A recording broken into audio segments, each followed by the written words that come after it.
The feud between the two biggest Australian TikTok OF creators, Anna Paul and Mikaela Testa, has turned into something far bigger and far more sinister than typical dramas on either website. With mountains of claims, crimes, and evidence regarding multiple people, there is just so much that needs to be talked about. Hello everyone, it's me, Dankyjabo, but today I wish that I was Dankyjobless. And with the help of 1.5 times speed and a lot of caffeine pills, which I've been popping like M&Ms recently by the way, we're gonna hopefully get to the bottom of this all. Before we get into any of that, be sure to subscribe to the channel because, as you can see by the video length, there is a gargantuan task ahead of us and there is a lot of content to cover. And whilst we're here, I want to say how appreciative I am of the support that we've been getting recently. We're so close to 200k, so consider this a wee special treat because I do not plan on making videos like this the norm on the channel. Anyway, this is by far the most requests that I've gotten for any video topic on this channel before, and it makes sense considering just how much has come out and just how insane everything's become. I'm sure it also has something to do with the fact that I already have a video on Anna Paul and Mikaela Testa on this channel previously, like a month or two ago. A video which I would strongly recommend all of you go and watch if you do not know the context behind the recent events that have transpired. I'll link it in the description for those interested because none of this is really going to make any sense if you don't know any of the stuff that happened beforehand. To refresh your recollections though, this lassie Mikaela Testa basically came out with a heap of claims against Anna Paul and her brother Atis. The biggest claims consisted of Anna Paul lying throughout her entire career about how poor she was growing up. There are also a bunch of claims about how Anna Paul was running illegal gambling lotteries on her Instagram account and luring her underage fans over to her OnlyFans. There was also a heap of criminal offenses that were thrusted upon Atis. Criminal offenses which are going to be covered in great detail in this video, a lot of which are very disturbing by the way, like not even joking. It's also important to acknowledge that Mikaela used to date Atis at some point, Anna Paul's brother, and so that's likely how she has all this insider knowledge on how the two operate and how the family operates and all the lies that are being told. That is like the most bare bones, skeletal introduction to the entire drama by the way, so I really would recommend you watch the previous videos. But for everyone who's caught up, let's begin. Now I'm sure the majority of you clicked on this video expecting me to talk about the two huge podcasts that were released by Mikaela on the Unsaid podcast, where she basically details all the evidence, all the claims, lays down the brass tacks, goes balls to the wall flying, and fucks the whole system up basically. Just a heads up, the third podcast will also be covered, it just wasn't out at the time that I recorded this intro. And we will get to those, don't worry, but I feel like we should cover the immediate aftermath of my last video first, because there was stuff that Mikaela was saying before those podcasts went up, which I feel like will be very important to understand the podcast when we get to them. The first of which are a series of Snapchat stories, because apparently we're still 8 years old and communicate our beef through Snapchat stories. So this video, for those who don't know, was like an impulse decision made after Anna Paul's initial, it made me feel broke sort of video, which is very easy to dissect, to say the least. So I'm very excited to see what Mikaela has to say about it. Grina, if you want to start this, we can start this. We can start this. Do not get on Snapchat and post yourself as a victim because you started this entire thing. Are we forgetting that you instigated this entire matter by posting on your Instagram story out of the fucking blue the day after Drake wears a shirt with my name on it saying Mikaela is lying about everything that she's saying because she wants money and views? Yeah, right, we need to actually talk about that as well. We're 1 minute into this video and there's so much stuff. There's so many trees being planted, so many branches that we need to explore. Excuse this video for the length that it is, but this needs to be done. So the person that she's talking about there is one of the most popular porn stars on the planet, Karina Koff. Karina posted, "I'm done sitting here in silence while other people suffer over someone I have first-hand experience with. I mean this wholeheartedly when I say Mikaela Testa is the most narcissistic and manipulative person I've ever met. Until I met her, I had never encountered a true pathological liar." I mean, to say that Mikaela Testa is the most manipulative person you've ever met when you have spent pretty much the entirety of adulthood in the porn industry really does say something. Ask anyone who has ever come into contact with her and I promise you they will say the exact same thing. Since I met her 2 years ago, she has not had one consistent person in her life. Every single person has come and gone. It's always everyone else who is the fucked up friend, who is the common denominator here. I've listened to her talk shit about every single friend over and over again. The only difference in this situation is she is doing it publicly, years later, for her own personal gain.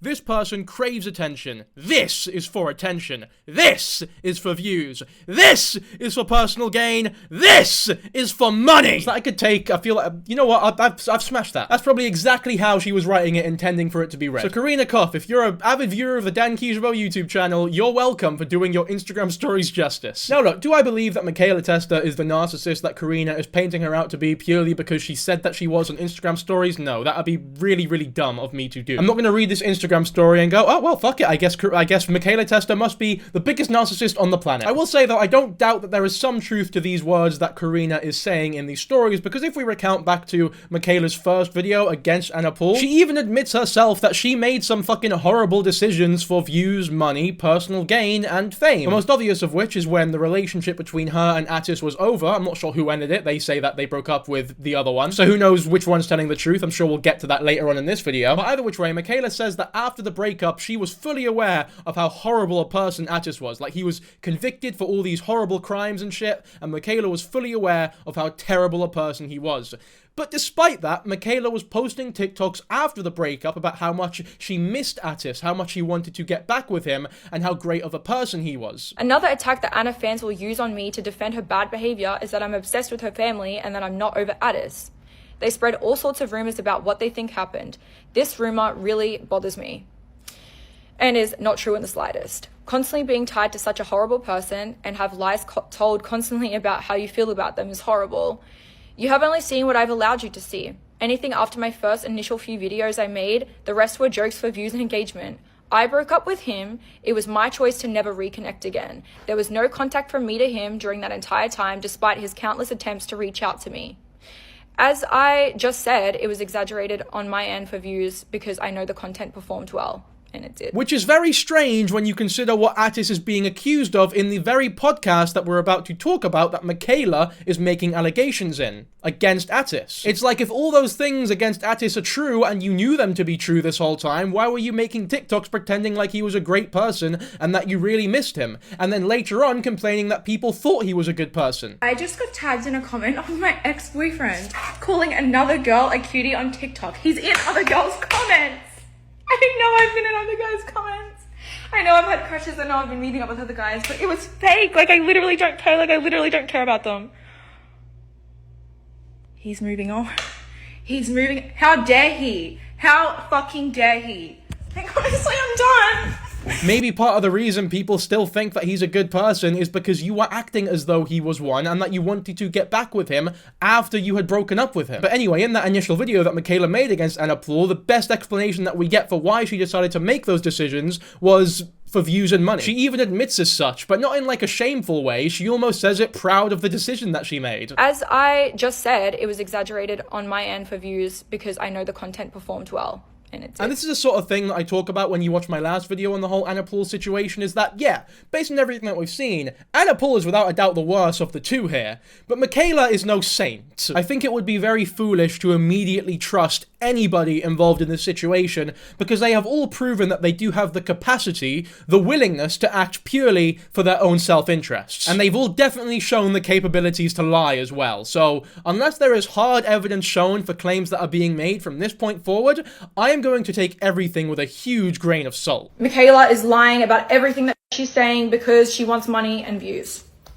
Like I don't have enough money, like I don't have enough views. I mean, look, right away from this response video, I always fucking despise when influencers use that as an excuse for why what they did must have been right and that they weren't doing it for views or money. If someone makes the claim that you are doing something for views or money or whatever, you cannot then say, I already have views, I already make money, so I can't have been doing this for views and money. It's pretty simple shit. Maybe you want more views, maybe you want more money, hence you made such a decision. And I'm not saying that you did make whatever decision Karina said you made for views or money or whatever. I really truly am not saying that, but I am saying that that sort of excuse never goes down well because it does not make any sense whatsoever. In the very video that you made against Anna Paul, you admitted to making videos praising Atis for views and money when you already had views and money. And it did. I mean, the amount of influencers who do shit for views and money despite already having views and money, it's like, it's really, really elementary. And this is like a reasoning that you hear in so many response videos, and it never makes any sense to me. But whatever, we'll watch the rest of this video, which, by the way, I'm just looking at the top of the screen here. How many fucking stories do you need to post in a day, lass? I could not imagine being on this side of the internet. It's mental. It's insane. Who the fuck actually watches, like, all of these stories? Like, I'm gonna let someone randomly on their Instagram story one day be like, Mikaela's lying when I'm coming out with severe, serious allegations about a person. Like, I'm not gonna retaliate. Like, I'm not gonna post back. Because, Karina, I don't know where you got your audacity. Because you're forgetting that we were friends, and I know a lot of fucking shit about you. Everything you're accusing me for, like, you do it. But since you want to put me on blast and talk shit about me when you literally started the whole fucking thing, Karina, I'm just gonna go in. Fuck it. Why should I hold your secrets for you anymore when you're trying to, like, paint me as a liar when I'm talking about SA and financial abuse? You're a sick... Oh.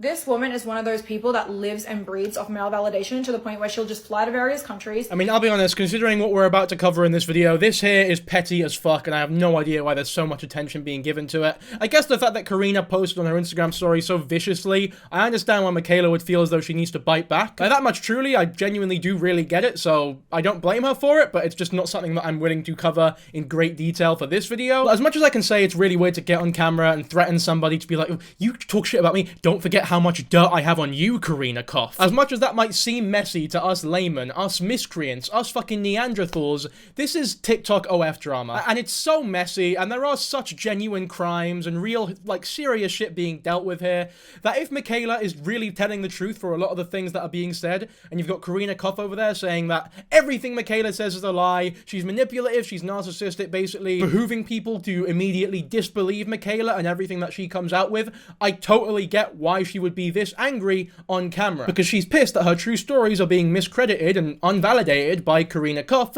who allegedly is a fucking arsehole. But I guess we'll watch more of this video. We're not going to watch the whole thing because a lot of it is quite petty, but, you know, there's video chapters as well, so you can feel free to use them if you'd like. This woman is one of those people that lives and breathes off male validation to the point where she'll just fly to various countries to, like, get effed and leaved, and then when they ignore her, she'll, like, call me crying, FaceTiming me about it. She can't have a normal conversation without bringing up what she thinks a man thinks of her. It's just like, this woman is just living and breathing for men. She doesn't have a normal life. She doesn't have a normal thought process of a normal girl. That's how she lives her life, and it was always a fucking red flag to me. And I should have known when she slept with a man that's in the basketball scene that was on video slapping or punching his ex-girlfriend, Sophia Jamora, and then catching an STD from him. She doesn't care about women. She doesn't care if she has full-on evidence in front of her face that this woman is being hurt. She's always on the man's side. It's fucking weird, and I don't know if this is part of her whole, like, OF gig or whatever, but when I heard that, I was just like, girl, what the fuck? And she's gonna get on here and be like, oh, she's lying about this and this. Babes, we drove you to that fucking sexual health clinic in Australia, and that test result came back. You were telling us all, you were telling everyone in the house that you had this. So don't be like, oh my god, she's disclosing my personal shit. You're disclosing my personal shit right now. And you're coming at me, so I'm going to come at you. Don't say I'm lying because we all fucking saw it. I'll be honest, I understand if you think that this is maybe justified, but I truly just don't think that this sort of response is appropriate at all. Like, you got called someone who does shit for personal gain, you got called a narcissist, you got called manipulative, a bad friend who talks shit or whatever, and your response is, yeah, well, guess what, I'm gonna air out your entire medical history and all your really weird, intimate, sexual moments and infections and shit. Like, those are really private issues that she has confided in you in and that you have just exposed to the world. And it's not as though what you are doing right now discredits her saying that you are manipulative or narcissistic or a bad friend. This does not make her any less believable. This is just you airing out dirty laundry because you got your feelings hurt. And look, I get it, right? She talks shit about you, you want to talk shit about her back, but I really think that there was a better way to handle this. But I don't know, man. There really is so much shit about this entire situation and everybody involved. I'm bound to say some things that you don't completely agree with, so if you think I'm stepping out of line at any point, feel free to tell me in the comments. You said you wanted to quit, you're like, oh, it's dead, like, I'm sick of this lifestyle, I want to quit, but you keep going, and then you talk shit about me, probably to amp it up. We all know how you operate, Karina. You're constantly on streams with 18-year-old boys, just to boost your own shit. You don't give a fuck about anyone but yourself. But with all that being said, if Mikaela's claims about everything that she's talking about really are true and verified, and Karina knows that and is still going out and calling her a liar, then I definitely see where the anger is coming from, and I do understand. But just to me, as a somewhat normal individual who is not a part of this industry, this is very fucking alien and strange to me, and I hope you guys can sympathize with that. But, like, even if you disagree, I hope you can see where I'm coming from. It's just not a very mature way to respond to being called a liar, in my opinion. You've stooped stoop down to her level completely. You know what, the more I think about it, it's like in my mind, the podcasts were coming out. The podcasts, which supposedly have a lot of real evidence, real screenshots, real actual undeniable proof that a lot of the things that you're talking about did in fact happen. There was no need to go on this tirade where you just insult and talk shit about somebody who called you a liar by exposing their intimate private history with STIs and the people that they've shagged or whatever. This was not an appropriate response at all. You should have just come out with the podcast and let the evidence do the talking for you. It doesn't matter if she calls you manipulative or narcissistic or a liar or a bad friend or whatever, because if you have proof of everything going down, then she can say what she wants, really. Okay, we'll get to the podcast very soon, but first I want to talk about Atis a little bit, because he was not talked about very much in the last video that I made about all these people, which is a shame, because he is without doubt, like undoubtedly, no question about it, the worst individual involved out of everything here. Like, there is more evidence against him being a weird, illegal, creepy, fucking horrible, decrepit individual than anybody else. So we'll talk about him just a slight bit before the podcast, because it's very important for you to understand just how much of a piece of shit he is. And by proxy, how much of an enabler Anna Paul is, because I feel like we've gone too hard on Mikaela on this part of the video. She's, believe it or not, the best out of the three involved. Here's a story that she posted saying that if there are any more of Atis Paul's victims out there in the world who are reading this, just know that the NDA you signed is completely voided if he has abused/assaulted you in any way. It's a scary tactic he uses with these women that he meets off apps. So yeah, Atis would allegedly get a bunch of girls to sign NDAs after he interacts with them in illegal ways, but we'll get to the evidence of that later. I'm only using the word allegedly because I've not seen the podcast yet, and I'm assuming that a lot of proof is going to be shown. So this lassie here, Jemmy, is somebody who used to date Atis, one of the many it seems, and also somebody who has come out with their experience dating him and all the abuse that they suffered at the hands of Atis. Many of these instances line up perfectly with the stories being told about him, and also the many other allegations from other girls about him as well. There's stories from Jamie claiming that Atis has now found a girl that looks pretty much identical to her. Obviously the allegation here being that Atis has a type for girls who look very young and are quite small. This is also further evidenced by these weird groups of texts. This is me standing next to Atis wearing platform sneakers, by the way. I used to find this endearing, but now I am disgusted. And then attached to this story are a bunch of messages from Atis calling Jemia his fetish. I've told you so many times, you are my fetish, you have my heart, you are my fetish, I have a Jemia fetish. You are so soft and small and light, you are tiny. Now, look, obviously, to call somebody a wrong'un just for having a girlfriend who is a lot shorter and smaller than them is very unfair. And even to judge somebody based off of the text messages that they privately send to their significant other could also be deemed unfair, because private text messages between two significant others is always going to look weird to people who are not involved in said relationship. However, here, when everything lines up perfectly with every other victim's story about Atis, when Atis has already been known for dating girls who are significantly younger than him, yeah, you could be forgiven for thinking that these are fucking strange. And I don't mean strange as in like, oh, my balls smell, that's a bit weird. I mean strange as in like, oh, I'm gonna stay away from you. I think my life would be significantly better if you were not a part of it. You know, that kind of strange, if you're catching my drift. There's also these messages here. I'm not gonna read all of them, but I will read the ones that are particularly damning. Frankly, I'd walk on skin to feel your... Walk on skin to feel your glass. I'd walk on glass to feel your skin. A message? Of course I'll send a message. I'm sorry for my lack of sensitivity. I'm so fucking insensitive, I know, I'm sorry. To which Jemia replies with, if you really missed me, sex wouldn't even cross your mind. To which Atis confusingly responds with, not true, Jemia, I'm a man with balls full of cum. Oh, well, you know, I guess that justifies it then. As if Jemia was gonna read that and go like, oh, you know what, you silly sausage you, I forgive you for everything that you've done now. I never even considered that you might have been a man with balls full of cum. If they were maybe halfway full, this wouldn't be excusable. But if they're full, then, you know what? I'll give you the benefit of a doubt there, pal. I have a constant timer. It's not even my fault. It's inconvenient. It's costing me harm in my relationship at this point. Have some dignity. You're disgusting for saying that, which I think is a totally reasonable response. But he clearly disagrees. He's very confused by this. What? What are you talking about? What did I say that might have been weird? Now look, you can read all these messages. They're right here for you to read if you want to. It's also very important to note that Jemia was not writing these text messages with the intent of this ever going public. Like, this was a while back and is only going public now because so many victims are coming out about their experiences with Atis, which I feel is important because it only adds that much credibility to Jemia's story. I also want to make it clear here that whilst I am criticizing Mikaela Testa at various points throughout this video and the last one, love her or hate her, the allegations against Atis have a lot of validity and are very consistent with a lot of the allegations that come from other girls. And I think it would be very inappropriate to disbelieve Mikaela when it comes to her stories about Atis. As much as the way that she handled the breakup afterwards in her TikTok videos was very irresponsible, there's also no doubt that Mikaela Testa is a victim of Atis' abuse, and that needs to be considered here. Sweet, delicious girl. So clearly Atis is trying to initiate some sexy talk here, to which Jemia, clearly not in the mood, just goes, Really? To what? Sweet, delicious girl? What is the point of that? Now, to me, if you're in a relationship, at this point of the conversation, you figure, okay, clearly they're not in the mood for sexy talk, I'll just stop and act fucking normal. Atis, however, he's a maverick. He does it different, and he responds with, enjoy it while you can. Okay, I'm not reading this message right here verbatim, because not to be dramatic, I think I would rather fucking die. But I do have to mention that at the beginning of it, he puts in brackets, inappropriate warning. I mean, you wouldn't expect somebody who looks like the antithesis of big Australian hunky man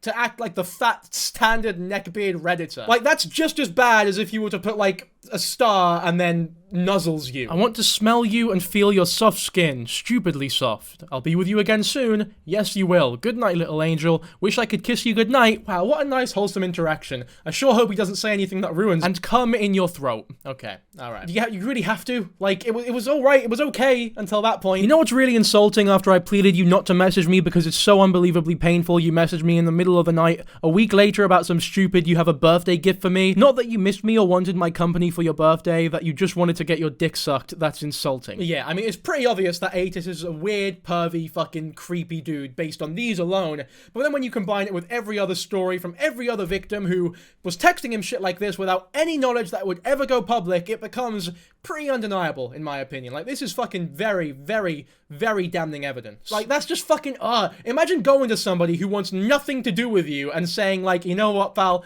I've got a birthday gift for you. I know that you're disgusted by me, but I, Atis Paul, am giving you the privilege, the opportunity to suck me off. Fucking weird, putrid son of a dick. You are awful, pal. I'm not going to read the following messages out, but they do detail the allegations that Jemia is thrusting upon Atis. Once again, allegations such as these are ripe within the allegations against Atis by other girls as well, so there's no reason to discredit them particularly. There is just so much to read though, and this video is long enough as is, so I'd strongly recommend that you pause the video and read these if you feel like it. And honestly, that is just the briefest of summaries that I could give of one of the many victims of Atis Paul. And I'm sure we're going to go over many of the other victims sooner or later in this video as well, but I just thought it'd be very important to cover at least one of them before we talk about the podcast, to establish from the very beginning that Atis is undoubtedly a piece of fucking garbage. And I have nothing but my utmost sympathies to these poor women who ever got involved with him, because he truly is despicable. And again, for all the criticisms that I have about Mikaela, I'm very grateful that she's made it this public how much of a piece of shit Atis is,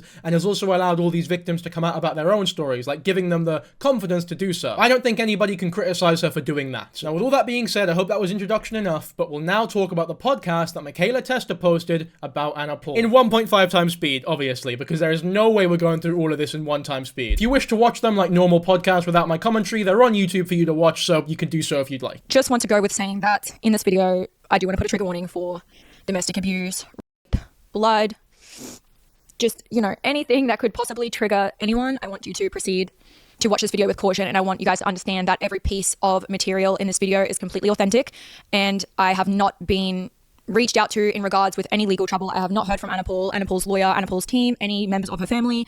I am not in any way, shape or form in any sort of legal trouble. Now look, both of these podcast episodes are over 2 hours long, so we cannot play every single clip from every second of these podcasts, so I will do some summaries where I deem it necessary, like stuff that obviously isn't as important. The first 15 minutes of this episode, for example, are just Mikaela talking about her childhood, the abuse that she suffered at the hands of her parents, why it got to her so much that Anna Paul was lying about her past financial situation, which is something that is confirmed, by the way. Anna Paul would always talk about how poor she was when she was a rich girl growing up, like, with proof. That's something I talk about more in my first video, by the way, so once again, if you've not seen that, I would recommend it. She then goes over the same water that was covered in that initial video against Anna Paul, about the OF giveaways and the illegal gambling lotteries that she would run. As I said, she has young followers, extremely young, and I don't have young followers like her. Almost 95% are all over the age of 18 for me, but we know her fans are so significantly young. We see them at the meet and greets. They are adolescents, like primary school children, as well as older people, yes, but primarily young people.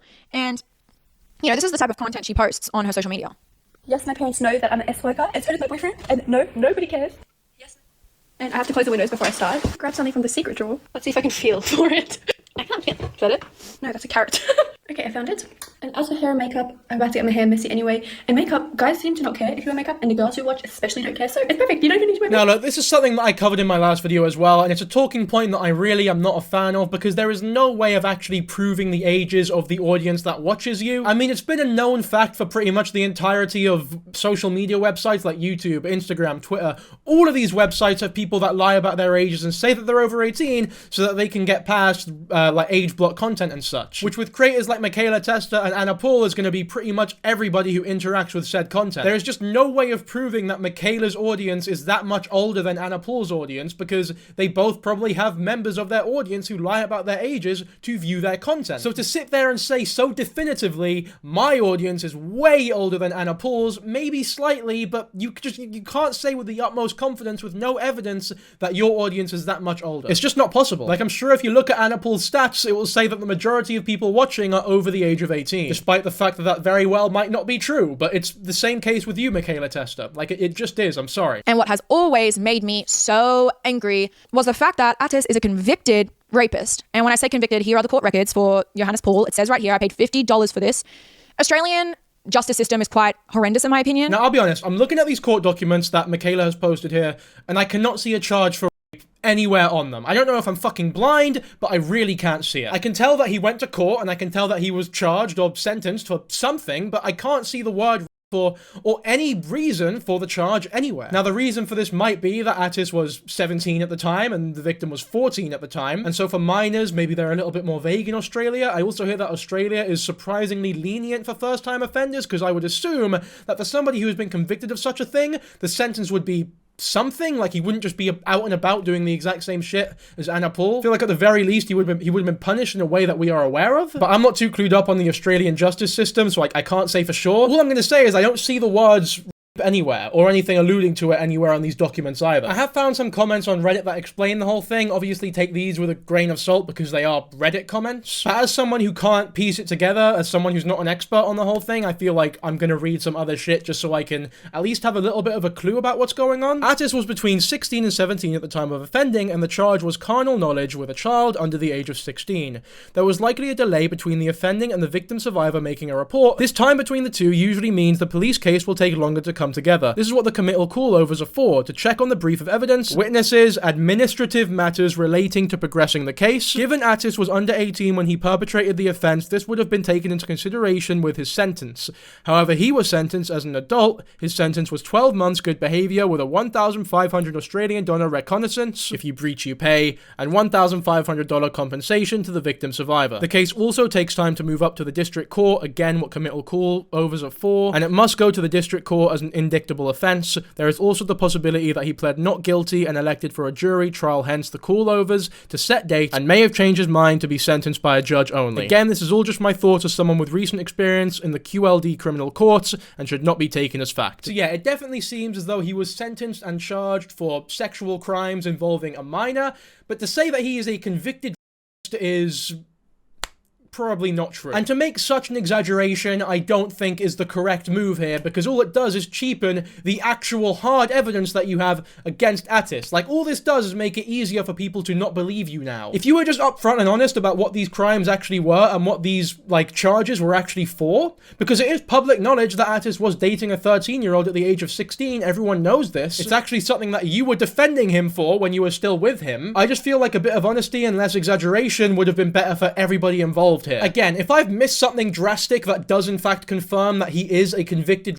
based on these court documents, then tell me, because maybe I'm being a fool, but it really doesn't seem that way to me based on what we're being shown. And to make one thing absolutely clear before we move on, by the way, I am not saying that Atis did not do such a thing to people. In fact, I don't doubt that he has been guilty of doing such a thing in his life before. The only thing I'm casting doubt on is that he was criminally convicted for it in the Australian justice system. That much I don't think is true, especially based on these court documents alone. I've actually just found an article that details everything perfectly, so that's convenient. Paul, whose legal name is Johannes Theodore Paul, was previously sentenced for statutory And that makes sense, right? Somebody who is of age, who has sex with somebody who is below the age of consent, immediately qualifies for statutory rape. So that lines up with everything that we do know. Court documents revealed that Paul pleaded guilty to the 3 charges of carnal knowledge of a girl aged 12 to 16, which relate to a series of incidents between December 2017 and October 2018. Paul was between the ages of 16 and 17 at the time of offending, according to court documents.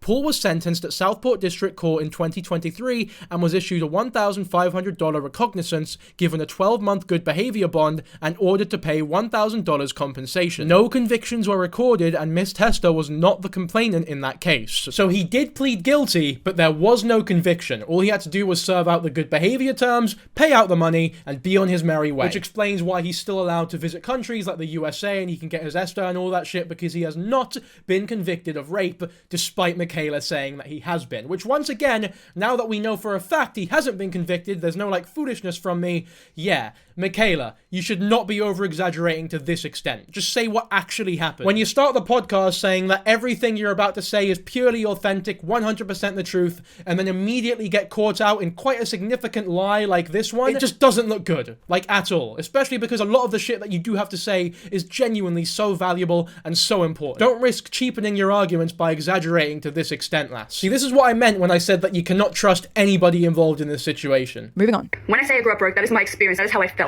Broke is a feeling. It's a feeling now, guys. I know what it's like to grow up with no money on Christmas. You know, my parents spent their last $20 on prawns so that we could have like a nice meal.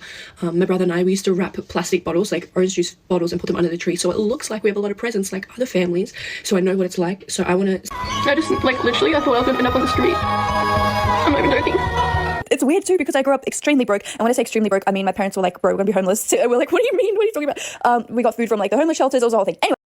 So is it a broke feeling or is it homeless shelters, Anna? Because that's a fucking lie. That is so ridiculous. You did not grow up broke at all. We saw all of your content throughout the years. We've seen the stories. There's evidence of you claiming dirt poverty. Yeah, so this broke segment is the next 20 minutes of this podcast, and admittedly, it's a slam dunk for Mikaela. There is no way that you could come across as wrong here, because Anna Paul is just so blatantly a manipulative, weird fucking freak for lying about this sort of shit, when it's so easy to tell that she is lying based on all the internet shit that has been revealed of her past. There are pictures of her in a huge mansion with an outdoor pool in like 2010. This is just so dumb from her. I'd be more impressed if Mikaela managed to somehow not come out the better of the two in regards to this whole argument here. But we talk about this bit so much more in the last video, and honestly, there needs to be no more deliberation. Everyone knows how dumb it is, so we'll move on to the next thing. I said, oh my god, she was so fat and sweaty. Now, I do not call my fans fat. That is not who I am. That is not what I stand for. That's not what I've ever stood for. But you guys know me, surely. That's not what I stand for. Okay, so I said in one of my videos that I had made at the very beginning of, you know, before this all had started,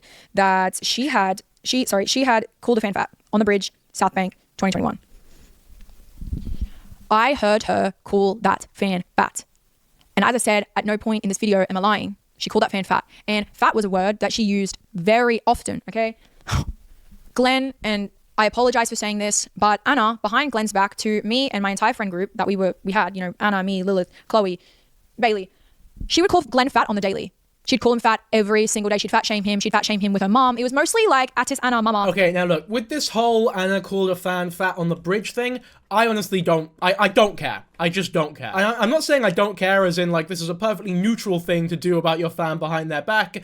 I mean I don't care because I just don't know who to trust. There's no evidence for it, and it's so petty compared to everything else that we talk about in these videos. In the grand scheme of things, whether or not Anna Paul called a fan fat does not matter. If it was the only thing she was guilty of, then maybe there'd be a conversation. But in this room where there's so many things of like genuine horrific crimes being committed to so many victims, whether or not Anna called a fan fat is the least of my worries. Now, at the end of the day, Anna says she didn't do it. Mikaela says she did do it. That's all we have. There is nothing we can derive from that that is based on any real sound logic. Because both Anna Paul and Mikaela Testa have the ability to lie, and have used that ability at many times throughout this controversy. So we can basically discount this story and act like it was never told. We just don't know who to trust. I will say though, Mikaela's excuse of, you guys know me, I would never do such a thing, is horrific. Because I said this in my last video, but it's so true, we don't know you. Nobody knows you. In the same way that you guys don't know me. Like, yeah, maybe you guys know me more than I know you, that's fair enough to say, but you do not know me as an individual. Just because you say the words body positivity every now and then in your videos, you cannot then cash in on that goodwill and go,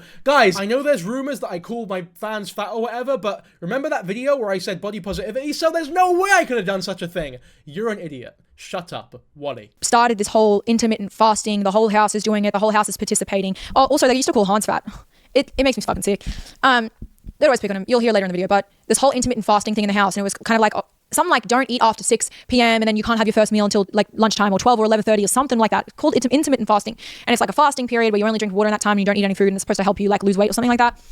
That was all a plot to try and make Len skinnier. Okay, so it seems as though everyone involved in this situation is 5 years old, and the only insult they can conjure up is, "Ooh, you're a little fat, you." I honestly wouldn't be surprised if they start throwing around the word gay as an insult now. It was fucking playground tactics at this point. Remember when you were 9 years old on the playground and the biggest insults in the world were fat and gay? It seems as though these girls just never grew out of that mentality. Obviously, we rekindled everything back in 2022, and we learnt the truth, but I just want... me talking about the situation between Anna and Atis, I really wanted to make this video to talk further on it. And you see them continuing being friends, but you're not in the friend group anymore, and you're just constantly in your head every single day thinking, what is truly wrong with me? Why don't these people like me? And then you get the stupid message from the brother that's... This is her video. As I said, go and watch it if you want to know about it in full, but I can summarize it here.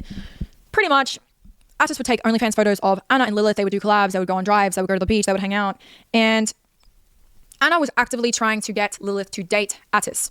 Prior to this happening, Bailey was having sleepovers at Anna's house, and Anna tried to do the same thing with Bailey. Bailey had a boyfriend at the time, but Anna was always actively trying to get one member from our group to hook up with Atis and date him or whatever. And she would always kind of like try to manipulate us by saying like, I want you to be my sister. Like, I want you to be sisters with me. Like, I think you and Atis would be absolutely perfect together. Like, he's such a good photo taker. He can take content over us anytime. And like, you know, just trying to like be bestie with the girl, and then bringing her brother around where he's probably flirting with you and trying to wingman the situation. That was something that she did with me, something that she did with Lilith, something that she did with Bailey, but unbeknownst to me at the time. So this section is focused on a lassie called Lilith, who was part of that whole friend group at the time, and this is also something that I briefly covered in my last video about Anna Paul. Long story short, it's a pretty simple one about a girl who was part of the friend group and then got ulstered out, treated really coldly, and she didn't understand why exactly. Just sort of classic mean girl bollocks, but I think we'll watch more of Mikaela's video on this whole thing, like in this podcast, because Lilith's videos are very emotional, and it feels as though Mikaela gives a more logical and, I guess, maybe easier to digest version of events. Also, while Bailey was at Anna's house, while she had a man, you know, Anna was trying to push Bailey and Atis to be like together while she was having sleepovers with her. Well, I mean, she had a man, so like there's no loyalty there. And also, when I had come into the picture and into the group, you know, Atis kind of ditched the others and then jumped onto me, and Anna was trying to wingman us together, while at the same time trying to get rid of Lilith so that Lilith wouldn't open her mouth about being the person beforehand, if that makes sense. It's a little bit all over the shop. So she's actively trying to get Lilith and Atis together really hard. They're flirting even, whatever. And then they jump onto me and they decide they want me. But of course, if I hear that he was just trying to get with Bailey and Lilith before this, I'm not going to be wanting to do that, right? So yeah, she made up a bunch of lies, said Lilith said a bunch of shit about all of our group and everyone. So then we're like, Lilith said this about me, bye. And then we were told by them to block her, so we did. And she obviously was very upset and had no idea why she was being blocked and all this stuff. But, you know, Anna was telling us that she was saying all this crazy stuff about us. So we all just felt a type of way about Lilith and decided we didn't want to be a friend anymore. Happened in 2019. So yeah, there you go. I guess that's the explanation for why the friend group was tweeting, fucking hell, I've gone back to 6 years old now watching this video. Treating. That's the explanation for why the friend group was treating Lilith so coldly, because Anna had told all of them that Lilith was chatting shit about them behind their backs, basically, which, according to Mikaela, is not true at all. According to everyone but Anna, it seems, was not true at all. But the thing that jumps at me most out of this whole situation, or this whole scenario that's being explained at this point in the podcast, is why does Anna want her brother to shag everybody? I don't know about you guys, but I've got a brother, much like Anna has a brother. I've also got friends who are women, and again, I don't know about yous, but the last thing that I would ever want is for my brother to get into a relationship with any of my female friends, like, I don't want my brother fucking speaking to them. If my brother so much as makes a passing comment about any of them that could be taken in the slightest way as romantic, I would go, no, fuck off. I am never, ever bringing her around you, 10-mile radius, ever again. Not because I'm scared you'll do something dodgy, just to be clear, but just because it's fucking weird and uncomfortable. I had never heard of anybody who wants their sibling to be in a relationship with fucking everybody else in their bastard friend group. That's odd. I don't know if that's different for women with brothers and their friend groups, but luckily, there's a real-life woman in the room with me. And some weird incesty shit groups, yeah, or if you have a really, really close female friend, and it's like a really uncomfortably close relationship, then I can see that kind of happening. You think it's weird to get your brother to shag the whole friend group, though? No, that's really fucking weird. Yeah. She insisted to be in the room for this one, by the way, because she's scared I'm going to say something out of pocket.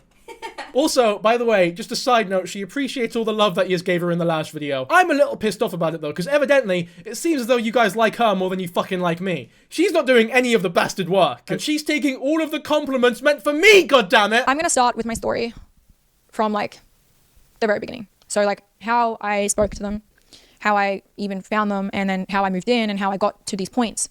So, I met Atis and Anna online on Instagram in 2015. So, Atis was following me on social media, and then Anna soon followed me after, and, you know, Atis would be flirting with me when I was 15 years old online, and Anna would be, like, friendly with me online, so we, you know, followed each other on all the apps, we'd voice message each other every day. We were really close online, and, you know, it's really sad to see where we're sitting today, but I also hate this narrative of, like, how when I started to be in the family, that's when I gained my fame, following, and money, and all this stuff. I'm so sick of this lie. When I met this family in 2019, so I just said that I had an online friendship / situationship with Atis already starting in 2015. I lived in North Queensland. They lived in Brisbane. So although I hadn't met them, I would talk to them, at least one of them, like at least a couple times a week throughout these years. So yeah, I'm sick of that lie that I only gained when I started hanging around them, because in reality, by the time I met these people, I had 300,000 followers on Instagram. I was verified naturally. This was in 2019 before you could pay to be verified. I was making 50,000 Australian dollars on my OF every month. And I had a manager, I had a team, I had people behind me and that were directing me in the right direction. I had properties that my dad had left me when he passed away tragically in 2018. So when I met these people, Atis did not have a social media following at all. It seems as though, to me, Mikaela definitely has a chip on her shoulder at the very least for people seeing her as somebody who was just a part of the Anna Paul friendship group, and that's it, really. I understand that this might seem petty to a lot of people, but I also understand why she kept it in the podcast, because it's very easy for, if she didn't mention this at all, for Anna Paul and her family to respond to this with, we gave you your career, we gave you your fame, and you have the audacity to come at us like this. It's like, nah, she was alright before she met you. No, I truly do believe that. I mean, even if we go all the way back to her initial video that she made against Anna Paul, like the initial expose, there's a lot of resentment there about how she was seen as the one who people did not want to be associated with, like normal fans who weren't a part of the group did not want to be associated with Mikaela. They saw Mikaela as the villain out of that whole group because she was the one who had been broken up with by Atis, and supposedly she was the toxic one in that relationship. Now, obviously, the way that Mikaela was acting online after the breakup, acting as though she was still head over heels in love with Atis, could not have helped, right? She did not help herself at all in terms of being seen that way. And I'm not saying that the reason that she's coming out with all this horrific shit is purely only because she's resentful of how the Pauls are being seen previously in comparison to her. I think that would be really inappropriate and scummy for me to say. I'm just acknowledging that there is definitely resentment there. Not that it affects the validity of a lot of the things that are being talked about, because the victims are real, and they are poor, poor people who have definitely suffered at the hands of Atis. And Mikaela is one of those victims, for sure, by the way. I know I keep bringing it up, and I will probably continue to keep bringing it up, but those videos that Mikaela made, acting as though she was still in love with Atis after the breakup, man, it really fucking confuses me. I have no idea why you would do that, supposedly knowing how horrible of a person he was. Because at the end of it all, no matter what is said, that means you are contributing to the public narrative that Atis is in fact a good person. Part of the reason that people don't believe these victims, part of the reason that people believe Atis is a good person, the person that he has been painted as online,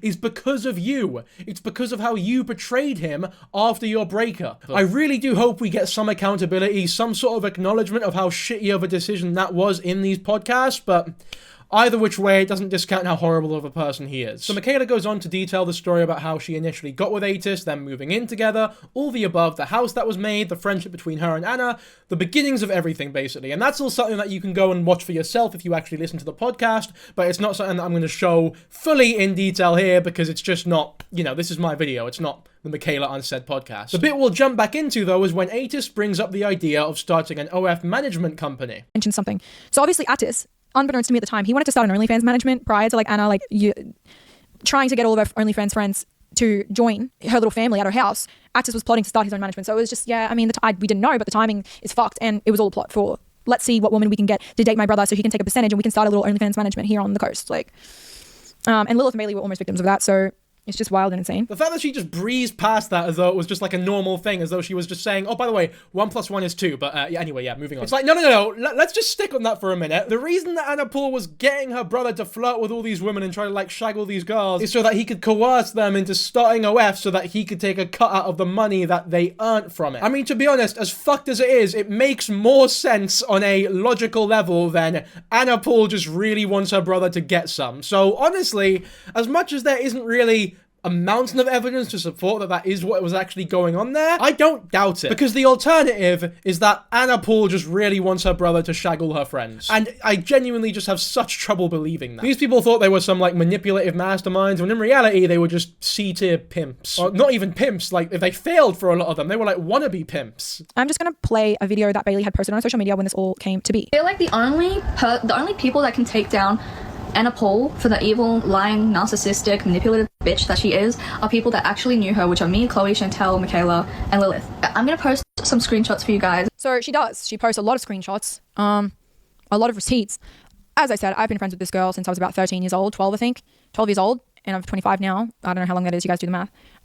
But she was friends with Anna for a long time as well, so you know she's got those receipts. Go and watch this video if you would like to see some of them. Yeah, I mean, it would be one thing if one individual from that friend group was speaking out about Anna. It'd be like, maybe believe her, maybe it's valid, maybe it's not. But when every single person, every single member of that group is talking about one other member of that group, and they're all like coinciding with each other, and their stories line up, and they all have the same critiques, and on top of that, a bunch of other unrelated people who also just interacted with that family all have the exact same story, it becomes way more than just one person's allegations against one person's defense. It becomes a lot more valid. And sure, it is possible that that friend group is, you know, plotting against her and just wants to smear her in whatever way possible. But when you take into account all the victims of Atis who have come out about the whole thing, and the fact that Anna Paul undoubtedly knew that Atis was up to this fucking nefarious activity and is still promoting him in the way that she was and enabling him, basically, it's like, yeah, as much as you're not responsible for your brother's behavior, you do not treat accusations like that the way that you are. At the very least, you go, okay, this is my social media career.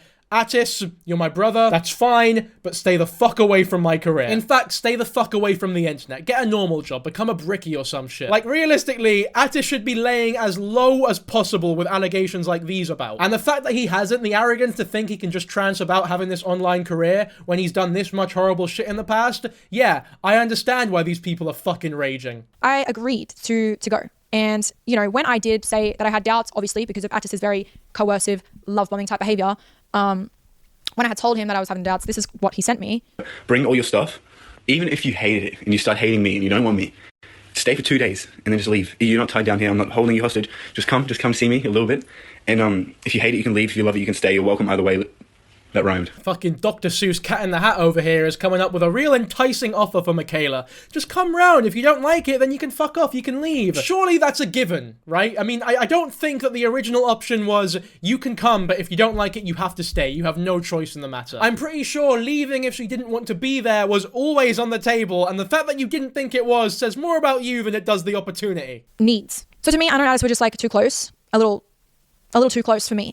I could never just spend time with Atis alone. It was always, Anna was always there, Mama was always there too. So it was just like, we did everything together. We would eat breakfast together. We would be in the kitchen laughing together. We would watch something together. It was just like at no moment in the day did we really have time apart from this family until about like 9:30, 10 o'clock at night when we actually went to sleep. And then, you know, we'd wake up at like 8 in the morning and then we're with them again. And it's like all day and it's like again and again and again. So like my social battery from being at this house, particularly when I first got there, was just like being drained because at no point could I like relax, and obviously these people were very new to me, and I noticed very quickly that Anna and Mama were very judgmental, so I was being very, very careful of like just every single move or every single word I said because I just didn't want to be having bad things said about me considering the way she was talking about Glenn and Glenn's family. So battery was low as fuck. I mean, this is undoubtedly a very strange dynamic. You got a mother, a daughter, and a son. Fair enough, a normal, typical household without the father, I guess. But when you add this variable of just a unrelated girl who lives with them now, it's not normal, right? It's not a normal living arrangement. And yeah, I understand why that girl would feel very strange living with these people, especially when the only interaction she's really had with them is online flirting with the bloke. And if you come to realize very quickly that both Anna and her mother are very judgmental, then then yeah, it must have been rough living with them, because when you're spending every second around them, you're gonna do some things that get you judged, and judged negatively. You can't be on tip-top best behavior, looking your best, sounding your best, feeling your best every second of every day. And that must have been fucking draining. Like, I don't doubt it. It really does make me wonder why Mikaela took Atis up on this offer to, like, live in the house when she was doing so well financially. You could have just, I don't know, found a place nearby to live and just visit them very frequently, you know what I mean? And that's not me critiquing a victim for being manipulated or whatever, it's just really confusing. But anyway, what comes next is a lot more important than this whole codependency stuff, because this part that we're about to watch right now is the first of many instances where Mikaela talks about how Atis films all of Anna Paul's OF content, right? So the brother filming her sister's explicit images / content for her OnlyFans, which is, well, I'll just play the clip. And to go back before when I said that Atis and Anna are a little bit too close together, I mean, he took all of our content. He took photos of just Anna for her OF. He took photos of just me for mine. He took photos of Anna and I together for OF. And this went on for years, like years and years. So when I tell people that, they literally either don't believe me or they're just completely fucking shocked because it doesn't sound believable, but I'm telling you. So this is a photo. No, this is a video that Atis had taken back in 2019 that she's still selling in 2023, almost 2024 because it's the 14th of December when I took the screenshot. But she's still selling this, and it's a video of me and Anna doing a collab on the website, which her brother took.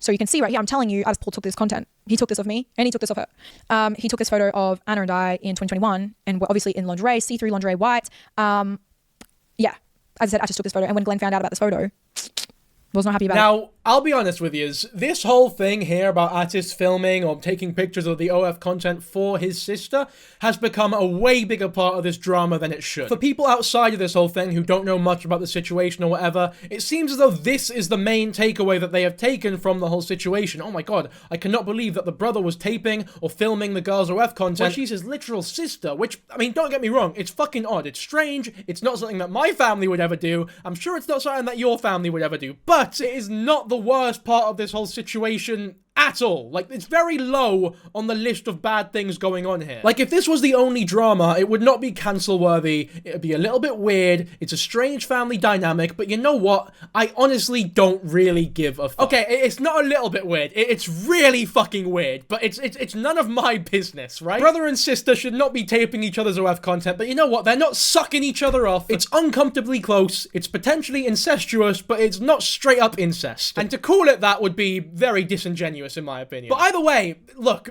it's not the issue here, right? Atis is someone who has been accused of horrible things to multiple people, multiple girls, multiple victims of his. That should be the main takeaway here. The fact that he is doing these things and the fact that Anna has been enabling him for years and continues to enable him. The fact that he films her OF content should be a side note. It should be an annotation at the most. I mean, that's my personal... I get it if you disagree with me, because it is just that fucking odd, but, like, that's my opinion. But who knows, man? Maybe I've been brainwashed by my Middle Eastern roots to think that incest is totally cool and radical. If any of you take that out of context, by the way, I will find you and I will steal all of your muffins. And if you don't have any muffins, then you die. So, you better hope you have some fucking muffins on you. Atis and Anna are mainly saying, like, Atis would kill it on your OF, like, you should let him manage you, like, he would slay it, not slay, because slay didn't exist back then, but, like, he would just, like, he would do really good on your OF, like, you should let him manage you. As I said, I already had a manager. I already had somebody that was doing really good direction, leading me in the right direction, doing really good things for me. So I didn't really need or want, and I wasn't really comfortable with having, like, a man that I was, like, seeing or dating, like, deal with my OF, and I mean, this was, like, literally a couple weeks after I was there. Atis and I were not dating just yet, but the intentions were there. As I said, I already had a manager. I was making like $50K a month. That's mental that they weren't even fucking dating and she already lives with their family. That's mad. Jess. What? What time is it? midnight. Thanks, you really are the best big brother. What? You really are the best big brother. You said incest. They were dating. What? You dating? Oh my god, that never mind. Do any of yous get that joke? No, don't include that. Of course I'm including. That was fucking... What does that even mean? Well, that's awful. Because you said about oh god, you better not include this or I'll fucking kill myself. What? Go on! You said about incest. Yeah? Middle Eastern roots. Yeah? So I was making a joke that we're related. Do we fucking sound related? I don't sound like that! Don't include any of that. I'm including all of that. Don't. See, you guys love her so much. This is the real her. The real her. This is why I could never have my significant other manage my accounts on social media. She'd do a shit job at it. You're not allowed. You're not allowed. Bro, look, you've revealed your race.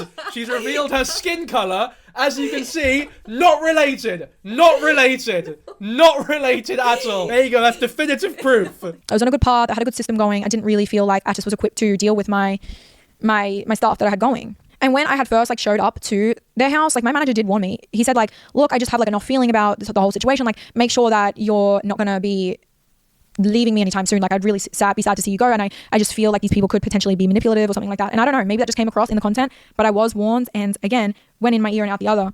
As somebody that's abused and manipulated their entire life, they don't even see when it's happening. But when I tell you it was so strong that I was kind of seeing it, like, you can't even blame these people for taking me for a ride because I fucking sat in the passenger seat willingly at this point. The next 20 minutes of the podcast or so are all dedicated to this whole managerial part. She talks about how Atis was managing her OF, basically did fuck all and just took 50% of the money, which was allegedly the pool's entire plan to begin with. And now this is something that will undoubtedly be covered later on in Anna's response to the whole drama, so we'll get more onto it then because it's a lot clearer to see what actually went on when both people are talking about it. Shit gets more disturbing though when Mikaela begins to question why Atis is taking so much of the money. By the way, I know I'm using Atis and Atis interchangeably. Please don't let it bother you. I'm just fucking weird. In 2020, July, Atis and I had a argument about OnlyFans percentages and just like some other little BS about lies in our relationship, one of the many things. And I decided in that moment that I wanted to get up and leave. I was sick of having to pay this man. I was sick of his manipulation and his threats to kill himself over like the percentages and shit. And he was just very negative energy. So I decided I'm sick of the lies. I'm sick of the BS. I'm packing up tonight and I'm going to go home. Okay, so this whole section here, there's no screenshots, there's no hard evidence of it, but for the sake of the argument, we're going to take her at her word for everything that she's saying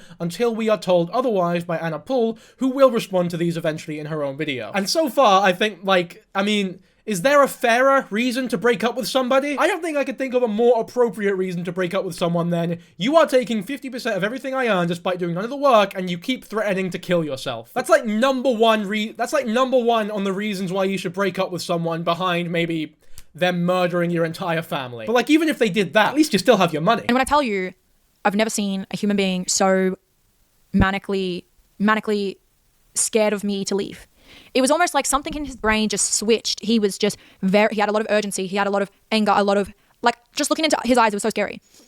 I didn't know what he could do to me. I felt very, very, very scared. So when I had said I'm leaving and I got up and I started to pack my bag, he grabbed me by my arms, smashed me all into doors, yelling in my face, don't leave me, with this he was obviously crying. He was obviously saying he's going to kill himself. He's like, wait, it was just all over the shop. It was just like the world was a blur. It was a spin. It all happened so quick. It was just so scary.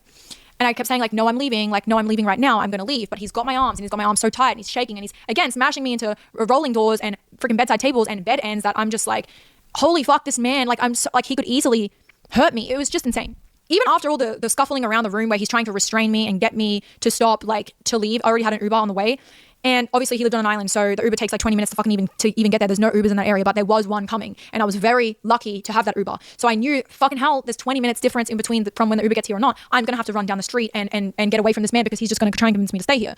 So as I said, he's grabbing me, he's scuffling around the room, he's screaming in my face, he's screaming all sorts of nonsense, saying he's going to kill himself, he's going to hang himself, he's going to jump in the canal, he starts punching himself in the head, he starts physically grabbing my body and I would say physically abusing me. Yeah, I mean, from the way you're detailing it, this is undoubtedly physical abuse, and Atis seems like the most pathetic bitch ever. And this is once again something that really does fall in line with like how he dealt with confrontation with that other lassie who he used to date that we've seen the messages of. Like every time he was confronted about something, he would just turn into like pure pathetic fucking neckbeard Redditor mode. Start like weeping, crying his eyes out. Oh no, please, I'll kill myself if you, it's just so grim. It's like classic, it's like almost comical levels of, I want to say evil, but there's something that's like stopping me from saying it. But the more I think about it, like, yeah, evil is an appropriate word for sure. Like, you can't treat women like this and complain when you're labeled as evil. But it was when he went to his bedside table and got a knife out, it was not some BS knife. This was like one of those knives that those teenage boys have that's like for fishing, like an insane one that's like big, like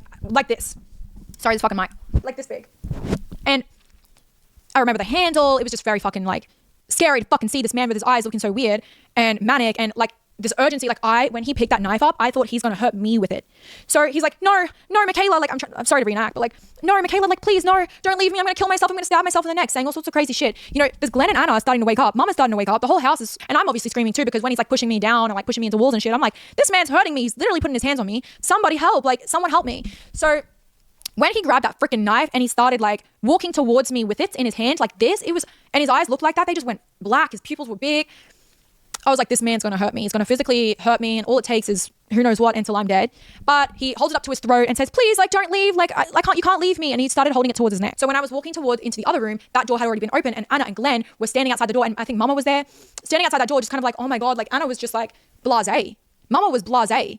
Like, I don't really remember what Glenn's expressions were because it was like so black and dark. I mean, this was in the middle of the night. But like, I knew that they were kind of like out of their rooms, kind of in that hallway area. And her blaséness shook me.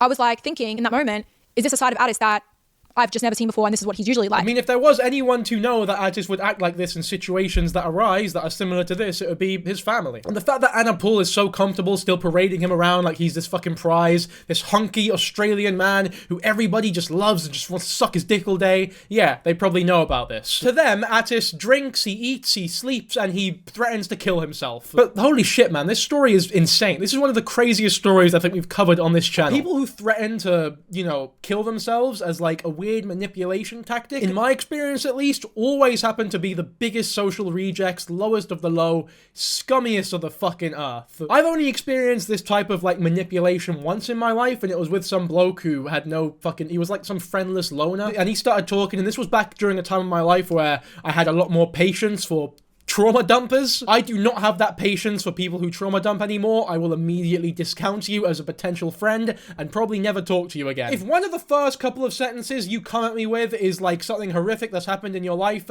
my response in my head will always be like, fuck man, it sucks that happened to you, but I do not want to be associated with you. Which I know sounds fucking horrible to people who don't know what I mean, but like people who've been in situations like that and interacted with people like that will know exactly what I mean. But because I was a lot dumber back then, I had a lot more patience for it, and I would let him confide in me, so and so. As time went on, I began to get a little bit fucking sick of his bullshit because I could never talk to him the same way he spoke to me, and I sort of just became like an outlet for him to spew shit at, and then he'd leave. Almost like a personal therapist, if that makes sense. But a lot of the time, I wouldn't even give advice or act in any way that would like be therapy. I would just sort of listen and then he'd fuck off. And it got to a point where I would start to feel like shit, and I hated it. So one day he decided to give me the same usual shit, and I said like, look mate, this is not gonna fucking happen anymore. If you want to keep talking to me, we're not doing it. We're not doing it this way. And he went, oh yeah, fair enough. And we had a normal conversation. The next time he was right back at it. And at that point I was like, right, no, fuck this. I can't be asked. Bye. We're not mates anymore. It's like playground shit. You're not my friend anymore. And then, predictably, he decided to threaten to kill himself. But that didn't even, like, for a couple of days, manipulate me into staying. I was like, you know what, pal? I wish you the best, but with all due respect, I'm not responsible for your happiness, so bye. And once again, people who haven't been in situations like that might see that as, like, needlessly cold or fucking horrible from me. But I really don't think it was. In fact, I feel like that is the reasonable, almost right move for people who threaten to kill themselves as a manipulation tactic, because that sort of manipulation is like, it preys upon the niceties and kindness of the person that they are trying to manipulate. It's not as though they're saying like, if you continue to do such a thing, something bad will happen to you. It's like, no, something bad will happen to me. I will do something horrible to myself and you will feel responsible for it. And the trick is to know that you're not responsible for it. If there's one thing you take away from this video, don't fall for shit like that. You're not responsible for them, like, in the least. Unless you're, I don't know, their dad or Santa Claus. If you're Santa Claus, you're probably responsible for their happiness at least slightly. You know, there's grey areas, but you know, in a normal situation, you're just a person's pal or a partner especially if you're a partner, like a romantic partner. You cannot have this shit in the relationship. This is like immediate grounds for, yeah, we are not interacting anymore. Bye. Maybe call some sort of service like the police or any sort of thing like that if you're really worried about them, but you do not need to interact with them anymore, and you really shouldn't, in my opinion. Anna and everyone was there, so then I like went out there, I was trying to talk to them, you know, Anna was just trying to manipulate me to not leave, not call the police, not get in the Uber, to talk, and we can all sort it out, whatever. So obviously I'm like, fuck no. I'm thinking, fuck no, I need my phone, I need to get my shit, and I need to get out of here, because I cannot sleep in a bed with this freak, this guy that just held a knife up to his throat, chased me around with it, beat me, pushed me into walls, bedside tables, and is screaming in my face that he's going to kill himself and he's going to jump in the canal, and he was punching himself in the head too. Like, I was like, holy fuck. I never experienced something like that, and it reminded me of childhood when I'd be getting like beaten by my stepfather and shit. I just didn't like it. And so obviously I ran back into the room. I need to get my phone. My Uber's probably like 5 minutes away by now because so much time had passed. I'm going to get the fuck out of here. I grab my phone. I'm texting Bailey. I've got my bag. Atis is talking to Mama and Anna. And I don't know what the fuck's going on out there because I'm not there. I'm just texting my friend like, I need to get the fuck out of here. You know, Atis is abusing me. I need to get the fuck out. I'm going to get an Uber to your house, you know? Yeah, I mean, needless to say, there is no talking this out. And I'm glad Mikaela, even at this point, was not falling for this bullshit at all. When you come to the realization that you're dating the fucking Joker, I feel like everything's off the table at that point. You need to get the fuck out there immediately. So he grabs the knife and he slits his wrist in front of my face. And he's like, please stay, I'll kill myself. He slits his wrist in front of my face. And I'm like, holy fucking shit. I cannot believe that I'm witnessing this. We just went from laying in bed to me telling him that I'm sick of his lies because he had lied to me about something. And that there were so many red flags and I didn't like the OF money being taken and all this, and I wanted to lower the percentage and yada yada, to now him abusing me, threatening to kill himself with a knife, physically self-harming himself, and just being completely erratic. A completely different Atis that I never saw before. Slitting your wrists. I mean, to be fair, that sounds like the reasonable reaction to being told, hey, I don't feel like giving you 50% of my fucking earnings for no reason anymore. I mean, what else could you do at the sight of that information but slit your own wrists and threaten to kill yourself if they don't stay with you? This guy is literally the Australian Dr. Evil. I don't know if any of you watched, like, regular show growing up, but you know the way, like, Muscle Man would have his manic freakouts whenever something would happen? Like, you drop a drink and he'd just go fucking mental and make that weird, gargly noise.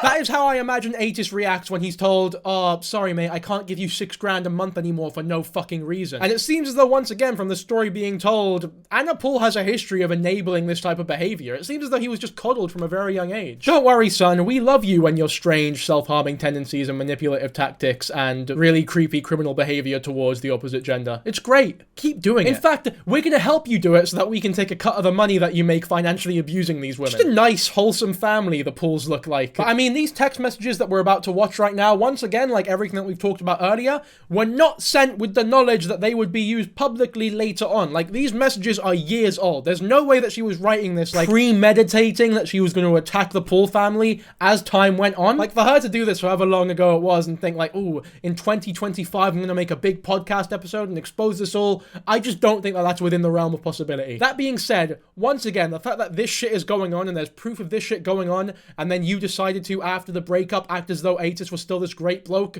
further baffles me when there is proof that you knew Atis was such a shit, horrible person. I won't go on about it for too long because I'm sure you're sick of me mentioning it at this point, but like, fuck me. It is a really important part of this story that I feel like needs to be stressed. She said, fuck, I thought he might have, I'm so scared, I messaged Anna, I'm freaking out. I said, absolutely psycho. She said, I feel sick. I said, unsend the message, I'm not going to talk to either of them. I'm not going to talk to either of them. She said, shit, I unsent it. Where are you now? Did you get your phone back? I said, I'm in the bedroom. She said, if Anna's trying to justify whatever he has done, it's unjustifiable. I said, blood all over walls. She said from him how, I said, Anna is very manipulating because she was manipulating me to stay, to try and talk, to try and come to a resolution and fix this issue. And as I said, her demeanor was blasé. She had seen something like this before. And yeah, he did shit like this to his ex. So, but I didn't know at the time, but I knew something was up. I said, Anna is very manipulating, and then I sent a video of the blood on the walls. And here's just a screenshot of the video. We can see the blood. And as I said, he cut his wrist, so when he opened that door real quick, the blood kind of smeared across the door when he was trying to get to me when he had the knife in his other hand. So, yeah, it's just fucked. So here's the receipts. In that moment, the Uber had cancelled. So I didn't even get to check you know how I said that I thought the Uber was 5 minutes away? I didn't even get to check if the Uber was 5 minutes away. The Uber had cancelled. It was just like a random area, rural. It was like somebody might like accept the trip and then they're like, oh, slack, it's too far away and it was in the middle of the night, you know, whatever. So I didn't have an Uber to get out of there. And I just feel pathetic. I feel pathetic for sitting here and saying that I stayed because it's so pathetic. It is so pathetic. Okay, now, once again, I've been very critical of Mikaela throughout this entire series, I want to call it that at this point, because so much has happened, it's fucking almost appropriate to call it a series. But this particular decision here, despite it undoubtedly being a very, very bad decision, objectively, in every sense of the word, especially if the story that she just described actually went down in the exact way that she described it as going down as, I don't think that this is a particular point where we can criticize her too much because, I mean, everyone says it, but it's so true, there is no perfect victim. And nobody nobody knows how they would react if they were put in a mental situation. There is no blueprint for how you react in a situation like this. You're not taught in school, oh, if your partner slits their wrist in front of you when you threaten to leave, you should do X and Y. You know, your parents don't sit you down and tell you how to act in this exact scenario either. So, like, you can't exactly blame Mikaela for making the wrong decision here. Whilst you can acknowledge that, yes, this was a bad decision to make, you can't go, oh, you're a fucking idiot for making it. You can only really hope that she has learned enough to not react this way if she was put in a situation like this again in the future. And you could also, if you're being optimistic, hope that this sort of reaction here, or this type of story being told, also convinces other people who may be in similar situations to not stay if they are put in a similar situation. Now, there is also the possibility that the story did not go down exactly how she said it went down, as much as that we have seen receipts of the text messages sent at the time, the blood on the walls. There is obviously the possibility that some aspects of the story have been dramatized for this podcast. We've already seen that she has a tendency to dramatize and over-exaggerate certain things to make Atis and Anna look as bad as possible, so I'm not putting that off the tables at all. But we do know that something bad happened that night and that she was manipulated into staying, despite her probably not wanting to stay. And I can only hope that Anna's response to the whole thing gives us a much clearer view of what actually went down at this point. I guess I started to develop some sort of Stockholm. I was getting hurt by this man, and because I felt so hurt and I needed fixing, I allowed this man to help me and aid me in that position. So, you know, it became a toxic cycle of where he would break me down, but then he would also fix me. And then my brain, which is obviously not fucking normal, got addicted to this like high of being him fixing the situation and started seeing him in a positive light, completely disregarding the fact that he was the one breaking me down. But anyway, you know, my friend Bailey sent me this message because obviously I was supposed to come to her house. I could have, you know, called the police or called a taxi and tried to tell the taxi place the situation and get them to come and, you know, pay whatever money it took to get out of there.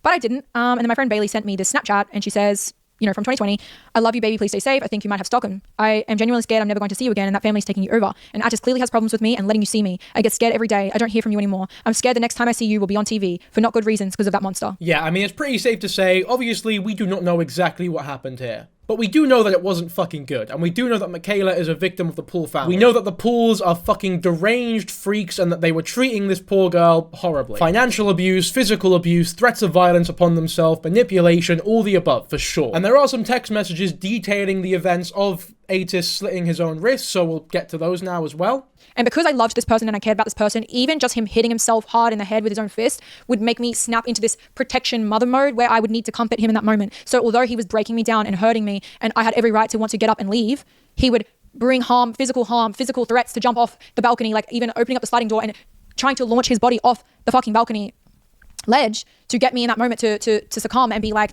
worried about him and comforting him and being all over him, trying to stop him from doing something. So he knew it worked, and almost every single time he used it, every single freaking week when we would have something. But I mean, again, more receipts, just to show that this was, you know, what happened on the regular, because that shit would happen all the time. You know, Atis lost all of his money again right before Christmas and anniversary, and I had to lend him $5,000 because, you know, he had a gambling problem and used all my money.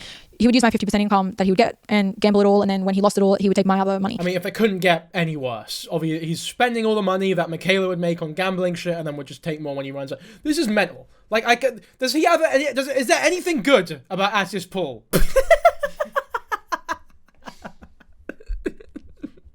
Why is there like one belly roll just peeking out from the top? I think that's an ab. Yeah, what is this? What's he screaming for? This is his face. This is like his cum face, I guess. The reason why I brought on his Instagram, by the way, is because I said, is there anything good about Atis Poole? She goes, maybe he's hot.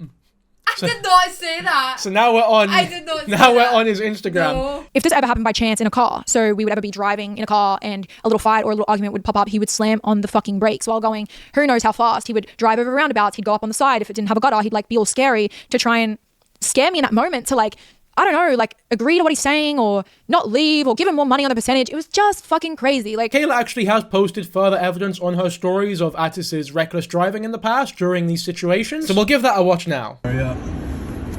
Hurry up. Payment. Yeah. Oh! Quick. I mean, yeah, to be that aggressive towards your girlfriend in the same car as her whilst you're driving, I have no problem believing that he was in fact recklessly driving whilst he was in that aggressive state. You know, it's come to a point where it's like, when you have this much evidence of somebody being such a piece of shit, it's kind of on you if you don't believe Mikaela to some extent here. I'm not saying that you need to take every word of hers as gospel. I think that'd be very inappropriate because she has proven that she does over-dramatize things to an extent. But for you to think that everything she's saying is a lie and it's all manipulative and narcissistic and that Atis and Anna are completely innocent, I don't know what to say other than you're a fucking idiot. Because there's more than just this driving shit about how angry he is about the payment or whatever. There's so much shit on Mikaela's stories that I don't have at hand because obviously they're stories and they're only up for 24 hours or so. All I have are like archives on Reddit and such of these stories being told, but if I missed anything, I'll never know. It's all in the ether now. But you actually have sexually assaulted me before. You sexually assaulted me. No, I haven't. You know that it's recorded. You just said it. You just said that you did. Are you kidding? I said I want to go out to get food today. You've sexually assaulted me in my sleep multiple times, and you just said good. I said, why do you not want to go out to eat anyway? I have no idea why Anna Paul thinks it's appropriate to parade him about as though he's this actual fucking Greek god. If he were akin to any of the Greek gods, it would be Hades, which for those who don't know is the literal king of hell. Or maybe it was Zeus because he has a six-pack and he sexually assaults people. But, you know, Bailey posted up this screenshot of Atis messaging her because obviously I was gone. I ditched his ass. It says, Bailey, please answer. Mick completely didn't understand a TikTok meme and now broke up with me. She says, I don't understand it either, to be honest. Because anytime I thought I'm being abused, I'm in a situation, he's doing something to hurt me, he's doing something, I'd want to leave. And I guess that was pretty fucking often. Did I ever successfully leave? Sure, there was times where I actually packed a bag and might have stayed in an Airbnb for a week or two, but I never actually left this man. And yeah, blame me. And you should.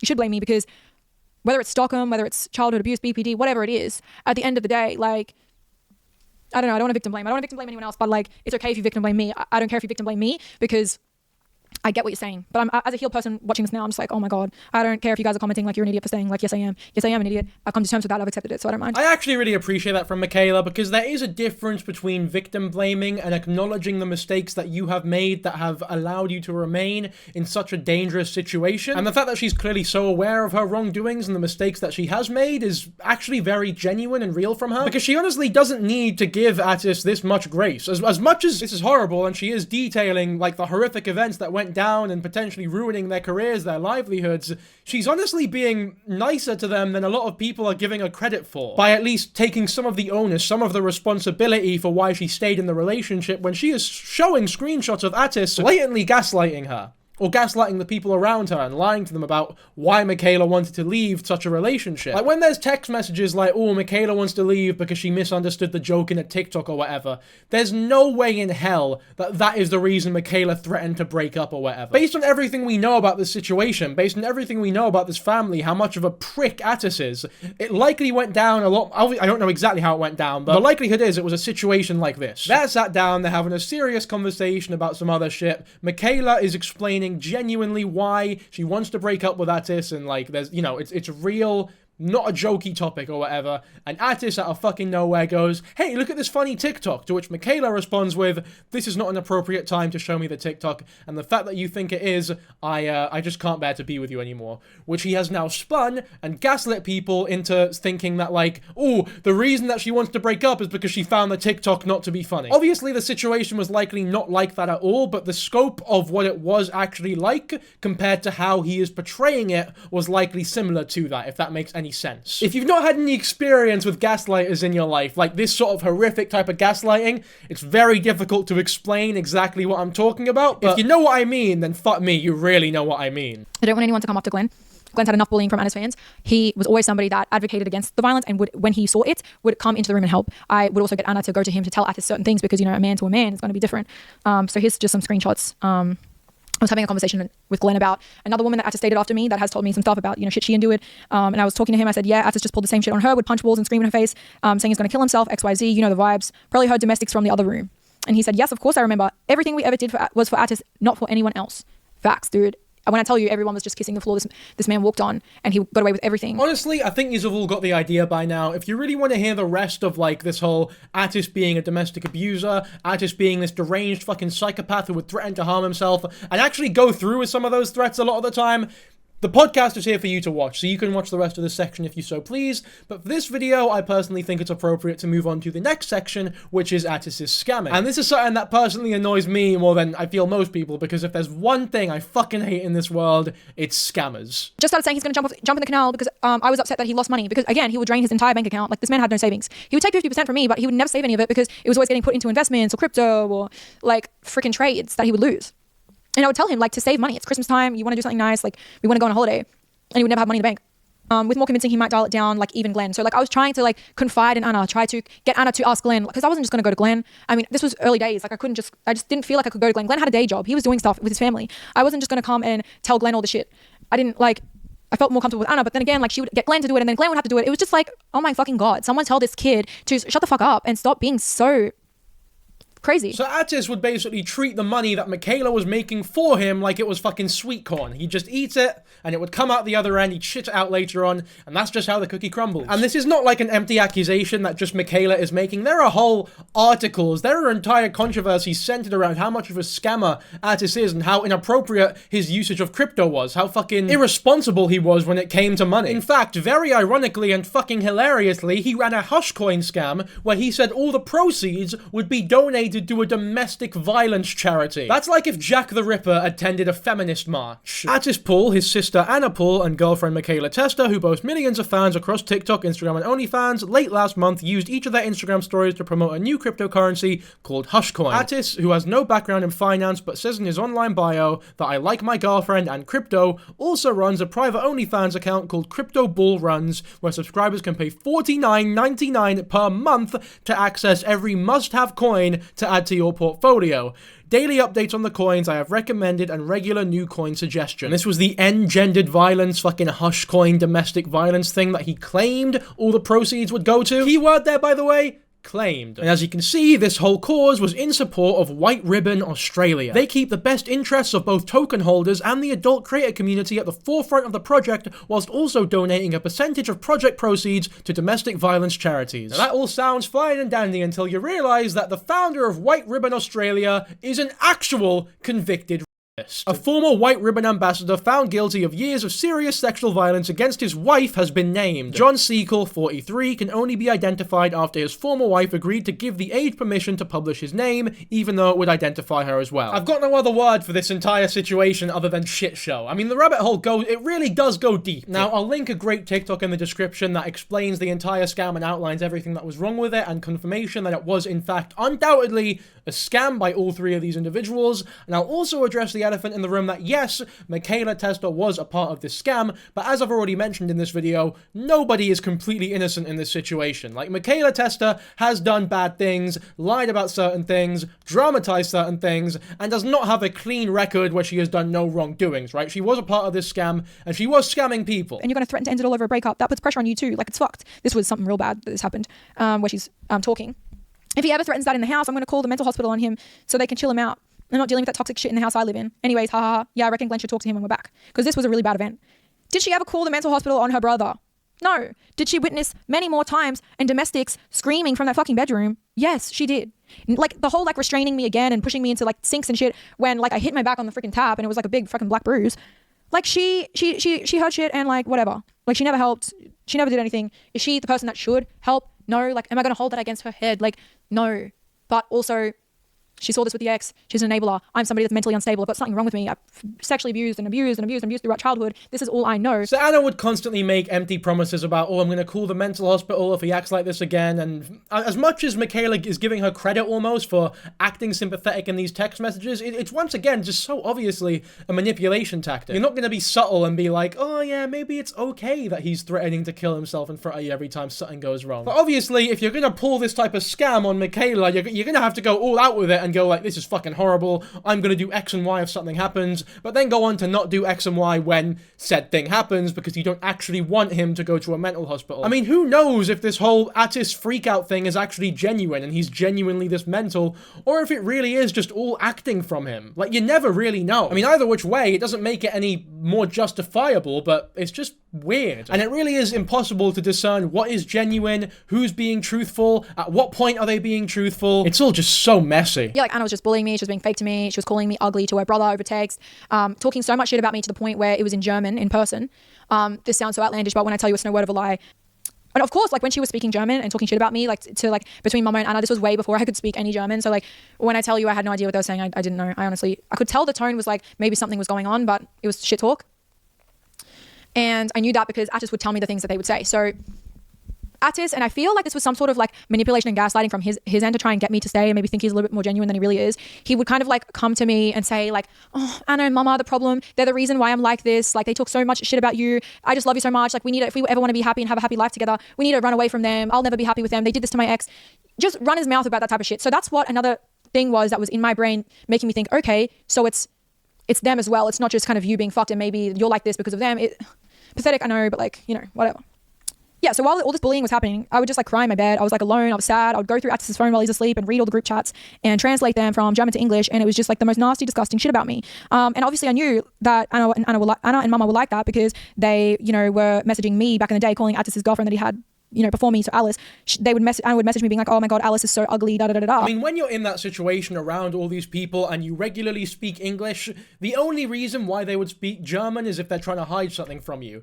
And knowing this family, they're not planning a fucking surprise party for Mikaela. There is no other option, but they are saying things about Mikaela that would probably not be great if she was hearing what they were saying. Because why else would they be fucking speaking German in front of, like, if they want a private conversation, they will go to another room and just have a chat. The fact that they're doing it in front of her is weird because it means they're getting some sort of sick thrill from chatting shit about her in front of her. Like, they're just so mean and horrible that they can't even hold off chatting shit about someone who is literally right next to them until they're no longer right next to them. They just need to do it right there and then in front of said person. It's fucking grim. Now, Anna Poole, I know we're jumping ahead a little bit here, but Anna Poole will later go on to make the claim that her and Atis don't even know how to speak German. And that's like a big bingo, like, booyah, got you, can't be true moment, everything you say is a lie sort of thing. But this lassie who matched with Atis on Hinge was romantically being spoken to in German by Atis. These are the only screenshots I can find. There's more, but yeah.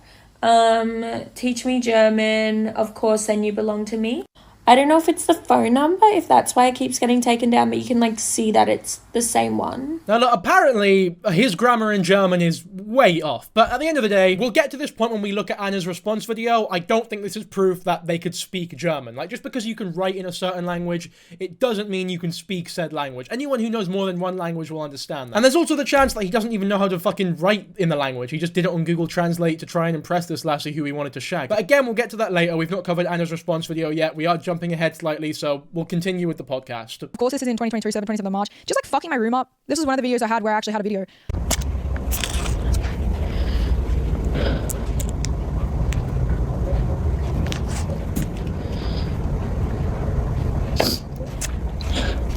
You know, ripped the clothes hanger down. You can hear me crying in this video too. And I'm just sobbing. Like, I'm just fucking so upset. He's fucked my whole closet up. Probably because of some fight that we had and where I wanted to leave, and he would have just been causing havoc in the room, punching himself in the head, as usual. Now I just want to get into some other sort of topic here. And although in the end of this video I'm going to be addressing Anna and many, many other things, I need to address this now. And I need to address this now because it's actually the worst part of this, and this is my main motive for this entire video. I mean, I wouldn't have done this podcast if I didn't need to say the things that I'm about to say. Back in 2021, basically what happened is Atis' ex-girlfriend had started to come out with some allegations against Atis. They were very, at first, superficial, like, allegations. Okay, so this part is going to be very important, and like she says there, this is very likely the most important part of the whole podcast, because for those who don't know, for those who haven't seen my last video, which I don't know how you've made it this far if you've not seen my last video, Alice is one of Atis' many ex-girlfriends who has accused him of abuse. But Alice is particularly important because Alice is somebody who Mikaela at the time did not believe, but in Mikaela's initial video against Anna, claims that she believed her from the very beginning, right? Mikaela makes the claim that she believed Alice from the very start of those allegations, even when she was still with Atis. Atis was also accused publicly of rape by his ex-partner, to which I believed back then. I even messaged her that I did believe her. I believed her because her story was something that actually had been happening to me already. This was later exposed as a lie because there are literal receipts of Mikaela at the time not believing Alice and actually attacking Alice online for dating somebody who was 1 year and 1 month younger than her when Alice was having a go at Atis for being 16 years old and being with a 13-year-old, which was obviously the same girl that he got the charge for statutory with. And Mikaela Testa, and there's proof of all this, there's text messages, I'm sure they're on screen right now, was saying during this whole time, I can't believe Alice would accuse Atis of being a wrong'un when she's dating someone who's a year younger than her as well, not realizing that 1 year and 1 month is very fucking different from 3 years, especially 16 and 13 compared to 17 and 15, with like 1 month being the differentiator there. And I was very critical in my original video against Mikaela for telling this lie, but the fact that she's brought it up in this podcast, I would assume that she's going to bring up some never seen before evidence that she was in fact not lying and that the attacks that she was doing against Alice are not as they seem. And you know what? I'm open-minded to it, so let's hear her out. He gets really angry about this. He's obviously talking shit about Alice first already on his social media, but I'll get to that in a minute. He types up a letter.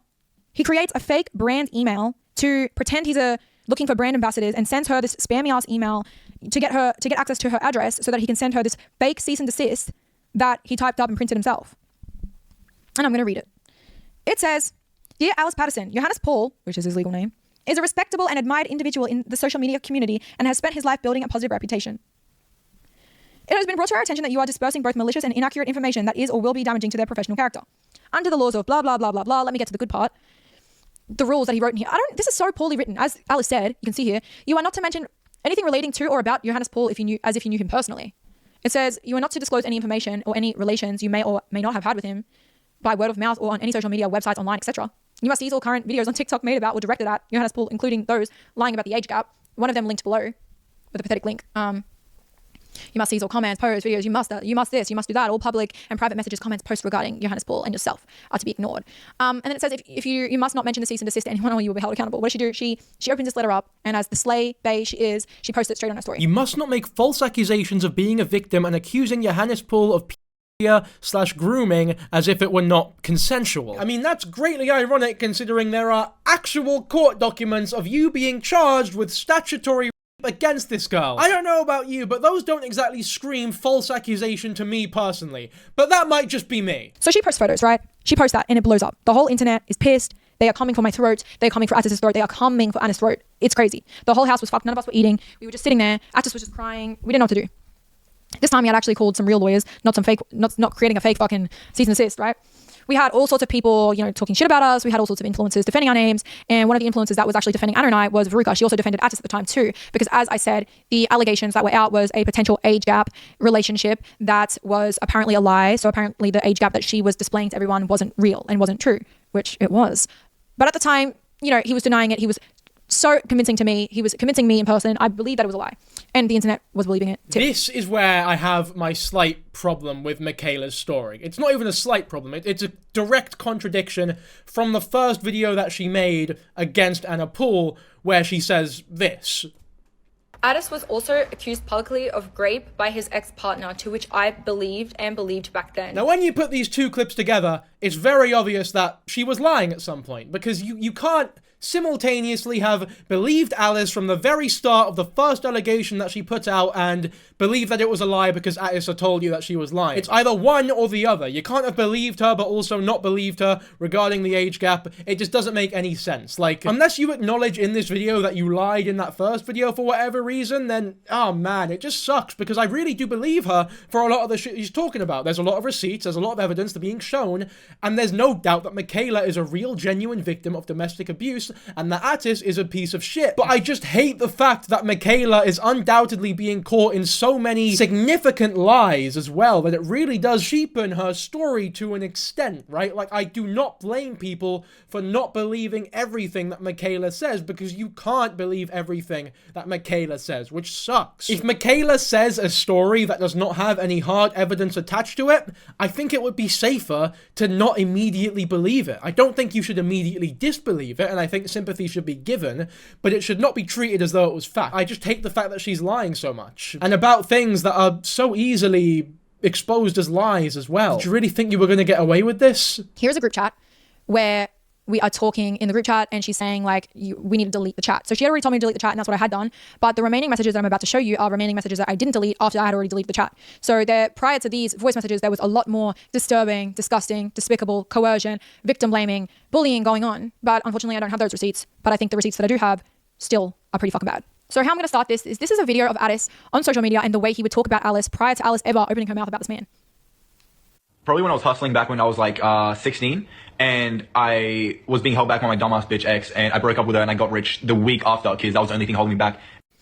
So like, first of all, who the fuck says that on their Instagram story? Second of all, this is a photo of Atis and Alice at their graduation. Alice is 13 years old in this photo and Atis is graduating. I can't believe the fucking ego that he has for how little he deserves it. You're not the Wolf of Wall Street, bro. You are the worst pimp in the world who fucking cries when people don't give you what you want. You're a baby. You're a big fucking delusional baby. Stop acting like you're Billy Big Bollocks because you are Tommy Tiny Nuts. You are Patrick Pathetic Penis. And I was sitting there and the internet was bullying me and I was healing from a BBL. And like, you know, the whole house was crazy. Anna was not eating. We were all crying. You know, Atis had done this stupid shit. Like this was all Atis, but somehow we were all dragged into it. And it was just like the world's worst time ever. But here's some voice messages of Anna trying to, you know, convince me that this girl is a liar and a bad person. Because then people could easily be like, oh, well then why would she do this then? You know what I mean? Obviously I was skeptical because, you know, everyone's like, oh, she's just lying. But I was like, well, you know, if this is really lies like you guys say it is, like she could easily just say like, why is she doing this? So that's what I said. Like people would easily say like, why would she, you know, say all of this? And what's really fucked up is that people are DMing me saying that how does it feel to have a racist boyfriend because of that fucking shit that she fucking just posted on her story. So I really thought that this girl was lying. I thought, you know, she's lying about the age gap. She's all of these things, all of these stories about apparently, you know, her spreading their address and sending shitty pizzas to, like with anchovies and all this stuff, which he also blamed another girl for in the past, to her house and just like all these lies. I was believing them. It's very different. Again, it's just such a different story from the first video you made where you said, I believed Alice instantly. I even messaged her that I believed her when she came out with these allegations. It's like, are you lying now or were you lying? Well, you were lying then because you're showing proof that you were lying. You're exposing yourself for lying in the first video against Anna Paul, which I guess is a good thing that you're telling the truth now, but the fact you didn't do it to begin with makes you look suspicious. And then Anna sends me this. I can just be another I know posting is so annoying and gross, and maybe Atis can even post. Maybe Atis can post a screenshot. Maybe all that can be done on Atis' story so that your story stays clean. Because I already said check out Atis Paul's story, so all of my followers are already going to go see it, which will make so many people see it, and then that can just be used as evidence to, you know, as I said. So that way it wasn't you who posted it, but people still saw it. Which I'll give her credit for that. That was really nice. You know, I was fucking crying and shit, and she was also saying like, you know, maybe we don't have to post. Like I already did. Maybe you don't have to post. I already did. It's gonna be all good. You know, whatever. Is that nice? Is that nice, or is that just, I don't know, the bare minimum, normal, completely what should be going on here? It's not on you to prove Atis' innocence, that's on Atis. Look at me saying Atis and Atis in the same fucking sentence. I know it's Atis, for those wondering, but to be honest with you, I don't think he deserves the service of his name being pronounced correctly every time. You know, he did exactly what he was doing to me to this girl, but worse. Because on one of Anna's birthdays, I think 19th birthday or 18th birthday, they went to the Gold Coast and, you know, Anna would be getting drunk on her birthday for her YouTube vlogs, content, this and that. You know, as Alice said before, she would engage in this underage drinking. She would get drunk and then Atis would do things to her while she was asleep from being drunk. So Anna knew all this. It was all things she witnessed. She knew the real ages. She was okay with lying to my face and saying that the ages are lies. She obviously went to school with this girl. Atis and her went to school together. She knew the ages. But this is the video that she posts on YouTube, victim blaming her. Atis is in the video for like 2 minutes. I'm in there for like 2 minutes too. Okay, we're gonna have a look at the clip of this video now. For reference though, this whole video of Anna fucking going off on Alice for about an hour has been completely wiped off of the internet. So that honestly makes me question like what else has gone on here that has been completely wiped away from the internet, because the Pauls have clearly done a good job at wiping certain pieces of evidence completely from the internet. Certain things that they want. Obviously, they couldn't get everything, but if they did this to this video here, then what else is there that we just haven't seen yet? Atis was born in 2001. You were born in 2004. Atis was the graduating class of 2017, but he was younger than everybody in his grade. But you also don't want to say that. All you say is he graduated in 2017. He was in grade 12 and I was in grade 8. He was in this grade and I was in this grade. Grades do not matter in this situation. The ages matter. But you are manipulating the situation by continuously telling everybody he was in grade 12. He graduated 2017. That doesn't matter. He was younger than everybody in his grade by a full year. But you know that nobody knows that. So you continue to push this narrative of I was grade 8, he was grade 12, when you know that he was younger than everybody in his grade. Atis graduated when he was 16 years old. Most people graduate when they're 17 and 18. You're posting photos of him at graduation. People see that. People are like, oh shit, I was 18 when I graduated. That's disgusting. Atis was 16 when he graduated. And you're not telling people that. You're just So, again, she loves to like, this is one thing about Anna. She loves to like exaggerate the ages to make the real ages look better. And like, as I said, I was getting told it was 16, 14 from memory now. And as you already saw, Veruca was saying that on her original video coming out. So I don't know if like this was like her coming out with the real ages kind of, but also like using like the exaggeration of like 12 and 18, like what she said. But she literally says in this message here, and I think it's so fucking funny, add to the story that multiple people had said she was 12 and Atis was 18, and apparently everyone knows, something like that, maybe. I don't know if you reckon. So that's just like Anna, typical Anna. Like she'll always take the truth, like the pasta noodle situation in her first original comeback video, to make the truth look a little better. It's like a little tactic. But even then, I don't even think she said the truth in the original video, so I don't know. But originally, they were coming out saying that it was a 16, 14. Veruca was saying it. I thought that. I don't know what the fuck this is. But yeah, so I was like, where's the fucking energy from Atis? But here's the real dirt.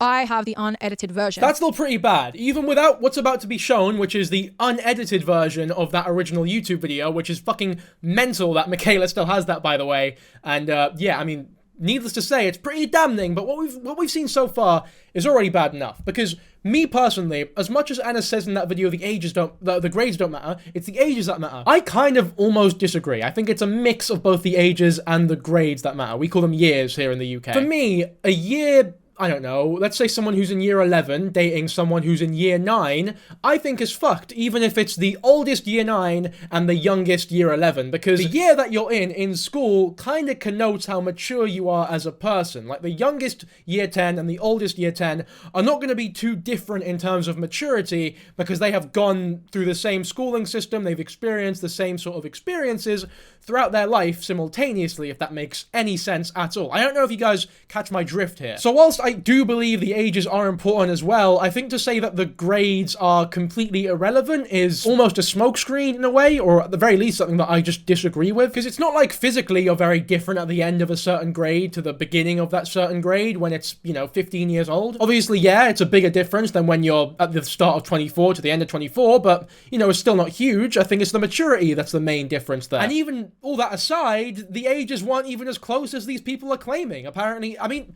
the guy got done for statutory rape, so that's all that really needs to be said about it. He got done legally for statutory rape. Yeah, he wasn't convicted, but he had to do like 12 months of good behavior and he had to pay the fines and that. He got done. He got banged up. I don't know. Again, I'm not an expert on Australian justice, but I'm sure if he was 16 and she was 15, that wouldn't count as statutory.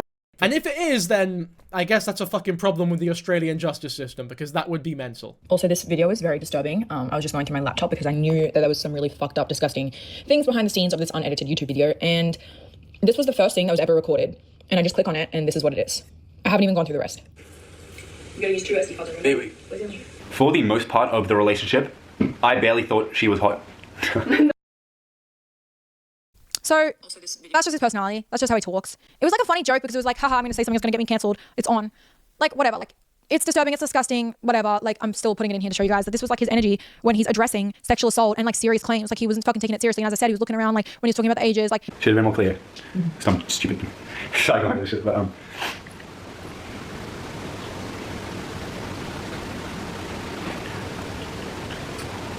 here is the definition of what a child groomer truly is, and I'm going to be reading it off of my phone. If it progresses to a larger extent, it will be out of our hands, and that's just me being honest with you. Anna did all the dirty work for him, as she always does, because she enabled his fucking disgusting behaviours, and that's exactly why she's getting dragged in this video too, because not only is she a disgusting, disturbing person on her own, but she's done very disturbing, disgusting things by knowing the truth about Atis and knowingly enabling and covering up his fucking bullshit and lies. Now, look. Unsurprisingly, these unedited clips were the bombshell of this video. These are the clips that went around on TikTok. These are the main things that people took away from this video because they look horrific. And I'm not denying that they are horrific, but they are not the most incriminating pieces of evidence that I think people are making them out to be. Because Mikaela, in this very video, has shown clips on her stories and such as well of her accusing Atis of sexual assault. But you actually have sexually assaulted me before. And as you can see, Mikaela is laughing in the background. Mikaela is laughing whilst she makes these accusations about things that were happening off camera, whilst Atis allegedly was agreeing to having done such a thing. And that does not mean that Mikaela is lying about this happening. It just means that potentially she is laughing or using humor as a coping mechanism for this very serious situation, which did in fact happen. And it's very possible that Atis is just using humor to cope with this situation, which is undoubtedly, whether he did it or not, very traumatic for him, because the entirety of the internet is after him, his family, and his significant other. So the fact that he might be using certain coping mechanisms, one of which may be humor, is not surprising to anybody. Now, that being said, I'm not saying that this type of humor, these types of jokes are okay to make even in a private setting, but I mean, it's not as though he was intending for the public to see these distasteful jokes that he was making. There's a multitude of other pieces of evidence that what he was doing was immoral. There's the court documents, there's the undeniable proof that the age gap was larger than they are making out to be, there's a fake cease and desist letter. There's so much evidence that he is in fact a piece of shit individual. I just don't think that these unedited clips of the video, which weren't even meant to be public in the first place, are the biggest pieces of evidence that he is in fact somebody who can't be trusted. Which is not me discounting them as genuine evidence that they weren't taking it seriously, by the way. I'm just saying that it isn't the biggest piece of evidence. It's not the thing that people should be talking about the most. We can like scare a little bit more. We convinced our lawyer, like we thought, like we told our lawyer we'll make a video. We pitched the idea to our lawyer. We would prefer to make a video, so that everyone still has a chance. So still give a chance for like. Because that's what we do. We make videos. We convinced them. Please let us try to resolve this with ourselves with a video before any other human. Yeah. So we pitched to our lawyer that we want to make this right with a video rather than legal action. I sent Anna a message on the 16th of March saying, I think Atis is pretty upset about all of that shit. He's sending out a bunch of defamation shit. Now, to be fair to Mikaela, it does seem as though in that clip she is actually, at the very least, skeptical of the Paul storyline here, because she is going, if this is true, if what you're saying is true, get a lawyer, go legal with it, which is absolutely the right thing to do. If Alice is in fact lying about all of this shit, you would go legal, you would get a lawyer, you would want to destroy her legally, because she is making all of these supposedly slanderous lies against you, which is ruining your career, your livelihood, the way that you make money, your entire family lives. She is destroying everything in your lives based on nothing, based on false allegations, so go legal, destroy her legally, clear your name in a legal sense so that people actually believe you. And it does seem as though in that video, of that unedited clip, Mikaela is the only one who actually wants to take it legally, because she's the only one in that room who doesn't actually know that those two are lying about the age gap. Now again, that is just one tiny clip out of, what we know to be months and months of planning about responses and stuff, so it doesn't prove anything definitively, but it does help her case. And it would be disingenuous of me to sit here and criticize Mikaela for lying at some points, whilst not pointing out that this does in fact help her case for sure. We want to make it very clear that we did not know that this letter was being made. Mikaela, should we say Atis did know about it because he didn't want the lies about him? Because it's poor little Anna. I can tell on the end of that video she doesn't want to lie. And I want to make it very clear that personally, we had nothing to do with this letter. We didn't even know this letter was being sent. It is something that our management did behind the scenes. It is something that we have nothing to do with. I could have arms, but so I just want to make it very clear that none of us sat there and wrote a letter and we're gonna harass a little girl. It was not like that at all. So the claim stating that we sent out a letter to a little girl for no reason, so the claim stating that we sent out a letter to a 17-year-old for no reason are completely false. We personally had nothing to do with this letter. She lied and said we did not know about the letter. So they pinned this entire, which is like trying to silence a fucking abuse victim with that disgusting, that letter that he sent to her house. It was just... Yeah, what a load of fucking hooey. What a load of baloney. This is faker than... I've been up for way too long, man. This fucking story is... I can't think of a funny simile or metaphor or whatever. This is fake. It's a bunch of bullshit. There's no legal team in the world that would write a cease and desist letter without consulting you first. And there's no legal team in the world that is this shit at English. This is like a legal team that passed uni using ChatGPT. They would write this sort of legal letter. And ChatGPT did not exist at the time. So there's no way that that is what happened. Anna and Atis wrote this letter. It's just so obvious. It's so obvious. I don't care if you guys want to punch me. Like, I'm going to allow you guys to punch me right now. Yes, I sat in the house and I let this lie be said in front of my face and I didn't say anything. But as you can see from this text message, she knew that letter was being sent and then she's willingly going to lie to her fans. Make it very clear that we did not know that this letter was being made. Mikaela, should we say Atis did know about it because he didn't want the lies about him? Because and as I said, you can see at the end of the voice message, she's trying to really convince, because obviously Atis did not want to take any blame for that letter. She said, well, someone should take a little bit of the blame. Atis at least. But we all fucking knew it was being sent. We all knew it was being sent. There was no Paul's team. The Paul's team doesn't exist. Case closed. I mean, look, this podcast is almost over. Like, episode 1 of the podcast, at least, is almost over. We've got another fucking 2.5 hours to go through. Fuck me. But almost, yeah, I cannot believe how damning this is. It seems as though the only things that Mikaela has lied about are the convicted thing and the believing it from the start thing when it comes to Alice's allegations. But both of which can be understood at the very least. I think the convicted thing possibly wasn't actually a lie, but more Mikaela misunderstanding legal jargon and using the word convicted when it didn't really belong there. Like, there is a chance that that mistake was made in good faith and it wasn't an intentional sort of misdirection or exaggeration, right? That is a chance, and That being said, it's still irresponsible. It's still something you should have checked over before you made an accusation like that, but perhaps it was an accident, and I do want to believe that in good faith, she accidentally said convicted. And then the second lie, which is more egregious in my opinion, which I've brought up many times, was her saying in the original video that she instantly believed Alice, sending her messages that she believed her from the start, and that she always doubted Atis' story, even when she was dating him or whatever, and then went on to post a bunch of TikToks where she acted as though he was still this great guy. And I do appreciate the honesty that we're getting from her in this podcast,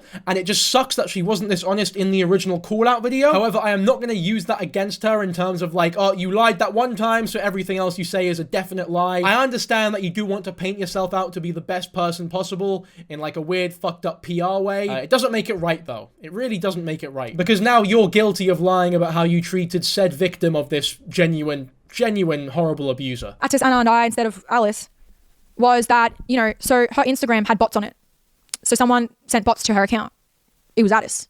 I watched Atis send bots to her account. He was trying to ban her Instagram account because her Instagram account was posting a lot of like receipts and all sorts of shit. And like when I tell you there was millions of people at her throats, millions of people were at her throats, he would have done anything to delete her account. He would have done anything because she was gaining followers naturally. She had like 60,000 followers or something.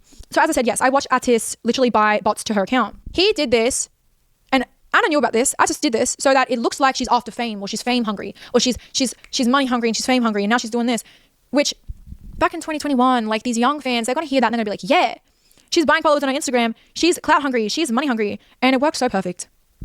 And I want you guys to kill me because, yeah, I knew this and I fucking didn't say anything. So this is the video that Anna, unedited version, of course. Before we watch this video, the unedited version, I do want to show you actual proof that these bots were being sent to Alice's account. Well, actually, to be fair, I don't have definitive proof that the bots were sent to Alice's account from Atis, but I do have proof that Atis does know how to use bots and Insta followers and does this a lot. In fact, recently, he's been caught doing it to himself. Well, supposedly. I don't think anyone else is doing it to him. I guess it's possible that somebody is giving him bots to make it look as though he's doing it to himself so that he doesn't look as bad publicly. But either which way, there's bots on Atis' follow account now so that it looks as though he's not losing as many followers as he should be. Here you go. These are just very obvious bots. They've all got the new symbol next to them. Okay, yeah, your big age of 24 years old buying fucking bots on Instagram. What are you gonna do, sub for sub next? You fucking pathetic wee weasel. I don't doubt that all of the new followers Alice was gaining were bots though, because if what Mikaela's saying is true, and all these strange Indian accounts were following Alice out of nowhere, I don't know, unless she put out a brilliant chicken biryani recipe alongside the fucking exposés of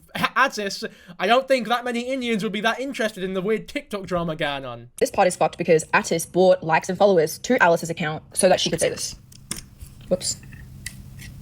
And even this morning, she was buying likes and followers on her Instagram, which this is irrelevant petty shit, right? But when it comes into the story of her doing this for wrong intentions, it makes complete sense. You know, having a large, she didn't buy followers to get her voice out there, because followers, they're not real people, right? She just wants a bigger number next to her name, which is why we think this whole thing started in the first place. As old friends have said, she's jealous of the fame that Mikaela got.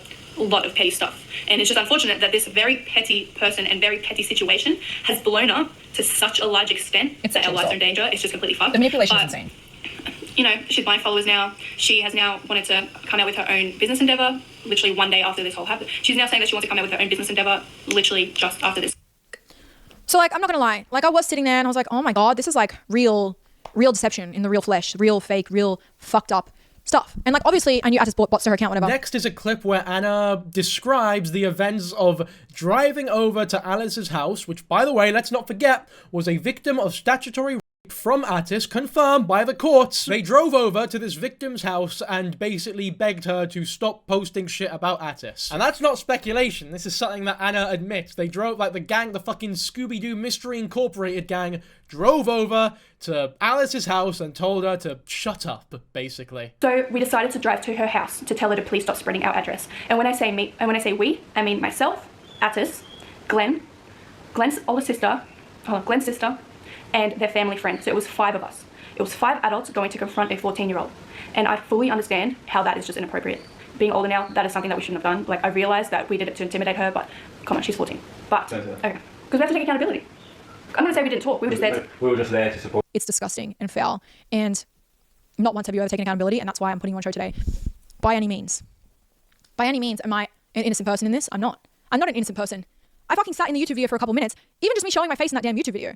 I should be responsible for the entire YouTube video then. I mean, another thing that clip goes to show is that any accountability that they do end up taking is not because they're actually holding themselves accountable, it's because she knows that taking accountability will look as though she's more innocent, right? It'll look as though she's telling the truth. Because she didn't say it in terms of like, look, to be fair, Atis, we did do something wrong and we should probably be honest about the things that we did wrong. It was, we have to take accountability, as much as to say like, well, people aren't gonna like it if we don't take accountability. I don't know if that makes sense, but I think you understand. I mean, he never got better. He only got worse in who he was. And you know what? I believe that's my karma. I believe I deserve every single little fucking piece of that shit. Because yeah, I sat there. I was a bystander. I was somebody that saw all of these lies. Not all of them. I was deceived to some extent. Yeah. So I'm no innocent person here. Quite some time had passed, and yeah, as I said, some of the things that were mentioned, which I specifically remembered, were about the Aboriginal foster kids. That was something I witnessed in my own fucking experience. The slamming on of the brakes, that was happening, but the big one hadn't happened yet. It was just the little ones. And then, you know, Atis, while she was under the influence of alcohol and passed out half awake, R-worded her. Now, I need to pee, first of all. I need to go away right now because I'm going to cry. I just have to be 1 sec. I need to refresh.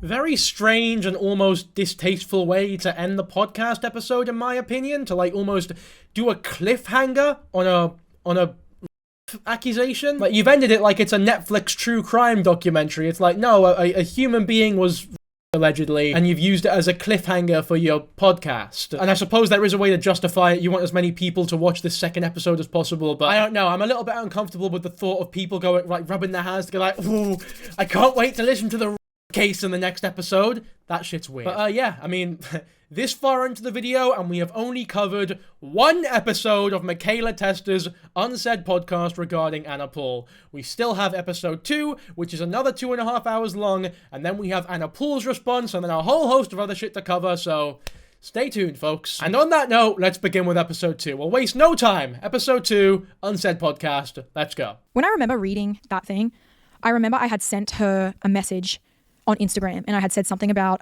me believing her, because before this, I was in tea time. I was like, you know, sticking up for myself. I was defending myself. I was defending Atis. I was defending Anna. People did not like me at all. People did not like Anna. They didn't like Atis, but I sent her that message saying I believed her, and I remember commenting something about how I believed her in tea time, or I had posted something about me believing her in tea time. I can't remember. I can't find screenshots. This is like ancient stuff. Hey guys, it's Future Mikaela here. I did end up finding the post that I did make in tea time, and I want you guys to take the time to read this post. As you can see here, I'm very much, you know, feeling bad for Alice. My mindset has completely shifted. I have found out new information. I have realized that the person that I'm dating is, you know, ultimately an abuser.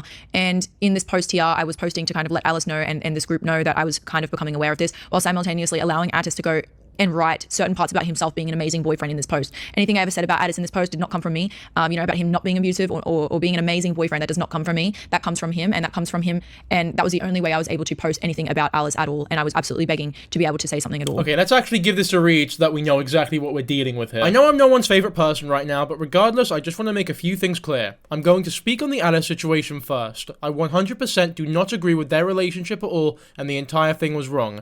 I've watched her entire video start to finish and learnt things I've never known before, and my views have changed completely. I feel incredibly bad for her and how the whole thing played out, and I want to apologize again for my original message to her regarding the legal stuff or any part I played to cause her any grief or hate. The video I featured in was released before her, so it was impossible for me to know anything from her side before that. It saddens me to hear about their relationship / what happened in it / how it ended. Atis has never treated me that way and has always been an amazing boyfriend, and we have never had a single fight or argument. I guess people act in relationships depending on who they are with at the time. He has never been mentally or physically abusive ever to me at any point. I'm an extremely traumatized person myself, which is why I act the way I do, and I retaliate to mean comments, etc. I know I have treated some admins like garbage, and I want to apologize 100% for absolutely anything I did say. It's a mental illness problem that I can't escape from. I'm extremely manic and always do and say the wrong things out of anger, and almost immediately realize what I've done is fucked up and wrong, and I'm taking 100% full accountability for that. I will redirect my supporters away from all of Alice's pages. All in all, a very respectable, honorable message. And, you know,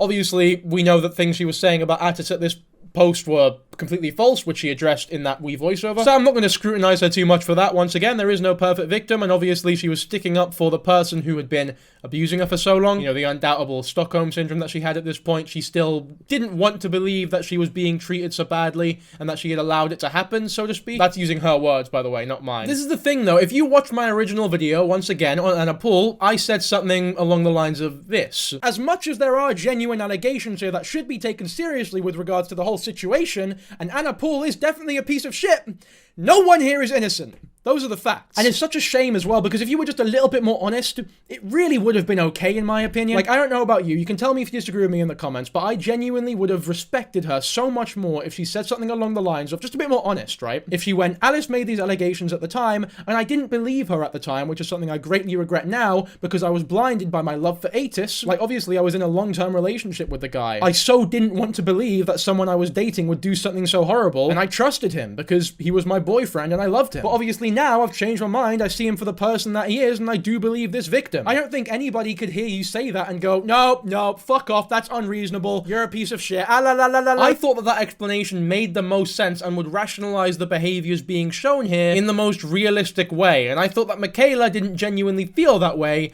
and was lying through the skin of her teeth in her original video. Now, I honestly kind of see that video as just her speaking wrongly. In some ways, at least. I still think that posting videos after the relationship ended where you're pining over Atis was a very stupid move, and that by doing so, you were bringing upon a lot of the hatred on yourself by, you know, acting obsessed. You can't do that and then complain when people think you're obsessed, because you're the reason that they think you're obsessed. That's what you wanted them to believe, and then you regretted your decision. Fair enough, maybe at that point you hadn't had the full amount of time to truly reflect on just how abusive said relationship was. I'm not discounting that as a possibility. That could have genuinely been what happened there to an extent, but at the same time, you have to at the very least understand why people thought you were still in love with Atis. But in terms of her saying that she immediately believed Alice's story, which I've been quite harsh towards this entire video, I mean, I'm definitely willing to cut her some slack and say maybe she just said immediately as another one of her accidental exaggerations, which I know wouldn't exactly hold up in a court of law, but this isn't a court of law. This is just a situation where a bunch of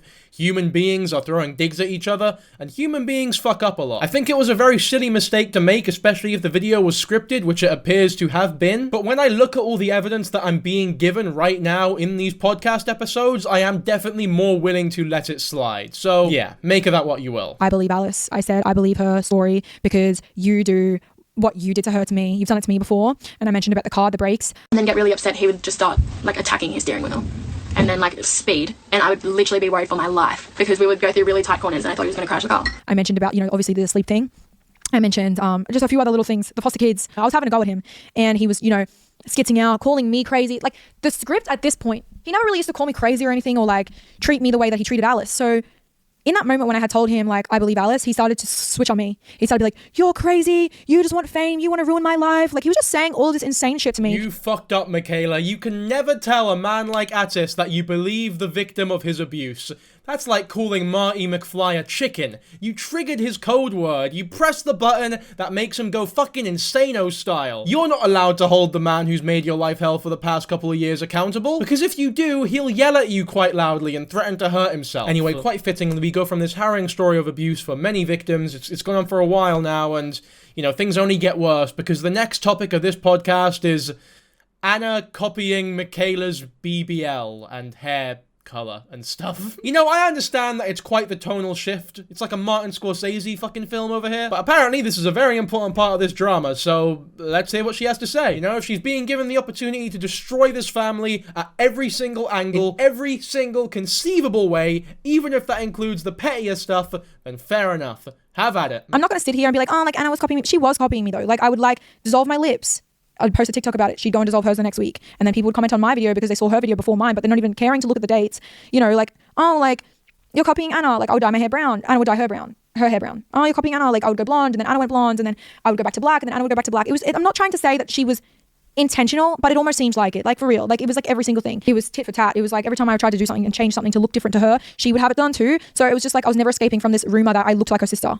Because as I said, on the TikTok, in the TikTok world, I was already getting hate comments for apparently supposedly copying her anyway, just because we looked the same. Legit, shut the fuck up. You're never gonna be like Anna, you dumb bitch, because you're not humble and you're rude. Legit, hope you get shamed every day because no one fucking likes you. I bet if you stood up next to a campfire, you would fucking melt because you're a piece of fucking plastic, you fake dog. Heart emoji. Accept message request from Ashton Scott 69. Usually, I'm not one for leaking people's usernames, but like, what? It's one thing to have the opinion that one person is copying another. What kind of sick fucking freak goes on their Instagram DMs and says shit like that? Well done, Ashton Scott 69. You are now in a video where 2 million people have seen you say this stupid shit. I hope you got plenty of hate mail. Is his name 69 because he was born in 1969? Because that'd be like even more fucking pathetic. Or maybe it's just like a funny haha meme thing, which would be epic and hilarious. I'm sure you'll all agree. Even though her entire persona on TikTok wasn't her real fucking persona, and she was fucking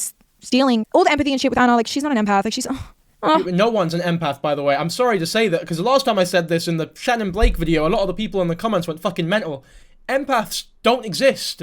They're not real. Empath is not a legitimate thing. It's not a legitimate condition that people can be diagnosed with, right? It's purely a self-diagnosis from people who either don't understand what empath is or narcissists who think they have godly powers. It is impossible for you to feel the emotions of another person, right? It's one thing to be good at putting yourselves in the shoes of others and imagining how they feel in a certain situation, right? That's fine if you think you can do that. But you cannot feel the emotions, the actual emotions that somebody else is feeling in a certain situation. Which, by the way, is what empath is. An empath is not just somebody who is very empathetic. That's not what empath means. It is literally a science fiction term that describes the paranormal ability to perceive the mental or emotional state of another individual. It's not possible. You can say you're an empathetic person. That's fine. Maybe you are an empathetic person. You know, saying that empaths exist is the same as saying that the earth is flat, or that Charlie Kirk is a really nice, reasonable man. When someone tells me that they're an empath, all I hear is, stay the fuck away from me, because I will make your life hell. Don't get me wrong, like, definitely at the time, obviously because I was persuaded by Anna that to have this, I guess, opinion of you, like, and just like, I think it really clicked for me one night. We went to like Mount Cootha or something, and just listening to the way that she spoke about you just made me like, I honestly don't know why I didn't see the fucking red flags then, but just like the way she was talking about you and stuff, I'm like, dude, like, what the fuck? This is your brother's girlfriend.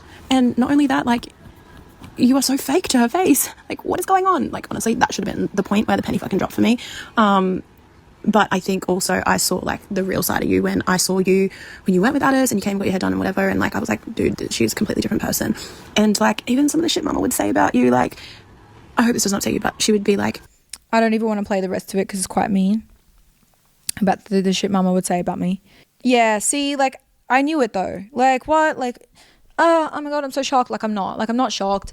I knew it because she'd say so much shit about this woman too, Jilly. She'd say so much shit about her, like... Yeah, I mean, it just seems as though Anna Poole is a very unpleasant individual to be around who loves chatting shit about people and being a fucking mean girl. We talked about this in my last video as well. It's like, people like Anna Poole, much of the time, don't actually have any real-life social skills, and nobody would want to actually be their pal if they weren't this massive, big, famous celebrity. Because when you actually sit down and talk to them on, like, a human level, you realize that they are fucking shit at talking to people in a way that makes them seem likable. Every time we see Anna Poole outside of her comfort zone, outside of her own TikTok, she comes across fucking weird and awkward, and I can't think of a more apt word than bleh. It's like she's so focused on appearing likable and charismatic on camera that she's forgotten how to actually be likable and charismatic. And when someone like that is constantly chatting shit about other people around you, people like you would be a damn fool to not assume that they are talking about you in that exact same way when they interact with other people. For me personally, as an individual, one of the biggest red flags that you can have as a human being when you talk to us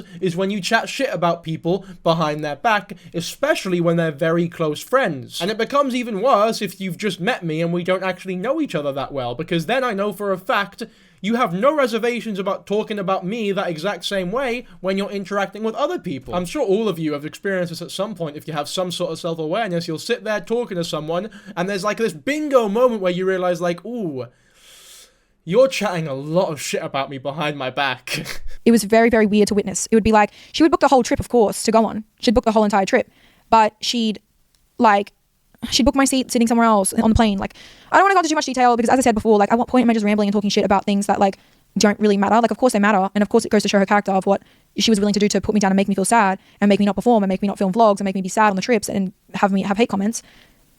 But, like, it's just not worth explaining. Like, I just don't care. Let's just get to the real shit. That's the trick, though. That's the trick that a lot of people like this do. They do really petty shit, really small things that you would look fucking insane if you were trying to bring them up. Stuff that you, as a person who knows said person, know that they're doing on purpose. But if you were to explain it to somebody else, they'd be sat there like, come on, mate, what are you talking about? She booked you a plane seat that she knew you wouldn't like. Maybe she didn't know. And you're sat there like, no, I know she did this to annoy me. I fucking know it, but I can't tell you because it makes me look insane. But ultimately, yeah, she's right. Let's get to the real shit. When she met my sisters when I was there, so this was like into the relationship when I was already living in the house with them, she had made like a really weird obscure comment to me and my siblings, like, oh, like, yeah, like I can see that you guys are siblings and you guys are related because you guys all have the same eyes, like a little too close together, right?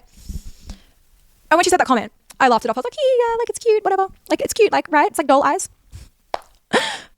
So whatever, obviously backhanded compliment, or it wasn't even a compliment, I don't think. Obviously it's such a niche thing to say too, like it's so niche, like, oh yeah, you guys have eyes that are too close together. Like I know I have close-set eyes, I've been dealing with this insecurity now ever since this bitch mentioned it, and you know what, I think it's pretty, I think it looks cute, it makes you look young, feminine, cute, and doll-like, and Tim Burton, and I don't give a fuck. I was wondering why Tim Burton was in the description of this video as like one of the people mentioned. Before I watched this, I was like, how the fuck is Tim Burton involved in any of, like, Kylie Jenner, sure, I understand how she might be mentioned, but yeah, she's right, they do have quite similar eyes, don't they? And I'm so sorry, Jack Cooper, but I sat in the fucking kitchen and I've heard it multiple times. I'm pretty sure there was a time at Korean barbecue as well, where I just heard Atis making such homophobic, disgusting remarks about you, and I was cracking up laughing. Like, of course, she's also saying shit as well, just like being really rude, calling you like a weird super fan and all this fucked up shit. So when I saw you hanging out with Anna and Atis Pool at the Stacks event, I unfollowed you, and because I just didn't want to see it, because it just broke my heart to see like someone that loves him so much. Obviously, you know, you love Anna and you don't try to hide that on social media, particularly a couple of years ago.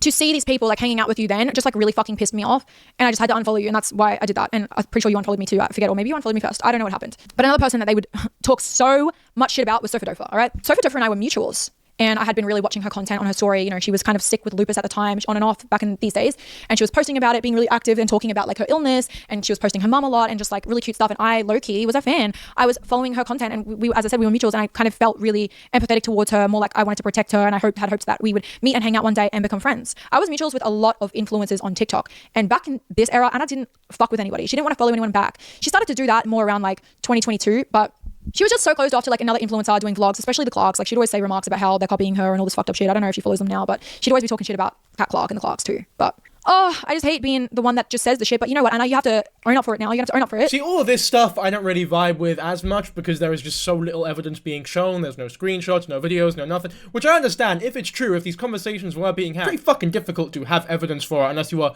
filming everything like some weird fucked up documentary filmmaker. Which obviously you weren't planning to do something like this at the time, so that's not possible. But like, I don't know, all she needs to do, all Anna Paul needs to do for these accusations in particular is just say like, no, I didn't do that. And it's like, what can people really say? Because it's just your word against hers, really. With the other shit, it's different because there's screenshots, there's voice messages, there's so much evidence there. But for this, it's like, it's just messy. Because you can't in good faith 100% believe one side or the other in terms of these homophobic comments and such. Yes, it definitely falls in line with the portrayal of Anna Paul that you are painting her out to be, and that she very likely is. Like, I have no trouble believing that Anna Paul is a complete piece of shit. We know she's an enabler, we know she's completely fake, so yeah, this does fall in line with that portrayal of her. And I don't know if I'm just more pedantic than I realistically should be being, but like, especially in a situation like this, I'm just not comfortable making any 100% assertions until I know for sure. I think all I'm saying is, to sum it up in a weird way, because I am yapping a little bit here, is that it is not on Anna to provide evidence that she was not making these homophobic comments. It should be on Mikaela to provide evidence that the homophobic comments were made in the first place, which she has done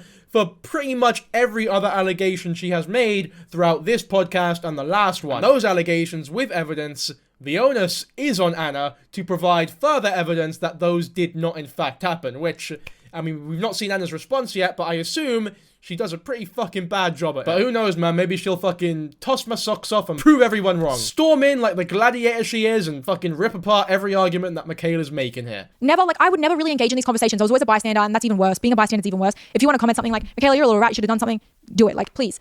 But I fucking did. I did something this time, and I'm gonna say it. Is being a bystander worse? I'm not too sure about that one. I think it would be worse if you were engaging and agreeing with them, as opposed to just sitting there and listening. But if my pal was telling me about a group of people who were chatting shit, and I was like, were you chatting shit about me with them? And they went, no, I was just listening to them. I wouldn't be like, what? That's even worse. I wish you were chatting shit about me, your friend. But anyway, she says she did do something here, so let's hear her out. She's just like trying to copy my content, and then she said something about how she's so ugly and her eyes are too close together and she doesn't even want to watch videos of her talking and she's so sick of it. Atis was laughing, cracking up. I don't even know what else he said. He was just entertaining that fact. So when I heard that comment about Sofa Dofa having eyes that were too close together and she's so ugly, at this time Atis hadn't told me that she had said this about me yet. I was like, oh, well, Anna said something about me and my sisters having eyes that were too close together. But she kind of masked it as like maybe a possible compliment. So when I heard that, I was just like, ew, like, oh, like she thinks that about me. Like, does she think I'm ugly too? And like, that's when I started to really, I was doing something and I was really getting angry. I was getting angry. I was sick of it. I felt like it was an attack to me. I felt like she was taking the piss out of me with Atis too, because like, I don't know, I kind of had suspected that maybe she was saying shit about me because she had already said something about Titus and her close-set eyes too.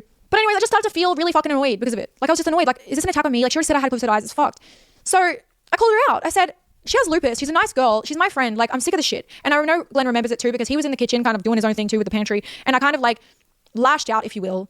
And I stormed upstairs. And I remember Atis texting me saying, like, you're such an embarrassment. Like, you speak to me like that in front of my family. Like, you're crazy. You're insane. Da-da-da-da. Because, again, after all this shit with Alice, I probably wasn't a good person to be around. I was vocal. I was angry. I was woke, if you will. See, this here is a classic case of the woke Mikaela Testa versus the based Anna Paul.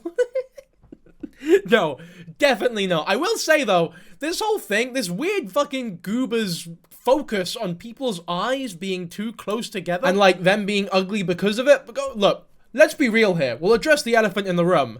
Mikaela, under any fucking standard in any culture, objectively, in terms of, like, beauty standard stuff, is not an ugly person. In fact, she's fucking gorgeous. And I don't mean that in terms of, like, subjective beauty is in the eye of the beholder type shit. I mean, like, objectively, in terms of every beauty standard you could think of, she is objectively a very pretty girl. And Anna Paul's weird focus on cooling people's eyes too close together, which there's a lot more of from what I hear, I'm sure we'll get into that later, kind of makes me think that she's projecting her own insecurities on them. Like, she probably thinks that her own eyes are too far apart. I know that's like some fucking wheelchair analysis, armchair psychologist type shit, but I don't know, man, it could very well be true. Because Mikaela's eyes aren't too close together. If they were any further apart, it would look strange. Like, it perfectly suits her face. In the same way, I've got a big fuck-off nose, but you don't even really realize how big my nose is, because if it was any smaller, it wouldn't suit my face properly.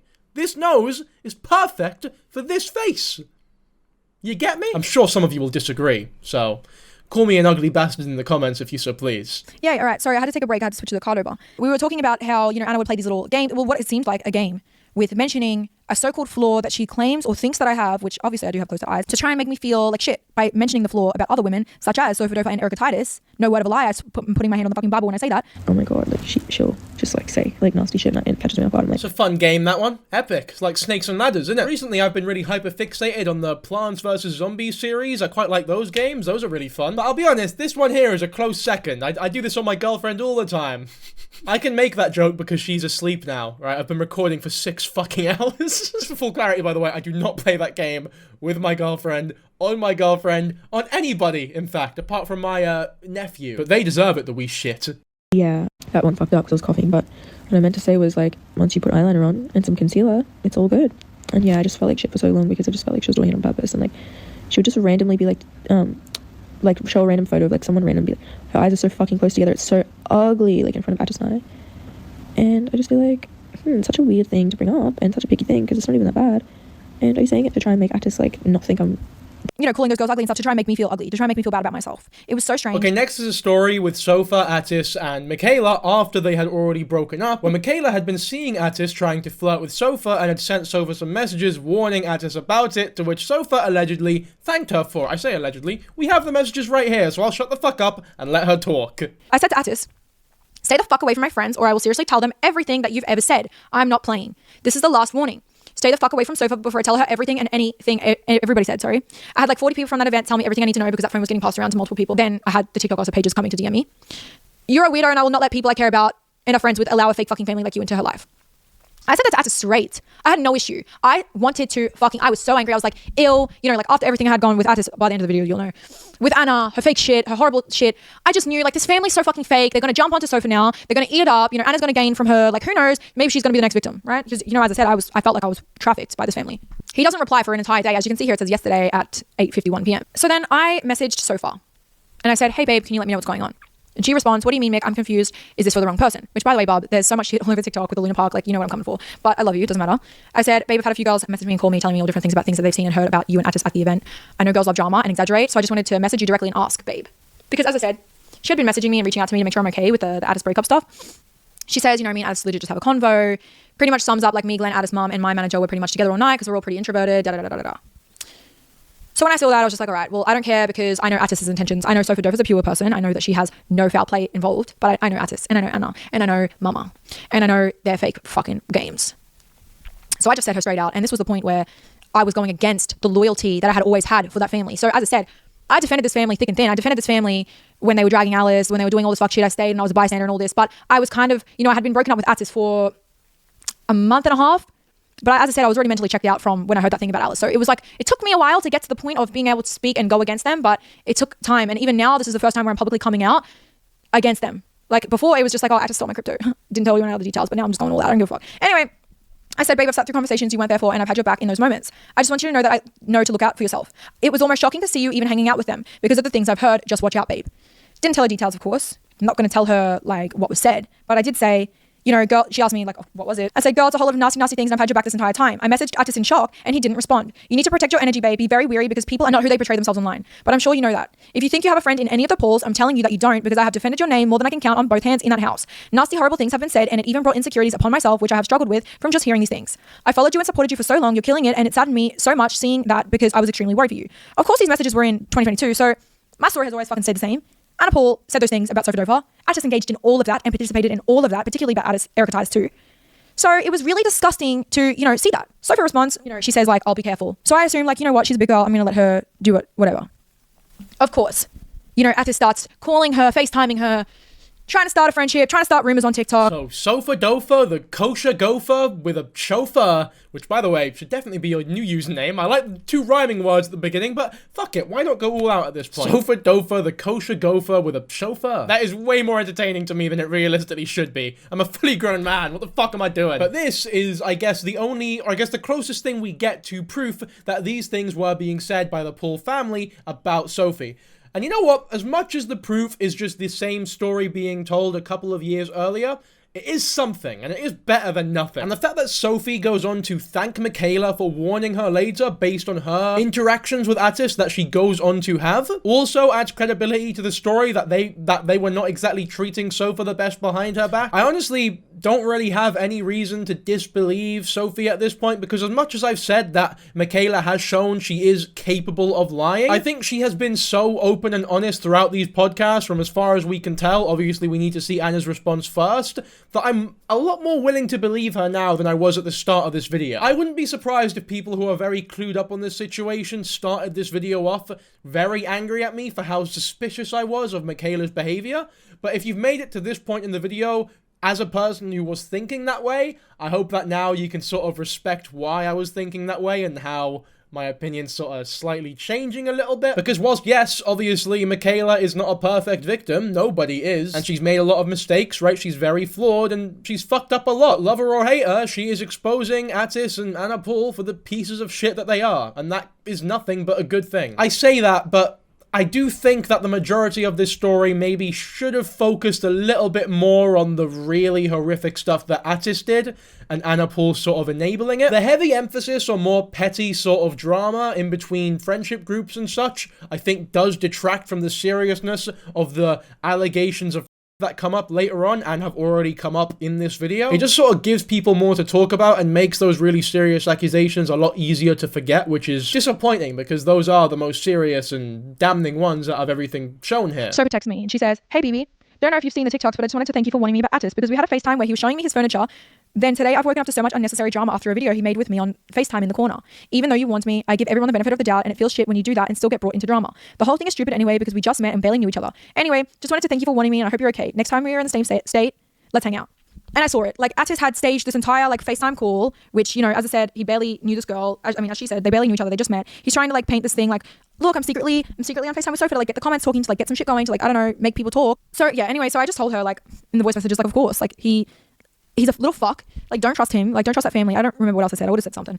But I remember her specifically telling me that back in the day, like, obviously this voice message, something about, like, how he doesn't even like text or call, and like the one time that it was is that it ended up on the TikTok and it was all set up. It just looked staged for comments and drama, and she just didn't want to be part of it, so she unfollowed his ass. And I was like, woohoo! Nice story, that, innit? And the cherry on top, the cream egg on the cupcake, we get this story from Sofa Dofa on Instagram supporting Mikaela further. And he comments on the recent drama with like an eyes emoji, to which Sofa responds with, I think it's really sad that we're calling this drama, which honestly might be the most sensible thing that anybody has said in this situation so far. Because to call this drama with like an eyes emoji that people use for like tea sessions and shit, when I believe that the very core of this story is a horrific one about allegations, yeah, I do think it is really sad that we are referring to it in such a manner and not taking it as seriously as we realistically should. And honestly, I do think some of the onus on that falls on Mikaela's lap. It's the weird try-hardy cliffhangers that she put at the end of the last episode. It's the focus on quite petty things that I feel like should be breezed over and not focused on as much as they are being focused on. It's the stories on Snapchat where she reveals really private information about people's STIs and stuff like that. This isn't drama or tea. This is someone's story and someone's life.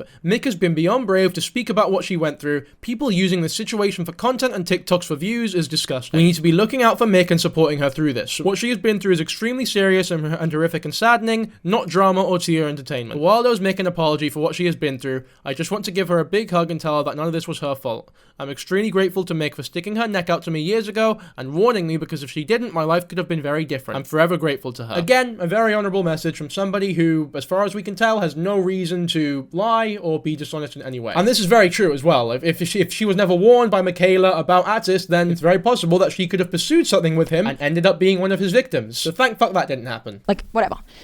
So obviously, this fucking story with the eyes is a bit outlandish, right? It's a bit niche, it's a bit fucked. I had made a video actually in 2023. As I said, this was an insecurity of mine, girl. It was bad. It was still affecting me after the fucking breakup. Okay, we're back on the eyes. I get it. It's a big insecurity of hers, but like, there's allegations. How long are we gonna go on about these fucking eyes? I guess in a way, it just goes to show just how truly hung up she was on this insecurity of hers, and how kind of fucked it was for Anna to exploit this insecurity. On the other hand, it's like, I get it. She was rude about your eyes. Can we fucking move on now? I want you guys to watch it. I was talking about Anna, but nobody knew.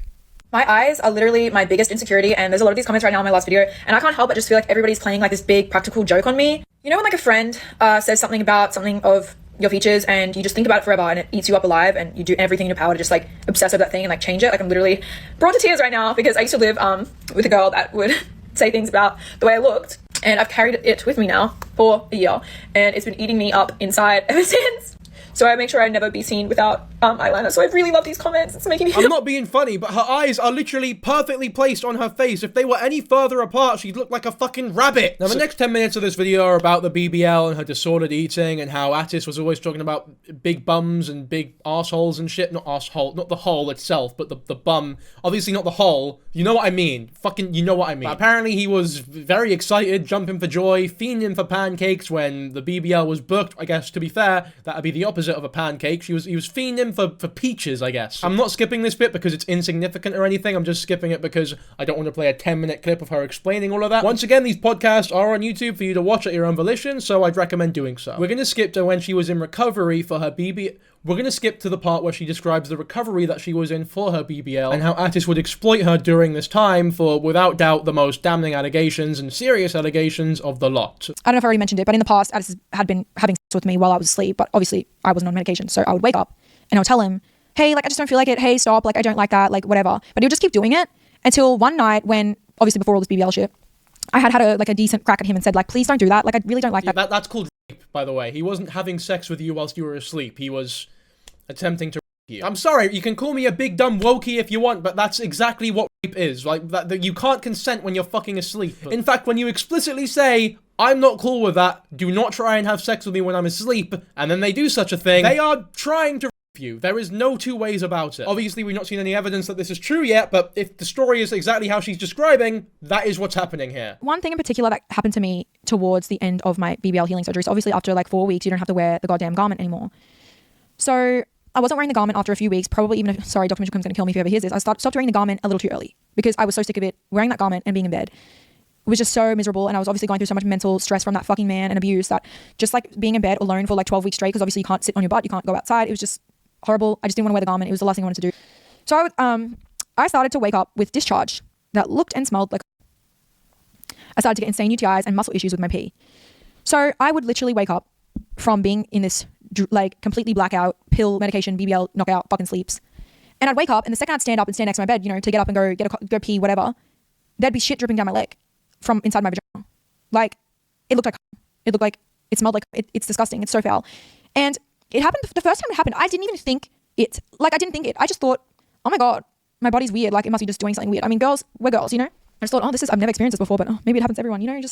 You never think that. You're never going to think it. You're not going to think it. Even though I had experienced him in the past, I just never thought it because, I don't know, you'd think you'd wake up. You'd think you'd know. You'd think you'd have something. You'd think you'd feel something down there that is giving the no signs except for what was dripping down my leg. But what happened is, you know, some days I would have it, some days I wouldn't. But I started to get the UTIs. I would get insane muscle pains, and I started to, like, it was really bad.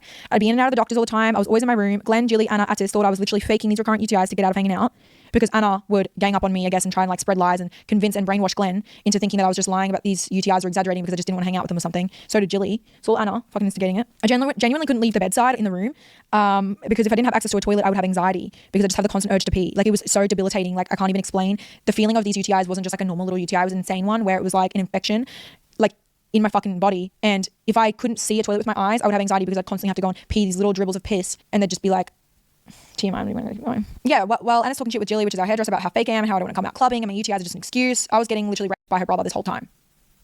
The stuff that was dripping down my leg was fucking while I'm knocked out unconscious in bed from this medication that I was taking.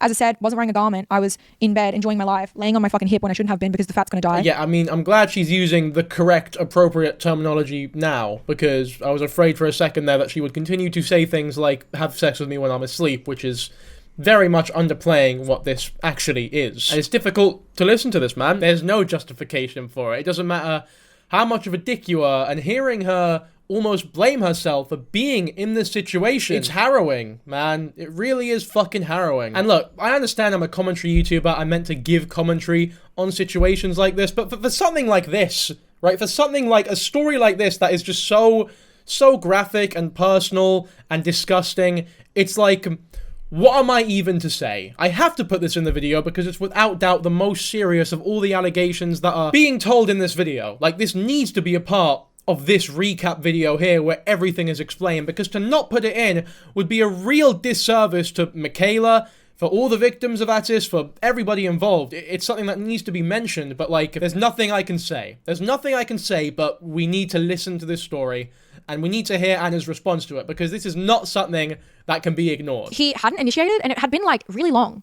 He was somehow, this is disgusting now, but just somehow satisfied and like wasn't bothering me, like he would always be bothering me, and it just seemed fucking sus. You know, it was, a girl knows, all right? So I went to my doctor, and I told my doctor everything. I told him about the past, about how he would do that to me, like obviously when I wasn't on medication, and he literally told me to call the cops. Like, the same doctor, I literally still have the same doctor now, and he told me to go to the cops, and I didn't go to the police. Newsflash. Hello, I'm an idiot. I didn't go to the police, of course. So obviously, after speaking to my doctor, I confronted Atis again, and he denied everything. Good doctor. I'm glad you kept him, because if you want to talk about a fucking doctor who actually cares about your health and cares about the people around you and doesn't think, you know what, it's none of my business, I think I know what's happening, but I'm not even going to fucking bother to get involved in this filthy shit, this messy drama right here. Get you a doctor like that one who actually clearly gives a fuck about your well-being, both physically and mentally. I took it upon myself to find out for myself. I didn't go to the police. I didn't do anything. I didn't do anything logical, did I? So what did I do? I pretended to take my usual sleep meds, and I pretended to take it and lay down and go to sleep. So I took it, the fake take, laying down, slowing my breathing down. You know, we're in a spooning position. I'm slowing my breathing down, and I'm just laying there with my eyes closed, pretending to be asleep. And it's so much effort. Like, it's like an hour. It's just so boring. I usually go on my phone, I usually do shit, but no, I just pretended. And when I fucking tell you, this man was so calculated and disgusting. I've never experienced something so disgusting before, but I should have fucking known. I should have known. He slowly puts his hand on my shoulder to see like if I would respond or react or move to his movement. I'm presuming. I don't know his move. I don't know what his intentions were with that, but I can guess, right? So then he puts his hand on my shoulder and he's just kind of like sitting up a little bit. Like, as I said, we were sprinting before. He was sitting up a little bit, kind of staying stagnant for a bit. It was a bit too long. I just knew something was up, and I got uncomfortable. I started to think in my head when he did that, like, oh, what the fuck, you know? So I was doing the slow breathing, and then he like starts to take my pants off really slowly. Really fucking slow, really slow. And by this point, you guys, obviously I knew what was about to happen. I knew it had already been happening. To me alone, that was confirmation to me. That was confirmation to me. I knew exactly what had been happening to me. I wasn't fucking crazy. I was getting sick. I was bleeding into a toilet. I was having these insane fucking issues. I was bedridden because of this fucking man, and he was lying to my face and was fucking raping me. I need to let it get to the point where I can physically, this man would gaslight and manipulate me into thinking that Anna wasn't making fun of me in front of my face all the time. Make me think I'm crazy. So I had to let it get a step far so I can literally fucking catch it in the act. You know what I'm saying? Like, who knows what he could be doing with the pants? That's the type of way he would gaslight me. So I let it get far. So he took my pants off fully, around the ankles, off the toes, so careful, so quiet, so everything. But of course, like when I take my sleeping pills, he must have been doing this. I didn't wake up. I had no idea, nothing. No, I have no memories, nothing, no recollection, zilch. The only thing is waking up and having in the underwear. So obviously, fake took the pill. Pants are off. He's spitting into his hand. He's like making noises with spit. Like I obviously didn't see it with my own eyes. I can hear the shit. What is he doing? He's putting it on himself, and then he starts to slip it, like goes back into the spoon position real fucking slow, starts to slip it in a little bit. I wait until it's just in a little bit. It's just in a little bit, okay? When I tell you I jump up out of the fucking bed, and I've never seen this man more startled than this before. I've never seen him more fucking startled than this. I jump up first, and he jumps up, and I said, what the fuck are you doing? I knew it was you. I fucking knew you were doing this to me. This is why I'm sick. I was crying. I was a mess. I was like, you don't give a fuck about me. You don't care about my well-being. You know I'm bleeding into the toilet. You know I'm on all this medication. You know your sister's been saying lies about me, saying it's fake. Like, you are so evil and fucked. And you know what this man did? I need a drink of water. He gaslit me to my face. He said, I don't know what you're talking about. What are you talking about? What's going on? I was asleep. I was next to you. What? And I said, I fucking didn't take a sleeping pill tonight. I'm not asleep. I waited until this moment. I was never asleep. Atis, I know what you're doing. I know what you've done. He's like, you're crazy. I don't know what you're talking about. All this drama at nighttime. It's always drama with you. Like the full gaslighting situation. All right. Like never admitting it. Acting like I'm crazy. And I guess over time, when you have someone in your ear telling you you're so crazy, you start to believe it, but I didn't. Yeah, I mean, he's in denial mode. There's no way he's going to admit to doing something like that. There's just no way. Because his mindset at this point, as far as I can tell, I don't know. Because I cannot empathize with this sort of sick, fucked up mindset. But I would assume that the way Atis is thinking at this point is, I could either admit what I'm doing and then she'll know what's going on, or I could lie and say it didn't happen and then maybe she won't believe me, but on the 1% chance that she will believe me if I say that I wasn't doing anything, I might as well go with the denial option. But yeah, I'm sorry for the longer than usual clips in this section of the video. We're still not done, but once again, there isn't much I can jump in and give like witty commentary to. This is just a story that needs to be listened to. And whilst, yes, there is no direct evidence that has been shown as of yet, I'm still waiting on bated breath. I'm sure we'll get more evidence as the video goes on. But even if we don't, the very fact that every other ex-girlfriend of Atis has come out, supported Mikaela, and, detailed similar stories that they have gone through at the hands of Atis, it's not as though this is a completely baseless claim that nobody can believe, even if nothing was shown. And she did show that she was in fact having UTIs. There was blood in the toilet, blood on the towel. He has some sort of weird porn addiction kink or something to do with that, because when I tell you his new girlfriend said the same story to me, almost identical story, no medication or anything involved. This man's sick, he has some sort of sleep fetish, something, and he doesn't even like to tell the person he's doing it to. It's disgusting, it's sick, twisted, I don't know. He's a danger to society, and in Australia, our justice system is shit. You have to pay $50 to be able to view if a person is a sexual predator. I will say, I do hope that his new girlfriend gave you permission to share that story online in the way that you are doing right now. I'll give you the benefit of the doubt and say that she did, because I don't think he'd be so irresponsible as to, air that dirty laundry out there without explicit permission from her. But yeah, I just wanted to throw that out there, because I do know a lot of people who get so emotional, rightfully so, by the way, recounting their own story of abuse, that they will involve other people who didn't want to be involved in their own story by saying their names publicly, or not even their names. She hasn't said her name, but involving them in any way like this without their permission is wrong. Cry in the shower, like heaving in the shower, because this is all happening to her, and she's getting financially abused. She's paying 50% income. She's got the sister's fucking talking so much shit.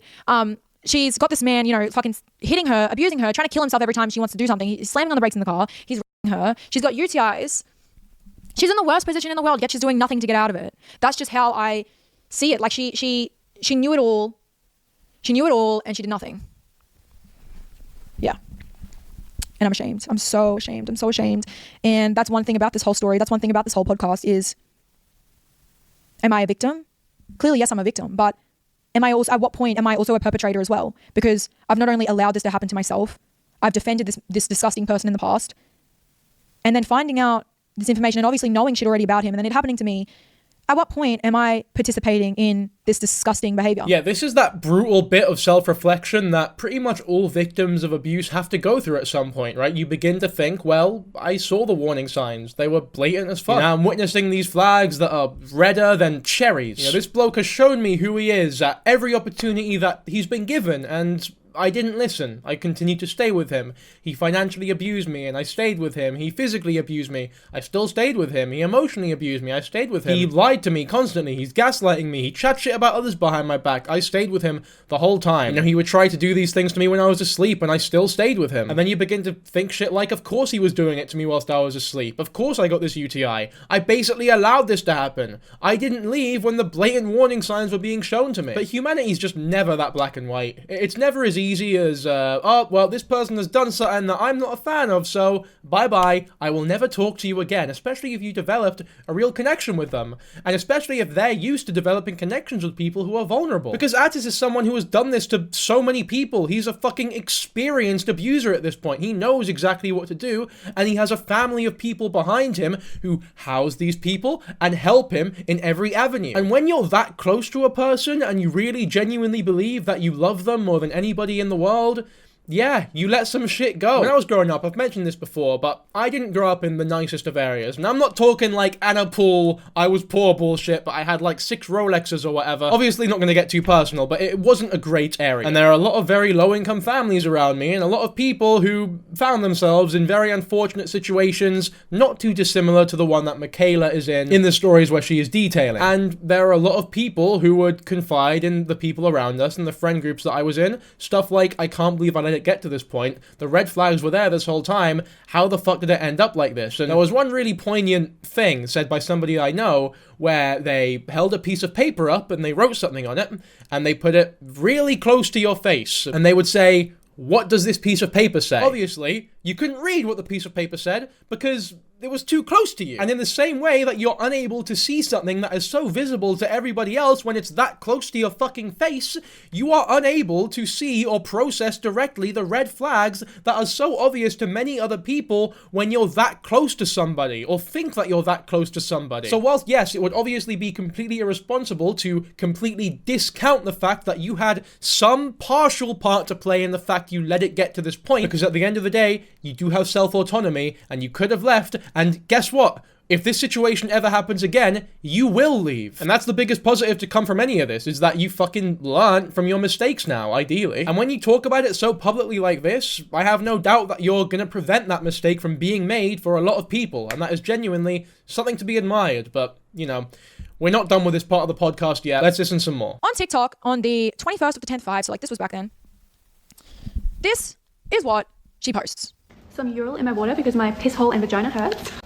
It's scrumptious. Yeah, we got 2 pizzas for dinner because I was hungry and I couldn't decide, okay? Anyway, it just like goes on with the video of her like stuffing her face full of pizza, lava cake, being all like sexual with the sauce dripping and all that. And then at the end she's like, yeah, my vagina like does hurt though. Which is so fucking bizarre and so infuriating because that medication that she's opening up and putting into the thing is like mine because I had so many boxes of this fucking Ural stuff. Obviously because I had UTIs and I didn't know that the cause was this freaking disgusting brother. But you know, meanwhile, she's doing this little video for her little, my pee hole and like vagina hurt. And she's like emptying a sachet, taking like one pathetic sip of the medication. Is so annoying to me. First of all, you don't have a UTI. Second of all, you're just using like the my pee hole and vag thing to like get clicks to your OF on freaking TikTok. You're simultaneously at the same time saying this. You're making fun of me to your brother, to Glenn, to Jilly, to anyone else that you were friends with that whole group, saying that I'm lying about all this stuff, this UTI stuff, just because I don't want to hang out with you guys and it's an excuse. All while I'm getting by your brother. And then yeah, you're just making content out of my fucking suffering, in my opinion. So I saw this and I just, oh my God, like it just annoyed me. It annoyed me. Did I ever say anything? No, I didn't. I was weak, pathetic, quiet, shy. Yeah, man, just more typical Anna being fucking odd. Like, you literally live in the same house as a and not only do you live with one, but you have one as a brother. Stop putting him in your TikToks. Stop bringing him to meet and greets. Stop putting him around young fans of yours. It's very, very deranged. And this video of her taking the UTI medication where she trivializes the whole thing, being like, oh, my pee-pee hurts, so I'm taking this UTI medication and eating some pizzas because I'm such a fat bastard and I feel ill right now and this is my cheat day. It's like, God, once again, she's doing that shit where she is intentionally trying to annoy Mikaela, but in a way where if she brings it up, she looks like the weird one for bringing up some odd shit that doesn't really matter, supposedly. Now look, obviously there is a lot more to this part of the podcast. Once again, I sound like a broken record at this point. It's right there for you to view. I'm not going to go over the whole thing, and it is very difficult to watch. The next chapter of the podcast, though, is the animal abuse section, which... I mean, as much as it sucks to say, is about 1 billion times more jovial than the shit that we just went through. Anna just buys animals like handbags. Like, she'll entertain the animal for a short period of time, and then she'll kind of pass it off to a family member, and then she'll buy another one the next year, and then it'll happen again, the cycle will repeat. It'll be all sorts of species.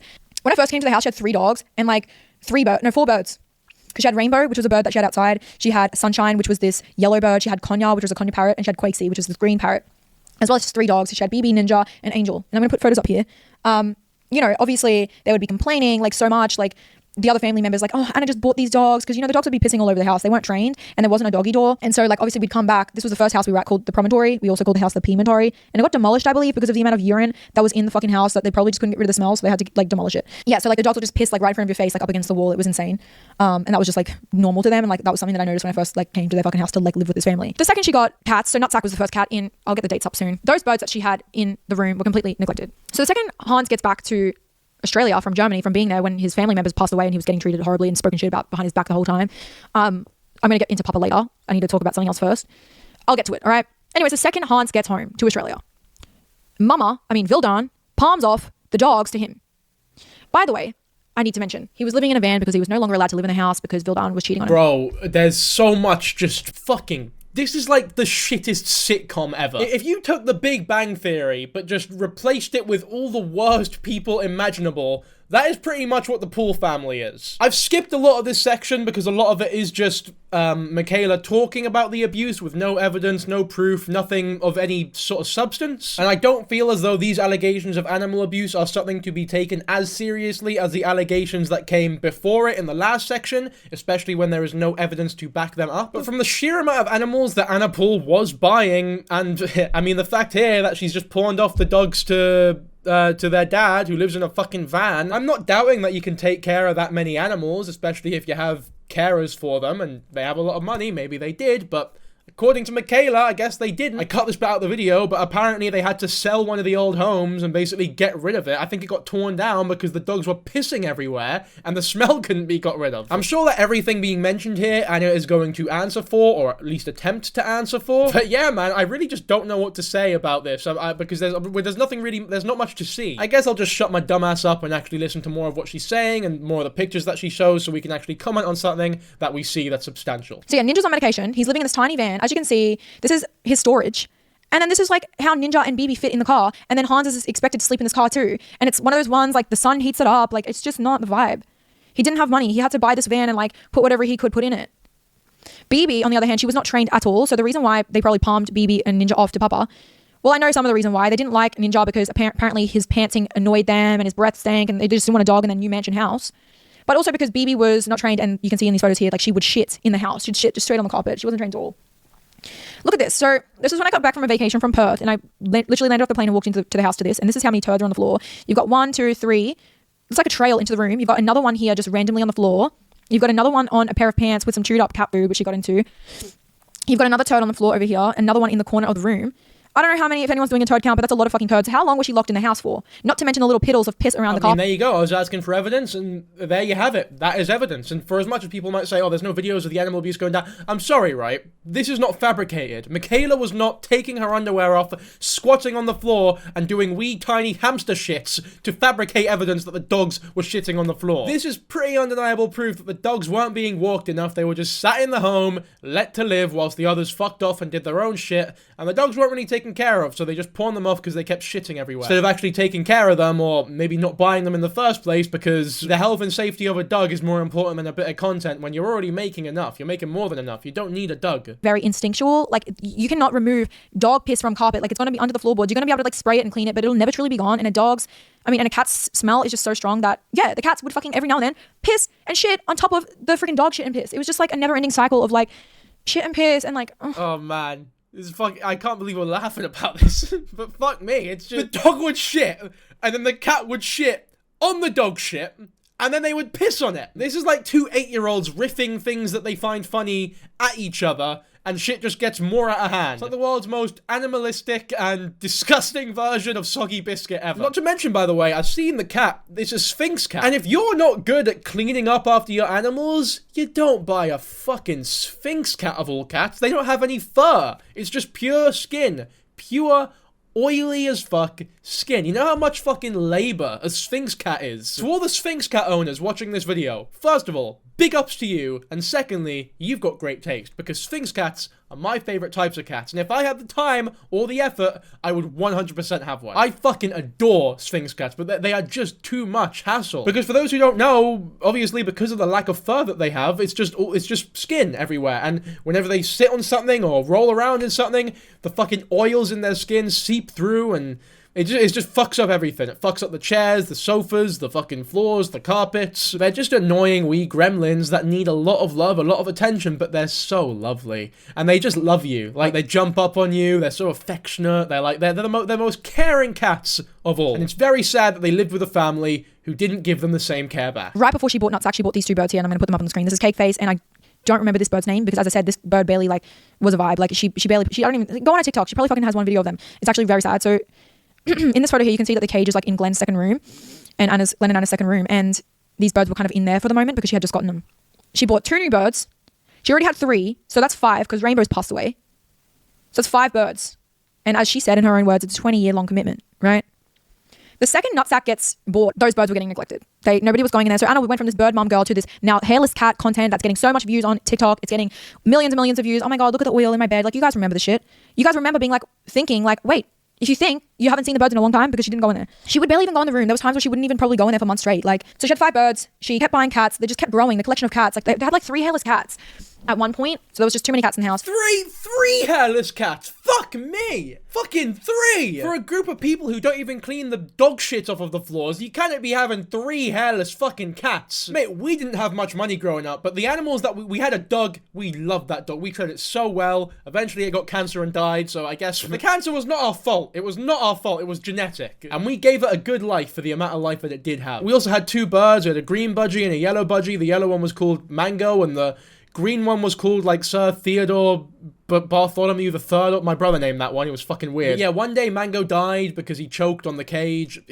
You know what? When I describe it out loud, it sounds as though we didn't love our animals very much, but fuck, we did! And I had a fish called Muhammad Ali that jumped out the tank and killed itself. Fuck me. My family don't have a great history with animals, but it's not our fault. Like, these are all just a series of bad coincidences. You know, it's not my fault that the fish jumped out the tank. It's not my fault that dumbass Mango choked himself on the cage. You know, it probably died at around 3 a.m. and then we woke up at like 8 or so we couldn't save it. But I mean, they didn't stop my dad from trying to give it CPR. That was a very depressing sight, by the way. Am I incriminating myself by admitting this publicly? We loved our animals, I promise you. Like, this is not our fault. I genuinely do believe that. I know I'm joking, but like, we did love them. You know what? We'll move on before I dig myself a deeper hole. Okay, we're gonna go check out a snake, because we actually have a snake in our house. And it's wet. Wasn't he? Like this? Yeah, he was tiny. And now he's shit. Nice. There he is. And you can't get him out. Oh, listen, the weight. Put the camera back on me. What the fuck? Is anyone else just like really fucking concerned? Because I am. I lived in the house and I witnessed things that you guys haven't. Sorry, I get really angry because it's just annoying because she bought the new, like, the reason why I'm saying this because it's all good and well. Anna, people make mistakes, okay? People buy animals and then they realize it's a big thing to handle, but like, you have a track record of doing this over way too long, honey, and you should have learnt your lesson so many times when you palm all these animals off to everyone around you and neglect them. It's when you bought a new bird just this year that pissed me off. It pissed me off so much because there's no way I watched those fucking birds rot in a cage. Stop harvesting so many fucking animals. You're not a Pokemon trainer, right? This is not gotta catch them all. This is just the world's most abusive and smallest zoo. He's not old enough to be dead yet. Why is Quitty dead? And we know why, because you neglected him, and these photos show it. These photos show I it. think I get the idea about the animal abuse, right? There is no doubt in my mind. I think we've seen enough to know that Anna is absolutely not treating her animals correctly. I think that's all we need to know. Again, if you want to watch the whole thing, the podcasts are out there. But for now, we're going to move on. I know you're a good person, and I have nothing bad to say about you, and I just want to start with saying that I have nothing bad to say about Hans Paul, and I will never have something bad to say about Hans Paul because he's an amazing fucking man. And even, I'm quoting his own words, he doesn't even know where he went wrong with his kids. He doesn't know. He doesn't know where he went wrong with raising those fucking kids because they're foul and they're just like their mother. And I'm so sorry. I don't want to come across like this, but it's just the truth. And I don't know how else to fucking say it. Hans Paul is homeless. I'll set the scene for you. He worked his ass off. He had so many nice cars. He's from Germany. He's provided for his family. He would sell antiques. He would make so much money. He would fucking always have them living in a nice situation, always having money to provide, nice gifts, everything. But I want you to know that even though he was the main provider for the entire house, Vildan had some sort of resentment and animosity towards this man. It was like she was with him, but she hated him. And she would always talk shit about him to her kids. So obviously growing up, Papa was always there, but Vildan was always in these kids' ears with shit. This is information that I got told by Hans. I don't want to hear anything about it. This is not he said, she said. I heard this from the source. Vildan was just, what I can say about Vildan is she's not a nice person, okay? She's not a nice person. She is very fucking nasty. The things that come out of her mouth are very fucking disgusting. She's just not a nice person, okay? This is not something that I would have come on here because I don't like talking necessarily about parents, but it is a really disgusting, horrible, fucked up thing. See, this much, I'm not too sure about how I feel about this being made public, especially if it, you know, whether or not it's true or not. I feel like the sort of feud between Anna's parents and their whole relationship situation and the way they were treating each other. As two characters who aren't really a part of this story, I'm not too sure how I feel about their dirty laundry being aired out like this. Especially when, once again, at the very core of this story is, you know, one about from Atis. Don't get me wrong, we've made it this far into the podcast. Of course, we're going to hear her out and listen to what she has to say. So I just want to show you something that Veruca posted first, which was this video. Okay, I just have to say something. It's eating me alive to not say anything. I'm going to set the scene for you, okay? When my son was still alive, I had this woman, like a family friend of mine, come over to look after my son. I'm just telling you how I found out, okay? She'd come over to look after my son while I went to the dentist or I went and did whatever, you know, whatever. My son dies.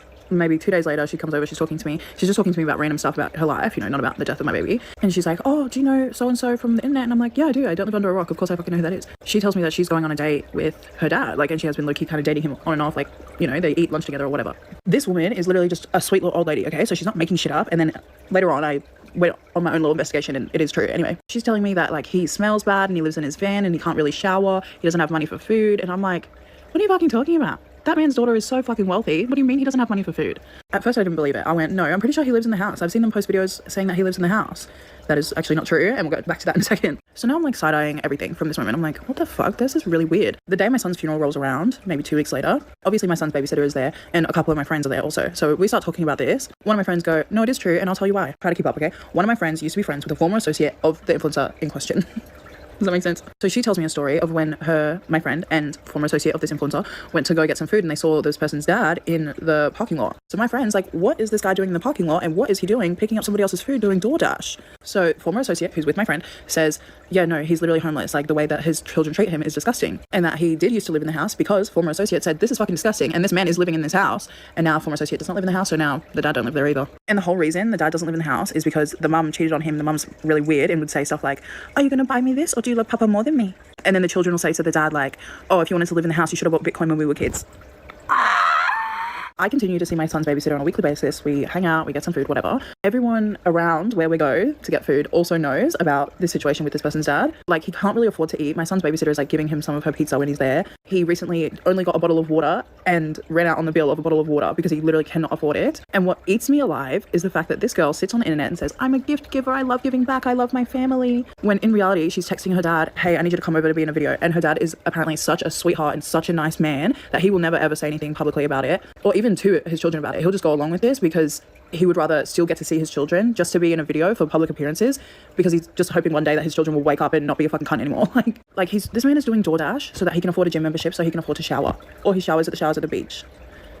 And his daughter is so rich, and the worst part is that she sits on the internet and pretends to be so caring when this man is basically starving and filthy because she refuses to do anything about it. This is fucking heavy, especially if this is all true. This is heavy as fuck, because the world don't have many genuine, real, nice people who are selfless and really provide for their family or the people around them with no ulterior motives, expecting nothing in return, would do anything for the people they love, right? It's very rare that you find the type of person that they are describing here in terms of Papa or Hans is his name, right? And look, we've covered a lot of topics on this channel where parents are involved, and I'm very quick to say, at the end of the day, we do not know what the interpersonal relationships are like in whatever family we're talking about. So, as much as we're hearing very good things about Hans and very bad things about everybody else involved in that fucking family, we have no idea what Hans was like when Anna and Atis were growing up. We have no idea why they feel this sort of resentment towards Hans. It could be as simple as Hans did not make them rich or buy Bitcoin or whatever when they were younger. It could be that. Maybe it is that. But maybe there's also some other shit that we don't know about. And, you know, I don't want to make any big assumptions. I'm sure this is something that, once again, we will hear in Anna Paul's response video, and I'm very eager to see what she has to say, because if this is all true, then fuck me. What a tragedy. Like, a genuine, actual tragedy. I'm not using that word as like a, you know, hyperbole. This is pretty much the definition of tragedy. He's a tragic character. He's like the MC in the average Shakespeare play. I had Papa's location because I needed to like make sure where he was. Like, call me a crazy ex or something like that. I don't give a fuck. My care and admiration for Hans Paul has nothing to do with Atis Paul. It never has. I witnessed the way they treated this man, and I knew because of how hard I had to fight for Hans to live in a house, even just park his car in the garage to sleep in there, was insane. I literally stood up to Vildan, Atis, Anna, and everyone, and I told Hans to his face, I don't care what they say. I pay the rent. You are allowed to come and sleep in this garage. It's $3,650 a week, and I'm paying it. I'm paying like half of it. I'm paying majority of this damn rent. I'm paying like a full big chunk of it. Hans Paul, you have every right to sleep in the garage, and I'm gonna put a spare bed in this room, and here's a nice little bathroom, and you have permission from me to be able to use it. I am so curious to see what Anna has to say about all this, because if Anna just comes out and goes, none of this is true, then I don't really know what to say to that, because there's no hard evidence either way. But if she comes out and does not explicitly deny that this is going on, if we get anything other than this is not what happened at all, then in my mind, it'll all be...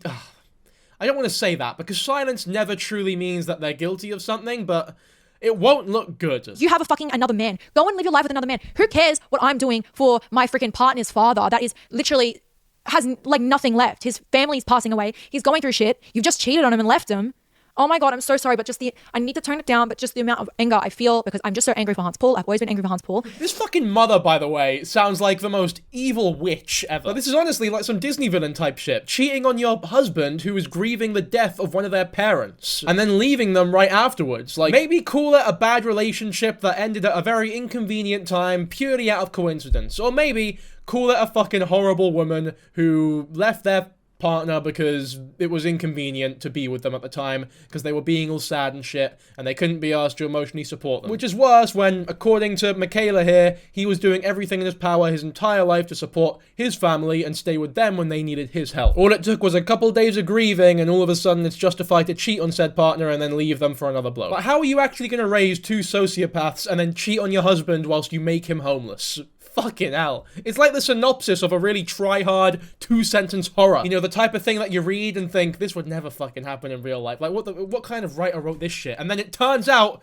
this is fucking Australian OF TikTok type stuff. This podcast is the type of thing that I expect to see out of, like, you know when you're watching a movie and there's like a fake movie on the screen of a TV in the movie that you're watching? This is the type of thing I would expect to see on there. In fact, this makes me wonder if our world is just a movie that somebody else is watching, and this is the scenario that I just explained. This situation is so insane that it's making me fucking conspiratorial. I feel like I'm in the fucking Truman Show right now. I feel as though I'm gonna walk out my house and get shot in the head because I've come too close to discovering the truth. And that all of you are in on it and are trying to get me to believe yous. And guess what? I don't fucking trust any of you anymore. But that being said, please don't unsubscribe because we're so close to 200k. He was making hella money. He was making so much money. He was paying the rent. Food was on the table. They were having good Christmases. They were having fucking food on Christmas. They weren't starving, for crying out loud. They were going to cafes. They were going on shopping sprees. Around the time of like 2018, 2019, Papa would always explain that he has burnout. So he worked so hard throughout his whole life to provide for these kids. Around 2019 or 2018 or something like that, he started experiencing problems, like where it was mental. Like he didn't want to do the work. It's something called burnout. I don't know. Do the Googling. I think that it's a very real thing because I've just experienced burnout myself since 2023. I've experienced burnout myself. I believe in it. Anna, Atis, and Mama would make so much fun of Papa and say burnout doesn't exist and make so much fun of him. Not only that, but they just say the most disgusting, foul things about their dad. They talk so much shit about him. They say he stinks. They say this and that. all these things. Like, it's just so mean. They just bully him to his face and also behind his back. It's just sick. And also, they allowed their mother to cheat on him for God knows how long. Yeah, burnout does exist, by the way. People who say burnout don't exist, it just screams, I've never worked a real job in my life. I've never had to work hard enough where I've been burnt out. Either that, or it's like some weird Sigma grind set type shit where they're lying to themselves. They're like, burnout is not a real thing. You work through the pain. You work all day, every day. It's like, we're not fucking robots, man. As much as a lot of us wish we were, we're not fucking robots. You know, I've been sat here, I've been recording for like 7 hours or so. I'm sure when I'm done recording, I am going to pass out for like 18 hours, because guess what? I'm probably going to be a little bit burnt out. If you don't acknowledge that burnout is in fact a thing, you will either work yourself to fucking death, or not work at all and just be a lazy bum for the rest of your life. Or just lie to yourself and say that you're working really hard when in reality you're just a weird Sigma Alpha fucking loser bumboy. The type of guy who joins a Hustlers University Discord and asks for advice on how to text a girl. He's telling people at this venue that he doesn't have money for food. He's telling his girlfriend that he doesn't have money for food. He showers at the beach. She's giving him some of her pizza whenever he's over because he's hungry. And when she said, Papa knows he can use my card, I knew damn well this woman made so much fun of her father, bullied him in our group chats. This is a screenshot I found of, her bullying him about using $3 on her card. She is so nasty, just like her mother. Her father has burnout and is unable to work now due to stress and shit that he endured from her mother. So I knew this was a crock of shit. I knew how she spoke about her father. And this is just so funny that I've managed to find a screenshot of this exact situation that I've been talking about. I don't believe the card thing. That's just BS. Vildan would never let that slide. And Vildan would always put up a stink. If anyone in the house wanted to give Hans any fucking money, she would just be jealous and weird. Oh gosh. It's just so alien to me that people would act like this towards their own parents. Like, fair enough, I get it. Some parents are horrible, and maybe they really do see this bloke as fucking weird and abusive. Maybe they're victims of their mums who made them see him this way in some, odd, fucked up way. We don't know all the ins and outs. I'm eagerly awaiting Anna's response video, which we'll obviously get to later on. But, me personally, I recently actually paid for my parents' tickets to America because they didn't have any money for the tickets to America. And they called me saying we wanted to go to America, visit some of the family, but we don't have the money for it, which is a shame. And I sent them the money for it, and it was actually a very prideful moment in my life because it's the first time I was able to afford them the luxuries that they were able to give me when I was growing up, right? Them working so hard to give me the life that they never had, I was almost able to repay them slightly, and unironically, that is thanks to you guys, so thank yous all very much, because you've made our family very happy. But it's just so foreign to me, the concept of, I can't believe my dad spent $3 using my card. What a pathetic wee little mug. It's like, if everything that we're hearing is true, and this bloke really was working in and out every day to provide for these people and give them the lives that he presumably never had, and now they have a great life because of it, Germans already don't have a good rep, in the wider world. It sucks that they're adding to it. So Veruca and I were in contact at this time because I had contacted Veruca because I was like, holy fuck, this shit is so big. I need to know what's going on. She told me the story in full. She gave me more details. Basically, she says, I made out like a liar again when I'm not fucking lying, and there's so many people that know I'm not lying and refuse to say a thing. Which is so true, right? I knew that she wasn't lying. I was fucking there. I saw it. I've seen Hans crying in the kitchen. I've seen him at Woolworths. He's homeless. I've been in arguments with their fucking mother and Atis and Anna and shit, trying to fight for him to be able to sleep in the house. I've been there. I've seen it all. It's all true. It's all facts. I've seen the way they treat him.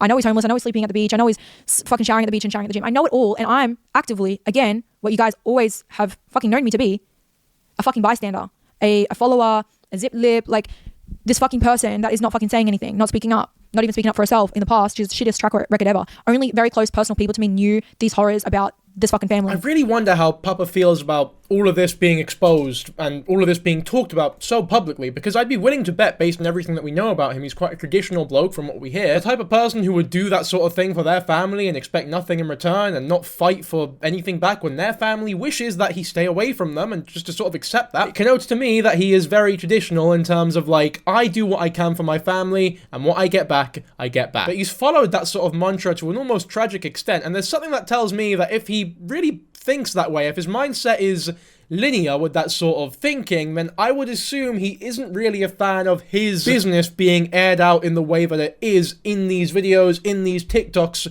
in this manner. I don't know if Mikaela asked for Papa's permission before she made these claims online. I would hope so, because I think it would fucking suck if he was watching all this not wanting it to be talked about. I think a little bit of don't worry guys, I did ask Papa if I could say all this, or I ran this podcast by him before I showed it to you all. I don't think that would have gone want to miss. I think I really would have appreciated that sort of thing, because it isn't fair on him if this story is told without his consent. And also, if he wasn't asked if this story couldn't, and also if he wasn't asked if his story could be told like this, it didn't need to be told. Like, there's more than enough in these podcasts already to make 2 podcasts about horrific shit that is happening with Atis and Anna and their mother. You know, there was no need to publicize such a tragic story from someone who doesn't want their story publicized. But that being said, that's all assuming that he didn't give them permission to explain the story in the way that they are, which he very well might have. I just don't know, and I guess none of us do except for the people involved in this situation. I just wish that they mentioned it at some point, I guess. I understand why it took us so long to go public about the whole thing. A lot of people are sure to victim blame with the sort of thing, well, why didn't you go public earlier if this was all true? Why are you only talking now? It's like, because she was shit scared of being seen as the bad person. She was shit scared of being seen as a perpetrator, as part of the problem, as just as bad as everyone around her for allowing said things to happen. And you know what? I'm not being coy when I say that this sort of expose is unironically quite brave, because she is admitting to her fault. She is allowing that sort of behavior, that sort of, I guess, discourse to happen. Because there are going to be a lot of people who call her a piece of shit, who call her a hypocrite, who call her an enabler for allowing this to happen, so to speak, whilst being in the relationship with Atis. And you know what? They're not completely 100% wrong. I don't think that they're correct either. You know, as Mikaela has acknowledged many times throughout these videos, she was part of the problem and she made a lot of mistakes. And, you know, if you call her a piece of shit, you wouldn't be... It's not ridiculous. It's not ridiculous to say that. It's not something that I would say now that I've seen all the information that has been shown to me so far. But if you were to come to that conclusion, even at this point of the whole thing, I wouldn't necessarily hold that against you. And that's why it took so long to go public. And that's why, unironically, this is a very brave thing to do. Anyway, the next section of the video is quite a heavy one and it contains a lot of information that people don't know, which is insane. But apparently there's another sibling of Anna and Atis called Sarah Paul. Mikaela says that Sarah does not have a relationship with Anna or Atis and is actually very good friends with Mikaela to this day. There is public posts from Sarah defending Mikaela despite being a part of the Paul family, which is surreal to say the least. We'll get to those posts later, but we'll hear Mikaela out first. This whole section begins with a post that Mikaela made, or a comment that Mikaela made on a TikTok of Hans and Sarah, where she says this. So I made this comment. I said, their mother is a horrible, nasty woman that robbed Sarah of her father, because this was a compilation of all these photos of people finding out that Anna Paul had another sibling because nobody knows about it. When she's also a content creator, when she's also a small business owner with a salon, like an in-home salon that does like tattooing and like stuff like that, like which Anna never fucking shouted out or posted, never supported. Anyways, so here's a vlog from 2020-21, and this is a photo of Anna and Sarah. This is a screenshot, and I just want to talk about this. So when I first met Anna and Atis, I had, you know, obviously got to know them. I would ask questions. Oh, do you have any other siblings? Do you have any, you know, and they mentioned to me that they had a sister, Sarah, who is related to them through their father, and that she was a half sibling, and apparently she lives in Sydney. And I said, does Papa have a relationship with her? And they said, no, not really. And I was like, well, why? She lives in Australia. Why is that? And, you know, obviously because I'm a broken child, you know, I experienced having an adoptive father that hated my fucking guts and treated me like shit. It just kind of broke me down. I kind of felt sad. I kind of felt like, well, you know, he lives here and he's not really there, and they haven't really seen each other in a long time. I mean, they just send each other messages here or there, but they haven't seen each other since like probably early teens or something or whatnot. Just completely a strange relationship. But as Sarah says, which are some of these screenshots, this is Sarah posting on her own Instagram, and I'm just going to talk about them. You know, everybody wants a tea. I'm overwhelmed by the love and kindness of you all have shown me. My inbox is flooded with a lot of curiosity, which I would love to share, but also so personal about my childhood. So she needed to take some time before she even thought that she might even be close, to share anything about her childhood or anything that she had gone through with this family. I'm thirsty with a tea emoji. I don't know what these fucking viewers think this is, but you kind of go to a member of the family and be like, oh, can we have your personal family tea? Especially when it's this deep. It's not tea. Like, this is personal information that realistically is none of your business. If you don't want to talk about it, you don't want to talk about it. You can't realistically ask this lassie to air out all the dirty laundry between her and her family. These, like, interpersonal relationships that are none of your fucking business. This is not like, oh, I would like the tea between the relationships between your two pet hamsters, right? That's fine, right? That is an amount of tea that I am cool with you asking for. She answered a question saying you deserved to have your father around. She said, I agree, but everything happens for a reason, and I am who I am today because of the experiences I went through. My doors have always been open to those who want to be in my life. I don't hold grudges, I just set boundaries. Even if he couldn't be there for me then, I am grateful that he is able to be there for my children now. I'm going to touch on that. Sarah had times where her father was there. Very rarely. She has gone to Germany and spent time with him before. And as I said, before I speak, none of this is coming from Sarah.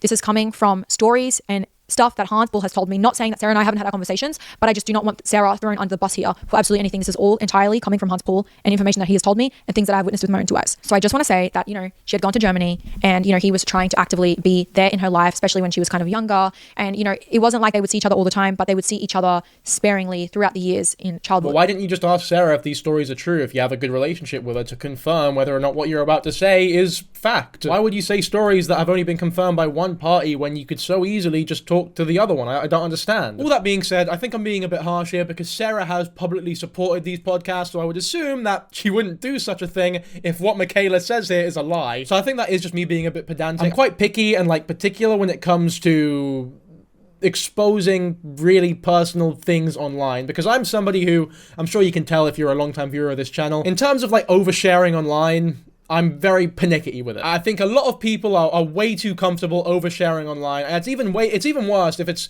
oversharing the business of somebody who isn't you. But I don't think this is the case like that, because we'll get to it later, but Sarah has publicly shown her support. In fact, we'll show it now. I 1000% stand with Mick, and any questioning that I've ever had in my past life, and any confusion I've ever had or heard that I've ever felt about why I was never accepted by my family has just gone out the window, because now I see everything for what it truly is, and the people that they are and how they treated her is just absolutely disgusting. And I just thank God every day for protecting me, and now everything actually makes sense to me why everything was the way that it was. Because growing up, trust me, I questioned so many things and I was hurt so many times, but now I couldn't be any more freaking grateful. So yeah, just bear in mind that Sarah has publicly endorsed this story before we move on. It's one thing when people who aren't a part of the family, people online, say that Anapol is a piece of shit and this and that and whatever, but when an actual member of the family, a half-sibling, is also backing up those stories and also not denying anything that's going on, and in fact doing the opposite, then it means a lot more. If there already wasn't enough evidence that Atis, Anna, and fucking this mother were a piece of shit, three pieces of shit, like the Dougs, 3 pieces of shit all on top of each other with a bunch of cat piss thrown on top. Might as well spit on that a few times as well, sweeten the deal, you know what I mean? And she's standing in the fucking corner, and this is what she always did. She would just stand there and she's like, so how did this happen? How did this arrangement, who messaged first? Who made this thing? Because again, we all live in the same country, yet they hadn't seen Sarah in years or even really spoken to her in years. So who did this arrangement? Who started this? They're trying to find who initiated the meetup. It was me. I said, I did. I'm friends with Sarah. We talk online, and I created the meet. I made us go out to dinner, and I connected everybody, and it's so beautiful and happy. And she's like, lovely, with her little fake fucking smile. The eyes were telling. She was pissed. She was pissed off. And I noticed Atis and Anna looked at each other while this was happening. It's like they almost had some underlying agreement that was unspoken agreement that, I wonder how Mama's going to feel about this. Man, this is hearing how these people are acting, I'm getting mad childhood flashbacks to fucking people I used to know, horrible parents I used to know, siblings who always knew they had this telepathic connection, they always knew what their parents were thinking. My parents are nice people, but me and my brother know what they're thinking pretty much all of the time when we're around them. Every question they ask, we look at each other, we know exactly what's going on in their minds. And when I hear shit like this, I almost feel wrong blaming Anna and Atis to the extent that I have been this whole time, because their mother is clearly such a fucked up individual. You can tell where they got it from, and you can tell that in a way they never had a fucking prayer to begin with that much of a horrible woman as their mum. When you're being raised by pure evil, pure sociopathy, it's no fucking wonder you ended up very that's not a takeaway. That's not you know what? That's not a take away the responsibility that they need to take for their own actions. It's not an excuse at all. I'm just saying, I can see where they got a lot of their traits from. I'm sure you've all had people in your life that you fucking despised, or maybe people that you fucking loved, and then you meet their parents and all of a sudden it clicks. You're like, oh, everything makes sense now. I feel like I've just entered fucking Nirvana with how much I understand everything. Because she's addicted. She's addicted to attention. She needs her kids' full attention. That even if they're giving attention to Papa, it's the fucking end of the world. And if Atis is giving me attention, it's the end of the world too. So obviously, I knew Vildan. I knew how she operated. My name's Vildan as well. It's shockingly close to 2006 animated adventure series Ben 10 supervillain Vilgax. Fuck, it was 2005. I'm a fake fan. I'm so sorry. Vildan was very jealous of her mother. She was obviously this beautiful Thai woman, and she was very jealous. And I know Vildan. She's a jealous woman. She's so jealous. She's so jealous of her son's relationship. She wants a son all to herself. She'll put the woman through grief every time. She did it to his ex. She did it to me. She wants her son, she wants her daughter, she wants Mikaela, but most of all, she wants the Omnitrix. The most powerful weapon in all the universe. You watch Ben 10, but like the German dub, and just watch all the Vilgax scenes, I think that's a pretty good representation of what Vildan was. Unmöglich, so oft die Gestalt zu wechseln! I did not think that I'd be on the Ben 10 Deutsch German dub channel during this video's recording, but here we are. Ben 10 Deutsch Der Omnitrix Teil 4. I really hope that German people aren't ones to get really offended when I butcher their language. I'm very sorry. I love your language. Chocolade mit Sommer bitter. That means hot chocolate with whipped cream, please. I visited Germany once, and honestly, that was all the German I ever needed to know. Chocolade mit Sommer bitter. Schnitzel bitter. I just know the ultimatums are crazy, and I just know that, Hans, if I witness you not in your grandkid's life, that I know that it's Vildan, and I know it's your kids, and I know that that's not your choice, and I'm disappointed, and it's pathetic, and you need to step up. You need to step up to the plate. But if that's something that you don't want to do and you're going to allow yourself to be fucking puppeted around, then that's on you. And I'm sorry, but that's so miserable and not what you stand for. And I know it's not. And I know that if you listen to this, because I know that you used to watch Alice's live streams and watch what she would say online and felt bad for her and sympathized with her as a victim, because you know your kids are fucked, you would tell me that you don't know where you went wrong with raising these kids and that they're just like Vildan. And I agree. They are fucked. Those kids are nothing like you. They are exactly like their mother. Just like when you told Atis when he got done for scamming, when he was a bit younger, that you can't believe it, that he's your son. Because that's so not you. Yeah, I just think that it's pretty disgusting that you allow people around you to dictate your relationships with your own children and grandchildren. But I'm not going to talk too much on it. I know that you've been through a lot. I know that you've been through a lot over the years. I witnessed you going through so much. You had burnout. You provided for your family. It was never enough. They would bully you. They would make fun of you. They would treat you badly because Vildan would fucking manipulate those kids to think that she did everything nice when you were putting the lights on and the food in the mouth. Like, not to repeat myself and ramble, but it truly just makes me so upset. And I'm so glad I'm not crying here, because the last couple of podcasts that I've had to film, it was just messy, disgusting crying. And I can fully say with my chest right now, Hans Paul is a victim of the Paul siblings. He's a victim. He's a victim, and he'll never admit it, and he'll never talk. He'll cry to people at the pub, but he will never get on here and say anything. And he'll probably just get on here and defend them because he has to. But yeah, I really don't know how I feel about shit that personal being spoken about to this level. Especially because the way that she phrased it at the end, it makes me feel as though she didn't get Hans's permission to air out his dirty laundry. Like, I know I keep using the phrase air out his dirty laundry. It just seems like the most appropriate one to use here.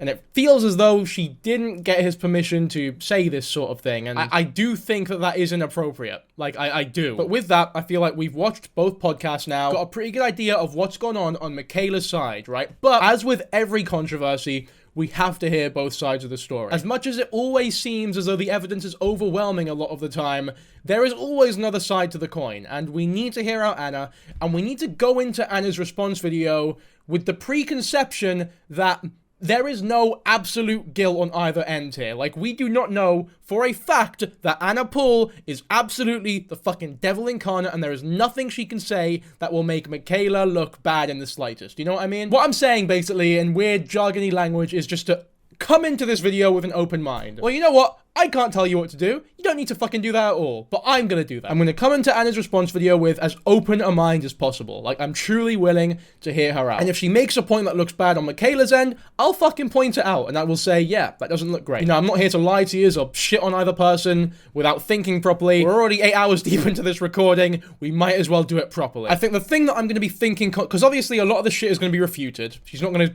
you know, come in and fucking confirm everything and be like, yeah, this is actually true. Sorry, I'm a piece of shit. There's just no way. Like, we're gonna get some things that are meant to discredit Mikaela. We're gonna get some things that refute a lot of the stuff that she has said about her, a lot of defenses. And the thing that's gonna be on my mind constantly is whatever Anna ends up saying about Mikaela, will it change her from being someone who isn't a perfect victim into the realm of somebody who is a real, genuine piece of shit that also happens to be a victim? The fact that Mikaela's a victim is, in my opinion, a fact at this point. I would be very surprised if somehow Anna changes my mind and Mikaela isn't a victim at all. Mikaela is a victim of Atis. Like, I truly believe that without a shadow of a doubt, beyond any reasonable doubt. The most Anna can do is make Mikaela look like a piece of shit who also happens to be a victim, as opposed to somebody who simply just isn't a perfect victim. If that makes any sense to you, I hope you know what I'm talking about. But either which way, let's get into Anna's response video. Enough is enough. Ooh, it's an ominous caption, I'll give her that. Hi everyone, I know that a lot of people have been waiting for me to make a response to Mikaela's video, and before I get into that, and before I do that, I want to address something very serious, and that is that a couple of years ago, I made a huge mistake by being in a YouTube video where I talk about a relationship that I wasn't even in. I should have never done that. I should have never ever done that, and I apologize for that. I should have never been in that video. I believe that at the end of the day, only the two people who are in a relationship truly know what goes on in that relationship. I have no right to sit down and talk about a relationship that I wasn't even in. And at the time, I thought I was doing the right thing by defending my family, but I wasn't. It's not the right thing to do whatsoever. And even now, when I watch those clips back, it's like, I can tell how immature I was. I should have been stronger in saying no to even being in that video. I should not have been in that video at all. And I really apologize for that. And because of that, in this video, I will not at all be addressing Atis and Mikaela's part of the relationship. Atis has done that on his Instagram today. That is his story to tell, not mine whatsoever. I'm only going to be talking about myself. We'll get to Atis' Instagram stories and all that shit later on. Don't you worry, by the way. And to be fair, so far in this response video, I know we're like 1 minute in, but to be fair, so far, everything is fine. Everything is serviceable. I've got no real qualms with any of it. I do believe that the responsibility is on Atis to disprove the horrific allegations that he has been thrust with, if he can disprove them, if he really can. Because at the end of the day, Anna is not responsible for the actions of Atis. But if Atis is unable to, you know, prove them wrong, and it seems as though he just lies through the skin of his teeth, and it's very provable that he's lying the whole time, then yeah, Anna, you definitely need to answer for enabling his behavior. But for as long as this story has gone on for, it's still very young, and there's sure to be developments. I'm sure this will not be Anna's only response video, I'll tell you that much for free. But straight away acknowledging that she shouldn't have made that video on the relationship she had no part of, fair enough. I think that's fair enough so far. Let's see if the cracks begin to form at any point soon. And not once did I try to stop it. I didn't try to stop it with a cease and desist or any type of legal letter, nothing at all. Because I believe when a woman has a story to tell, she should be able to come online and freely tell that story. So that's why I didn't do that. And another thing I want to say, since we're speaking at legal things, is that some people are saying because I didn't get her with a defamation case after her podcast was posted, that what she's saying must be the truth and she must be telling the truth, but that is not the case at all. In reality, a defamation case takes 3 to 4 years. It takes such a long time, and it costs $500,000 to $1 million. It's very expensive. It takes such a long time. And if I went down that route, I wouldn't be able to do this. I wouldn't be able to set up my camera like this and just freely tell you the truth like this. This would take 4 years to be able to do this. So I didn't want to go down that route. Yeah, she's right, by the way. That is absolutely correct. I fucking hate when people say shit like that. It's like, oh, well, if it's not true, then sue them. If it's not true, you should have done this and that. And if you didn't take it legally, it must all be real. It's like, no, you're all idiots. Come on now. Because if she were to go that way and take it legally, then all of you will be saying, oh, you haven't responded to the allegations yet. You know, you can never win in scenarios like this, but to be fair, there are some pretty damning allegations against her. So, again, let's watch the rest of this video. Now, Mikaela made a big mistake thinking that I'm going to stay silent like I always do, because she knows that when people lie about me online, I don't say anything, I don't make a video, like I just stay silent. And she made a huge mistake in thinking I'll do that again. She took my silence and my kindness for weakness in the situation, and I will not be staying silent this time. Now, when she first posted the podcast, I didn't watch it. I'm going to be honest, I didn't watch it because I wasn't going to sit down and listen to 2.5 hours of her lying. I'm not going to do that. That was until people started commenting like, oh, she came with the receipts, like all the receipts. And I thought, okay, let me see, like, what are these receipts? I want to see. So I watched her video and there are no receipts about me. There are no receipts about me. She puts up photos from my public Instagram and stuff like that, but she just tells very, very long stories. She speaks a lot, and her receipts are like photos from my public Instagram. There are no receipts. I today, however, have come with actual receipts. No receipts. Everything was on your public Instagram. That's kind of fun. I don't recall you posting the charges of statutory that your brother was facing on your public Instagram, but I guess if you're saying that you put it on there, you must have put it on there. Dunce. How can you sit there so condescendingly? I was actually observing this video because I'm a bit of an investigative journalist myself, and I couldn't help but notice that there were no actual receipts. You know, she went to Tesco, they asked if she wanted a receipt, and she said, no, I don't need a receipt. It's all on Anna Paul's public Instagram, to which the cashier went, what the fuck are you talking about? I, however, always ask for my receipts. Was the uncut footage of you having a gay old time responding to Alice's allegations against fucking Atis on your public Instagram? Were Alice's very allegations and the bullshit defamation fucking letter thing on your public Instagram? Now don't get me wrong, a large portion of Mikaela's podcasts were in fact just public posts with her anecdotes and stories being told in said podcast, right, in her own way, without much corroborating evidence alongside it. And I have mentioned that. I have mentioned that a lot of the stories Mikaela told have no evidence alongside them, and so they cannot be taken at face value. It would be irresponsible to believe everything that she says without a shadow of a doubt. I also think it would be very unfair and also equally irresponsible to disbelieve everything she says off the bat because there is no evidence, when evidence is very hard to obtain for a lot of the things that she is talking about. Which is why it's so important to come into Anna's video here with as open a mind as possible, because for Anna to say there was no evidence for any of the claims that you are making as a genuine defense isn't actually the worst defense in the world. It makes sense, because for a lot of the stories, the onus really is not on Anna to defend herself when Mikaela hasn't proven them to be true to begin with. But Anna here is claiming that she has actual receipts, actual evidence. I think what she says in this video will be very telling in regards to how true Mikaela's stories are as well. So we have to hear her out. Let's go. She asked to hang out with me 4 months ago. Even though now I've always been this very bad person, 4 months ago, she wanted to hang out with me. And Karina as well, which is funny considering how this video started. Now, fair enough, the year is not on this text message, but I don't think that Anna would be dumb enough to lie about something like this when the texts are, you know, had by Mikaela as well. And admittedly, yeah, a message like this does not look good on Mikaela's part. Even though now I've always been this very bad person, 4 months ago, she wanted to hang out with me. She asked me to come to her house. She asked me to make Snapchat content with her, which makes her money because she only wants to hang out with you if she can get something from you. And of course, I politely declined because I do not want to hang out with this person. I know what kind of person she is, and I do not want her in my life whatsoever. So I declined. And then she asked me to go on a trip to Fiji with her, which again would have been for Snapchat content, would have been for money.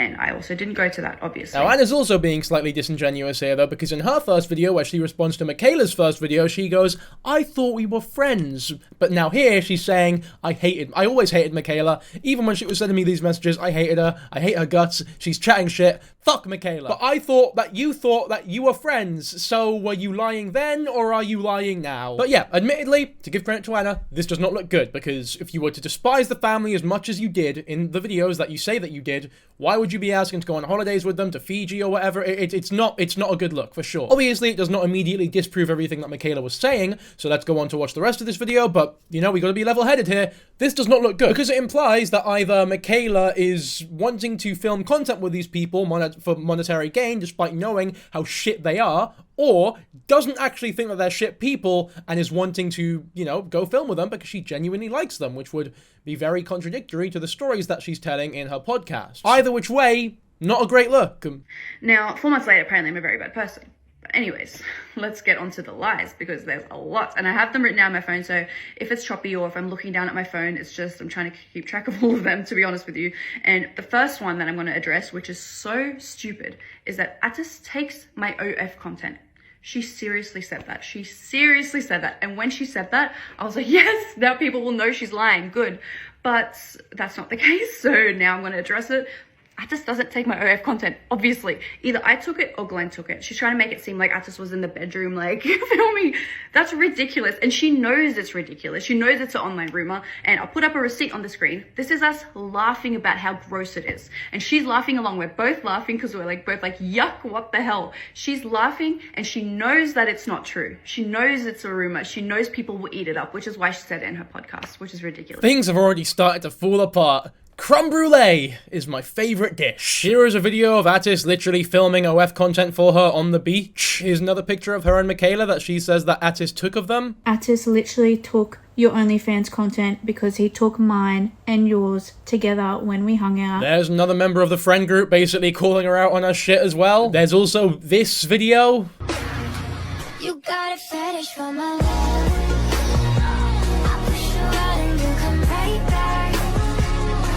There's also the fact that if you actually look at the screenshot that Anna puts on screen, if you actually read it, she says the only OnlyFans thing Atis has ever taken of me was in Bali, of both of us, but that was like 2 years ago, and we never said who recorded that. What a fucking moron. I can't believe she would ever say that Atis filmed my OF content, and to prove it, here's a screenshot where I actually admit that Atis did in fact film my OF content that one time. Well, fuck, I've kind of fucked myself. I couldn't even fabricate messages that prove her wrong. Bro, what do I even say to this? It's like the most obvious lie ever. This is like cheating on your partner 1 week into the relationship. You cannot begin an expose like this with an immediate, obvious fucking lie. This is you're meant to start off strong, man. You ever seen Puss in Boots: The Last Wish? The first 5 minutes is like the best part. And the thing is, it's not even something you had to lie about. It's not criminal to take pictures of your sister for OF.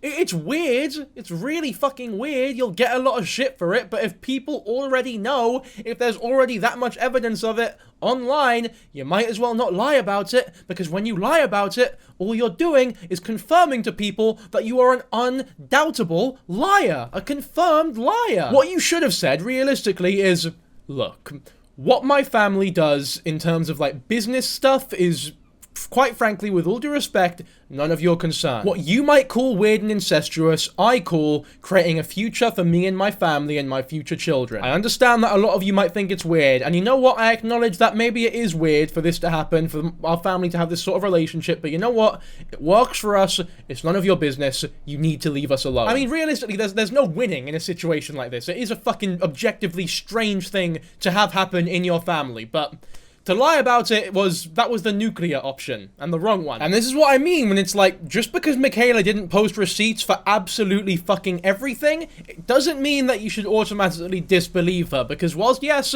there was no hard evidence of Atis recording or making any of the OF content with Anna Paul in Mikaela's video, it has been confirmed as a real, true thing that was happening. Just because we can't confirm it doesn't mean it didn't happen, and ironically, Anna Paul was actually the one who confirmed a story that previously had no evidence. So we're off to a flying start, I'm sure you'll all agree. The other family members like, oh, Anna just bought these dogs. My family is so annoyed at me because I just bought all these dogs. This is how old I was when we got my first dog, Angel. I was 8. And when we got my second dog, I was 12. I was not buying all these dogs when I was 8 and 12. And my other dog, Baby, we got when I was 17, and she still lives with my dad to this day. Angel and Ninja both passed away from old age a couple of years ago, but Baby is still loving life. You can see her on my dad's Instagram. She's loving it. She's happy. So I'm not just buying all these dogs. That's ridiculous. Yep, fair enough. That allegation is dead in the water. She did not just buy all the dogs. There's just no way. She was so young. There's no way she was fucking financially providing for all those dogs.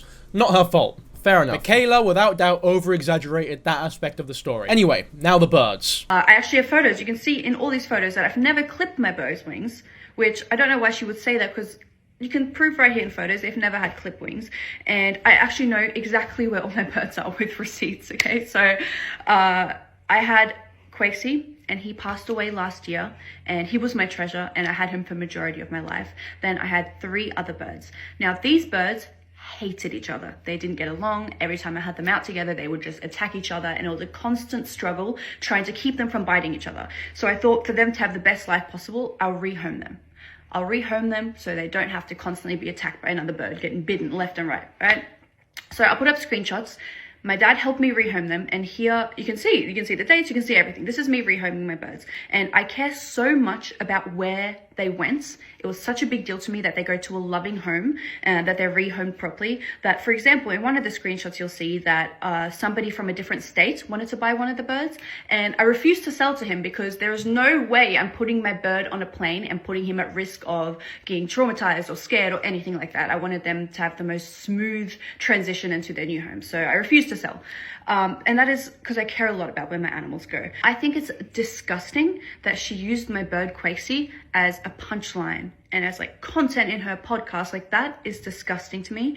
He meant the world to me, and I've never posted this because why would I? It's weird. I've never posted this, but for the sake of this video, I will post it. So Quakesy passed away last year, and I've put him in my home somewhere where every single morning I can say good morning to him and I can say good night to him because he meant the world to me. So for her to use him is just disgusting to me. It's just disgusting to me. So there you go, that's her take on the birds, and once again, it does seem as though Mikaela was over-exaggerating her lack of care for the birds that she owned. Fair enough, there were a lot of birds, so there's no proof that she loved and cared for all of them in the way that she might, you know, that she should have. There is proof that she didn't want them to be traumatized on the airplane. Fair enough. There's also proof that she sold another one of them, and there's proof that she probably liked the first one a lot. From what I remember, there were 5 birds, and from what I can tell, she says that she didn't clip them, but there's photos photos of her supposedly having birds that are clipped. Apparently, these pictures are like that. It's very clear that in these images, the birds are in fact clipped. I'll be very honest with you.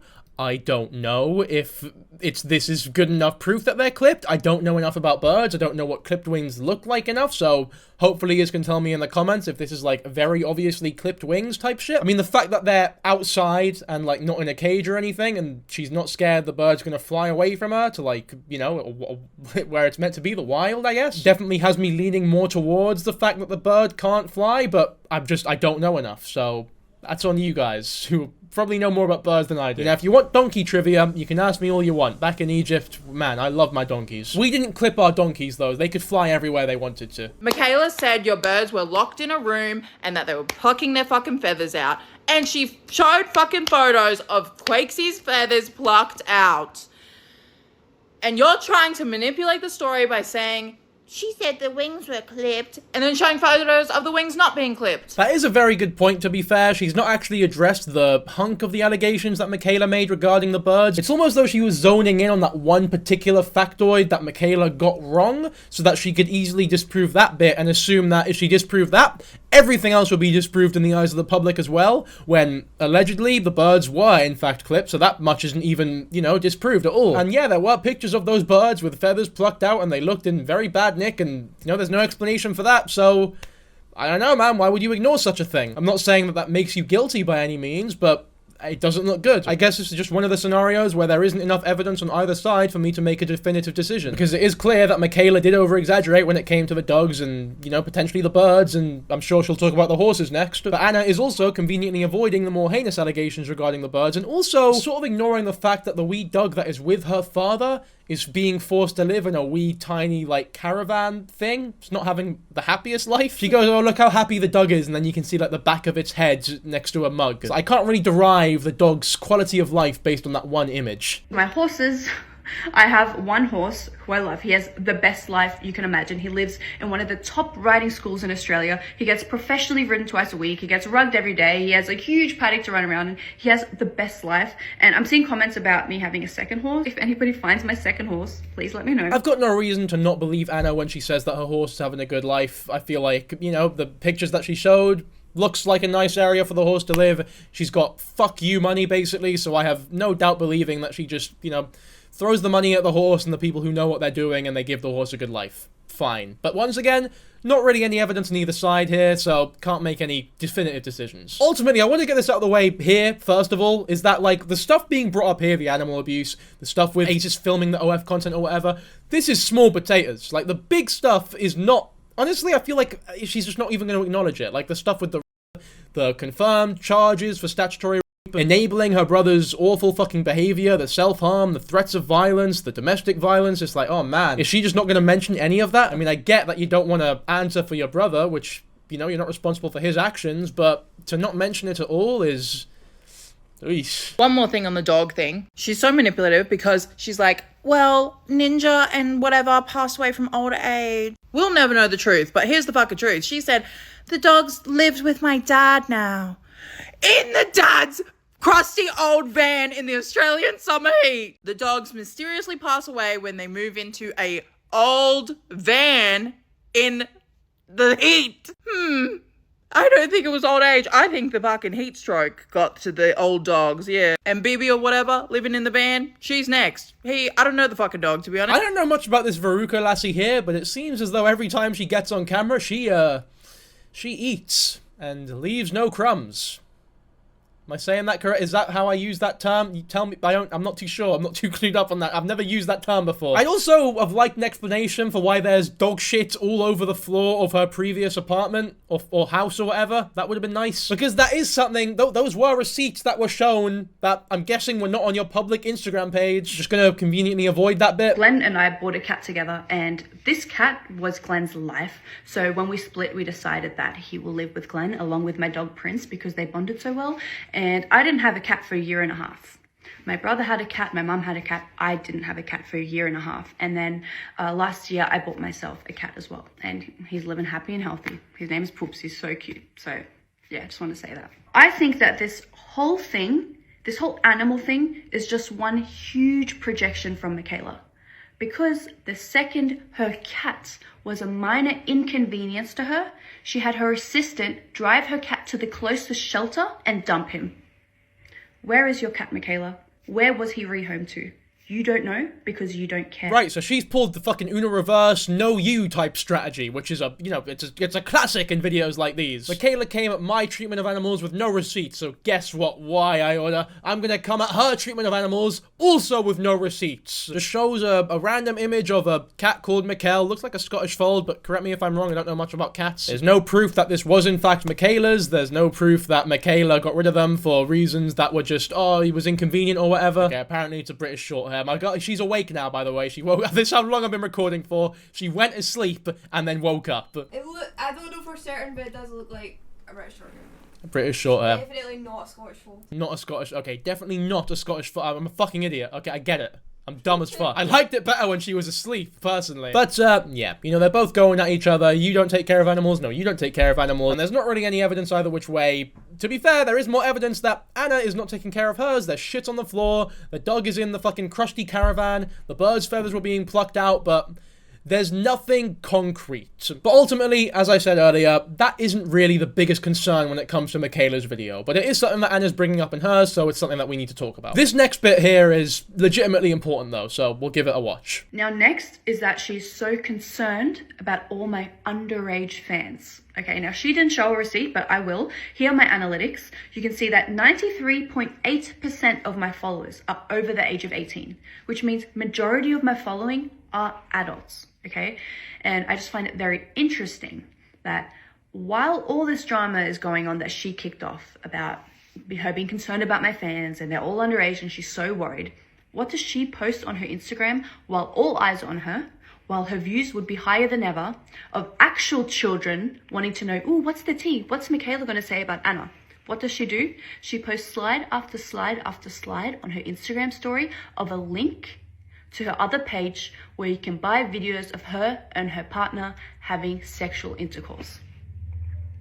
That's how concerned she is. It's kind of a good point. Like, it's difficult to disagree with her on that. Mikaela clearly doesn't give that much of a shit about, people who are under the age of 18 seeing, at the very least, promotions for people's OnlyFans. And like Mikaela points out, very rightly so, OnlyFans does not have, like, an age verification process for users, only creators. So there's nothing stopping those children from visiting her OnlyFans. Once again, it was not the biggest issue that was brought up in Mikaela's video, but that's for Atis to answer for, and Anna has every right to defend herself in this way, because, it is a good point. That being said, the analytics that she showed, as I've mentioned in this video already, likely a bunch of bullshit. I'd also like to see the analytics on TikTok because she only showed the Instagram ones. I'd be willing to bet that the TikTok ones are a lot less favorable, which is why she probably didn't show them. There's also this very interesting TikTok, which I'd like to read out. In case you haven't been seeing my TikTok, it's because suddenly all of my videos are getting age restricted. So my recent 4 vlogs have been only shown to people above 18 years old.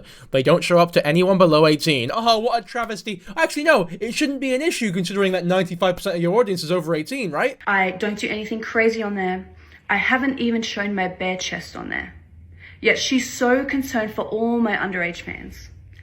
How does that make sense? I don't understand. To be fair to Mikaela, the issue that she had, most of it lied upon the basis of, like, the gambling and the illegal lotteries that you were running, which conveniently you have left out of this response. You've still not spoken about it. There's proof of it. There's stories of you running illegal gambling. And for you to spin the entire issue as just you having an OnlyFans when you have an audience on TikTok of people under the age of 18, as opposed to the actual gambling, which Mikaela's main problem was with, is very disingenuous. I also think with the whole cat thing, it's like, maybe she was just too mentally unwell to own a cat. She didn't feel responsible enough to own a cat. She felt as though she wasn't giving it the life that it deserved. Who fucking knows, really? Like, the fact that the assistant gave it to the shelter is like, first of all, no proof of any of that happening, but it's not really a big deal. It's like, do you need to personally take the cat to the shelter in order to be considered a decent human being? And I don't know how else to fucking say it.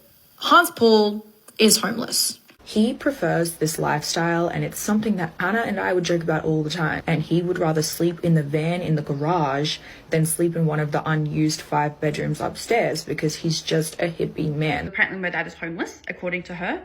Now, I want to start this by saying, Mikaela, my dad is none of your business. He's not a piece of content for your podcast. I don't know why you're sitting down talking about a 60-year-old man that you haven't seen in years. So she's saying he's homeless. Listen, my dad lives in a van because he wants to live a van life. That does not make him homeless. You can actually follow his whole journey on his Instagram. He openly posts about it. It's his dream life. It's what he's always wanted to do. It reminds him of his childhood. Him and his family used to travel around Europe in a van, so it makes him happy, and he's always wanted to discover Australia, so that's what he does, right? Now look, honestly, in regards to Hans and the whole father thing and him being homeless, I do think that it was out of line for so many people, you know, Veruca or Mikaela, to speak on his behalf like he isn't a person with his own words and social media. Like, I do understand the thought process of thinking that she was just using Hans as like a bit of content for her podcast. I get it, I really do. And once again, I feel like we don't know, because we're not a part of that family and we've never met the bloke. But like, to say that Mikaela knows nothing about him when Mikaela was living with you for so long, like, Mikaela definitely knew about him to an extent. She had all these experiences with you and your family and Hans, it seems, you know what I mean? It's like, it's not as though they were just strangers. But I do agree that I don't agree with how Mikaela portrayed it and how Mikaela went about publicizing it all. Like, fair enough. I brought this up just a second ago. It's fucked in my opinion. Now, there is other stuff. There is more proof that Hans isn't as happy as Anna is saying in this video, but we'll hear Anna out for the rest of this statement and then we'll go to those videos afterwards. So the things I'm going to share are things that I would never, ever, ever want to share online. This is so weird to me, but I have no other choice, so now here I am. So last year, there was a big rumor going around that my dad is homeless, and I'm going to show you a screenshot now. And this screenshot is from before that drama even happened. The talk of my dad being homeless didn't exist at this time. And I'm going to show you the way I spoke to my dad. I sent him money like I always do. And you can see in this screenshot that I said that he can ask me for any amount of money at any time. That is the reality of how I talk to my dad. That is the reality of mine and his relationship. Now, I didn't want to show that receipt, but I had no other choice. And now my dad also has a job of his own. Fair enough, but it's also kind of weird that you complained as though he was robbing your entire lineage when he spent £3 on your card, not three Australian dollars on your card. Those two stories don't exactly line up. It's very possible that you were acting nice to him to his face on text messages and then, you know, complaining about it when he would actually spend said money. Now, I didn't want to show that receipt, but I had no other choice. And now my dad also has a job of his own, and it's a very flexible job so that he can travel the world with me for the other half of the year, because a lot of the time we're not in Australia, a lot of the time we're traveling around the world, because I love to travel and I love to have him with me. I love to make those memories with my dad. And I'm going to show you another screenshot, which again, I wouldn't ever want to show, but I'm going to show you for the purpose of this video. Here is the money that I've sent my dad in the last 12 months. I have sent my father nearly $60,000 tax-free just for pocket money, just for funsies, just so he can spend it on whatever he wants. And that doesn't include all the trips I take him on, because I fully pay for those out of my own money. I pay for every flight, every car, every drink, every meal, everything. It's all included so that we can have the best time possible. That is the reality of my dad's life. That is the reality of how I treat my dad. We've been to Miami, we've been to LA, we've been to Norway, we've been to Sweden, we've been to Vegas, we've been everywhere. And that's just in the last 12 months. And when I asked him for permission if I can use these photos, he said, yes, of course. But make sure you add this photo specifically for Mikaela. So yeah, there's that on my dad. Yeah, this really does not look good for Mikaela. This really does make it look as though she was completely using this poor bloke for content who doesn't want to be seen as much in the public as, you know, clearly everyone else does in this situation. Like, Hans seems to be a very private man who just wants to live in his van. A far cry from the weak, pathetic victim that Mikaela was painting him out to be, and to insult him like that is also mental. I did bring up how I agreed with Mikaela if what she was saying about this bloke and the whole family was true, but that if existed for a reason, because now it seems as though it's not true. It seems as though she was fabricating it all, and it seems as though, like Anna's saying, she was just using him as almost a pawn against her to turn everyone against Anna, which is really scummy. Like, these are human beings, not just fodder for you to make content out of and make your podcast longer. Before we move on, we'll watch some of the videos that Veruca has made about Hans and this van life. And then after Anna's response, we'll go after the responses that Mikaela has posted about the response, but not the third episode of the podcast, which comes out later. Fuck me, there's still so much to talk about. I want to die. Final thing, here are some screenshots of messages I received back in March of 2024 when I first brought up this fucking Anna Paul's dad being homeless thing, of other people 100% confirming the facts. Your recent video is very true. I work at Woolworths Hope Island and always finish my shift late at night to see her dad in his van in the car park. He constantly comes in and grabs the free fruit for kids I was always confused, but now this makes so much sense. I can confirm Anna's dad has a white van out the front of their house. My mum lives a few doors down in a gated community in Hope Island where I work from her place daily. We also sent a nice bottle of rum over to their house as a housewarming gift and never heard anything back. If your recent video is about Anna Paul, I met her dad while I was out for dinner at the Hope Island Blue Water Grill. I'm cutting that off there. This is the whole video, and I hope that I don't need to explain to you all that this... What a load of fucking bullshit. You cannot show random messages from random individuals with no evidence whatsoever and say that this is definitive, undeniable proof that what you're saying is true. Veruca, I liked you beforehand, but this... What an L. Fuck me. Are people this dumb? This is not undeniable proof by any fucking means. Any random loser could do this shit. I could message you and be like, you know what? I met Hans the other day and I sucked him off. He's actually gay. Yep. You wouldn't make a TikTok and be like, look, undeniable proof that Hans was lying about his sexuality this entire goddamn time.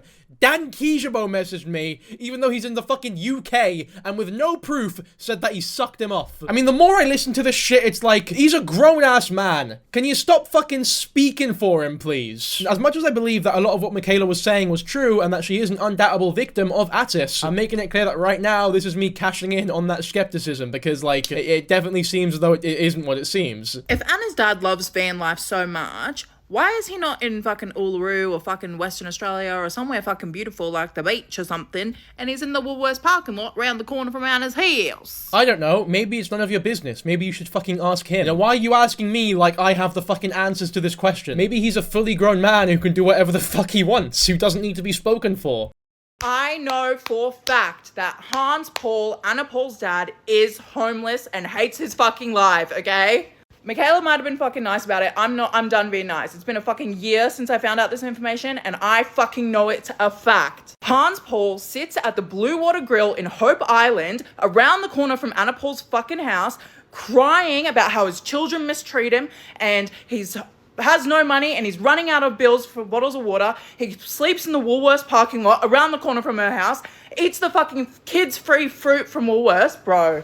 I know this is a fact because I heard it from my son's babysitter who dated Hans Paul, and I would go to the Blue Water Grill every fucking Tuesday and play bingo with her after my son died, and so I heard it from the fucking employees, the other people there, and then I heard it from the fucking Woolworths employees! You fucks!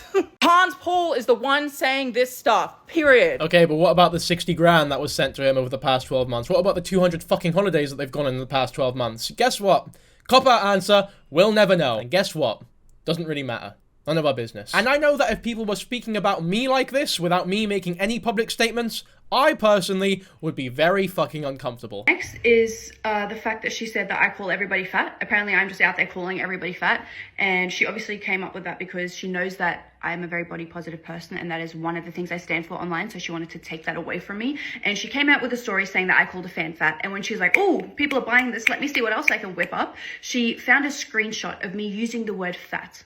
And she's like, now, look, Anna's calling people fat. Now, let me explain this screenshot because she didn't explain it, but I will. I'll show the whole screenshot with context. Context that she conveniently left out, of course. So this is regarding Glenn's father. So let me tell you the story. Glenn and I have struggled with our weight for a long time. We were trying to eat healthy, but we were just unhealthy. And so was Glenn's father. Until Glenn's father made a change, he started eating very healthy. Glenn's father's diet changed completely. And when I started going to Glenn's house, his dad would make me soups, all these vegetables. He would make these little pizzas with like cauliflower bottoms. Like, he was eating so healthy, but still drinking a lot of alcohol. And he wasn't losing weight, and we didn't know why.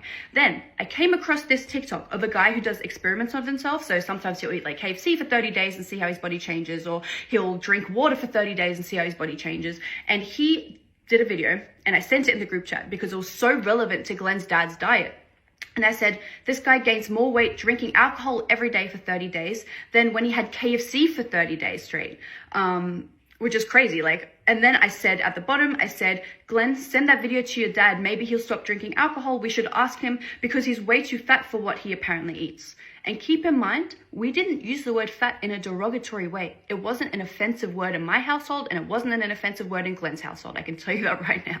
We just used the word for what it was. It wasn't talking shit. You can see in Glenn's reply, which Mikaela also conveniently left out, Glenn replied and said, just sent it to my dad, and then just sent a photo of the cat. Because it wasn't an offensive situation. It wasn't mean. It wasn't me talking shit. It was like, oh, damn, that's crazy. Anyway, and that's it. So she's now painted it out like, I'm this evil person calling Glenn's dad fat. How could I? No. Never used the word fat in a derogatory way, huh? What about when you said the only difference now is it's gonna feel 100 times better when the fat bitch sees you leaving the country soon? And yes, for those wondering, this is in fact in reference to the victim of her brother who got charged for raping her. You can't just address the one text of you calling Glenn's dad fat and ignore everything else. Once again, it just seems as though she's disproving singular things that don't matter much in the hope that it disproves everything and makes everyone disbelieve everything that Mikaela was saying in those videos. I have no doubt, based on the things that you've shown, that Mikaela was without doubt showing chock-a-block full of shit, throwing as much stuff as she could fit in that bag to make Anna Paul look as bad as possible. And I think she would have been a lot better off maybe doing 1.5 hour podcast episode detailing the most scandalous claims, the most evidence-filled claims, and being as succinct and apt as possible. I almost don't want to dwell on this too much. We'll continue with the video because I really, really want to get to Atis' response to everything, because those are the real, actual, serious claims that need to be addressed more than anything else. Like, this is all petty shit compared to that. Her story of me saying I called a fan fat, she has no receipt for that. She's just telling a story.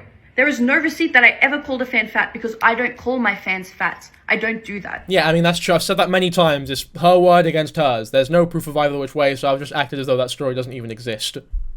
Our relationship was complicated, but we were close. And when you're close with someone, you text them dumb things. You text dumb things in the group chat with people that you're very, very, very close with.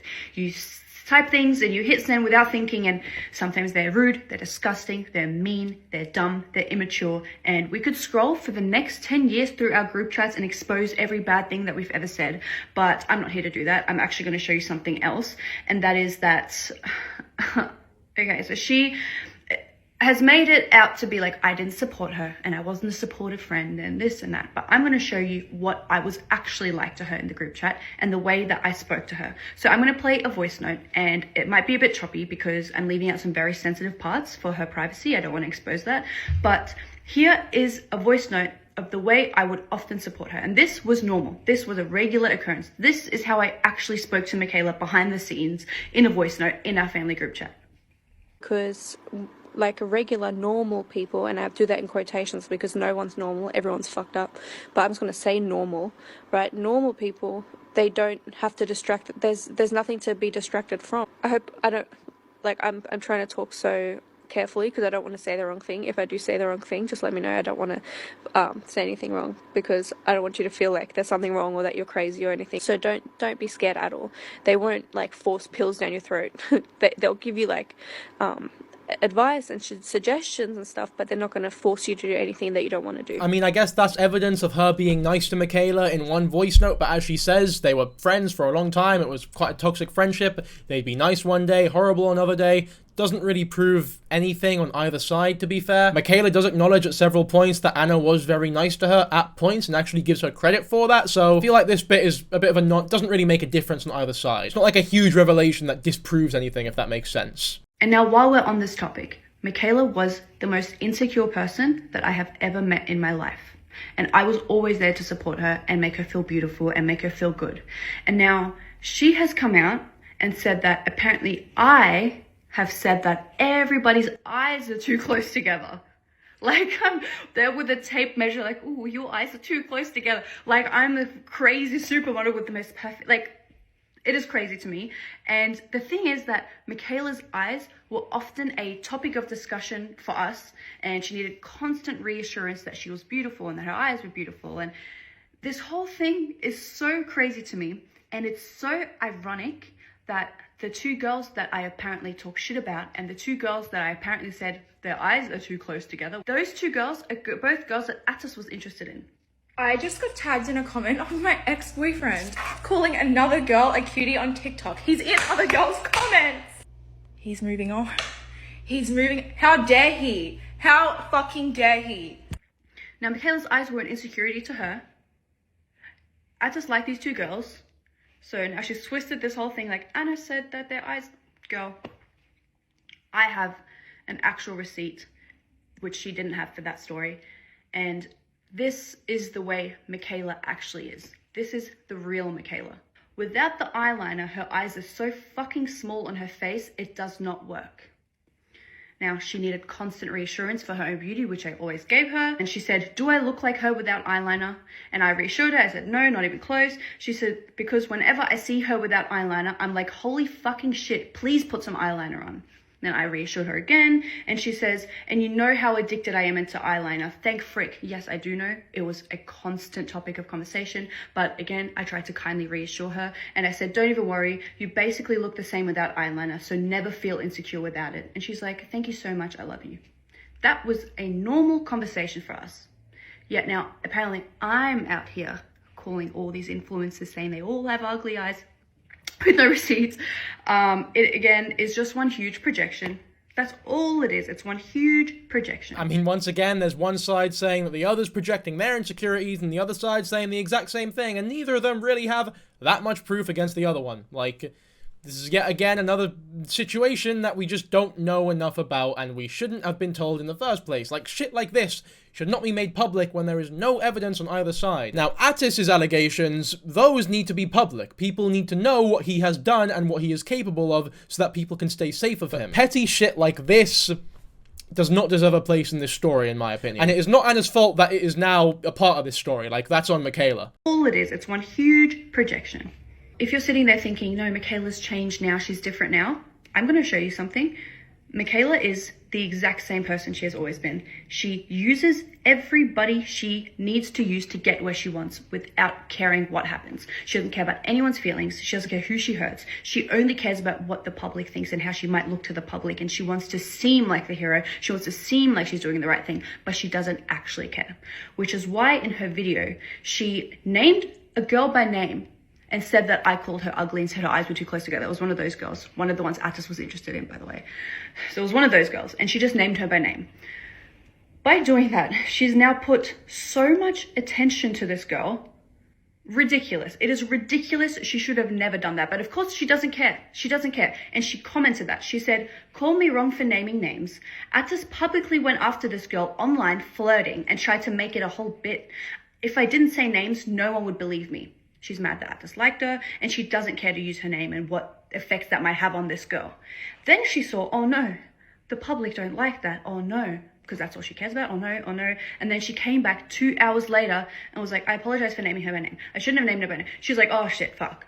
Right? So that's just the type of person it is. She doesn't care. Yeah, that is a very fucking bad look. Not only does this confirm that all the stories that I was skeptical about in the video, in the podcast, where I was like, I hope that you got permission to share these stories or whatever, she didn't get permission for fucking any of them. She has just used them for her own gain. Which, I mean, yeah, that's exactly what's happened. She's used them for her own story to be that much more convincing. She's told a bunch of lies about the animals, she told a bunch of lies about the dad, and she's used people, collateral damage, and doesn't seem to give a fuck at all. Well, at least she didn't care until she realized the public weren't on her side, then all of a sudden, oh, I'm so sorry, I didn't mean to do such a thing, I'll edit it out. You don't help yourself at all. Is this going to be another situation where everyone's a piece of shit? I think it is. I think this fucking video is going to conclude like the last one did at this rate. So I'm just going to rapid fire some lies, and I have to read them from my phone because there are so many, so give me 1 second. Number one is that we were talking shit in German in our family group chat about her, and she would stay late at night scrolling, Google translating all of our German shit talking.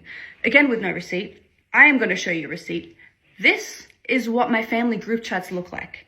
Atis and I don't know how to write in German. We talk in English. So what shit from us was she Google translating? I don't understand. This one is a good example of how she tries to make herself seem like a good person and like the hero in the story. It's just like a tiny little manipulation. I mean, once again, like I said, there were no receipts, and I actually defended Anna Paul when the original German allegations were being alleged against her, because I said, yeah, I mean, there is no evidence that they actually speak German. The only piece of evidence is that weird Hinge conversation where Atis put, like, apparently really badly written German to, like, flirt with a girl, which could have easily just been Google translated, or maybe he just knows that very limited amount, but their mum uses German, and I guess they respond in German because maybe they can read it but not write it and speak it, which is very common for a lot of second-gen children. It's like, yeah, I've got no reason to not believe them, because Mikaela didn't prove it, and if Mikaela didn't prove it, Anna doesn't need to disprove it. You can't prove that you don't know a language, can you? Says that she decided not to monetize her YouTube video because she didn't feel comfortable.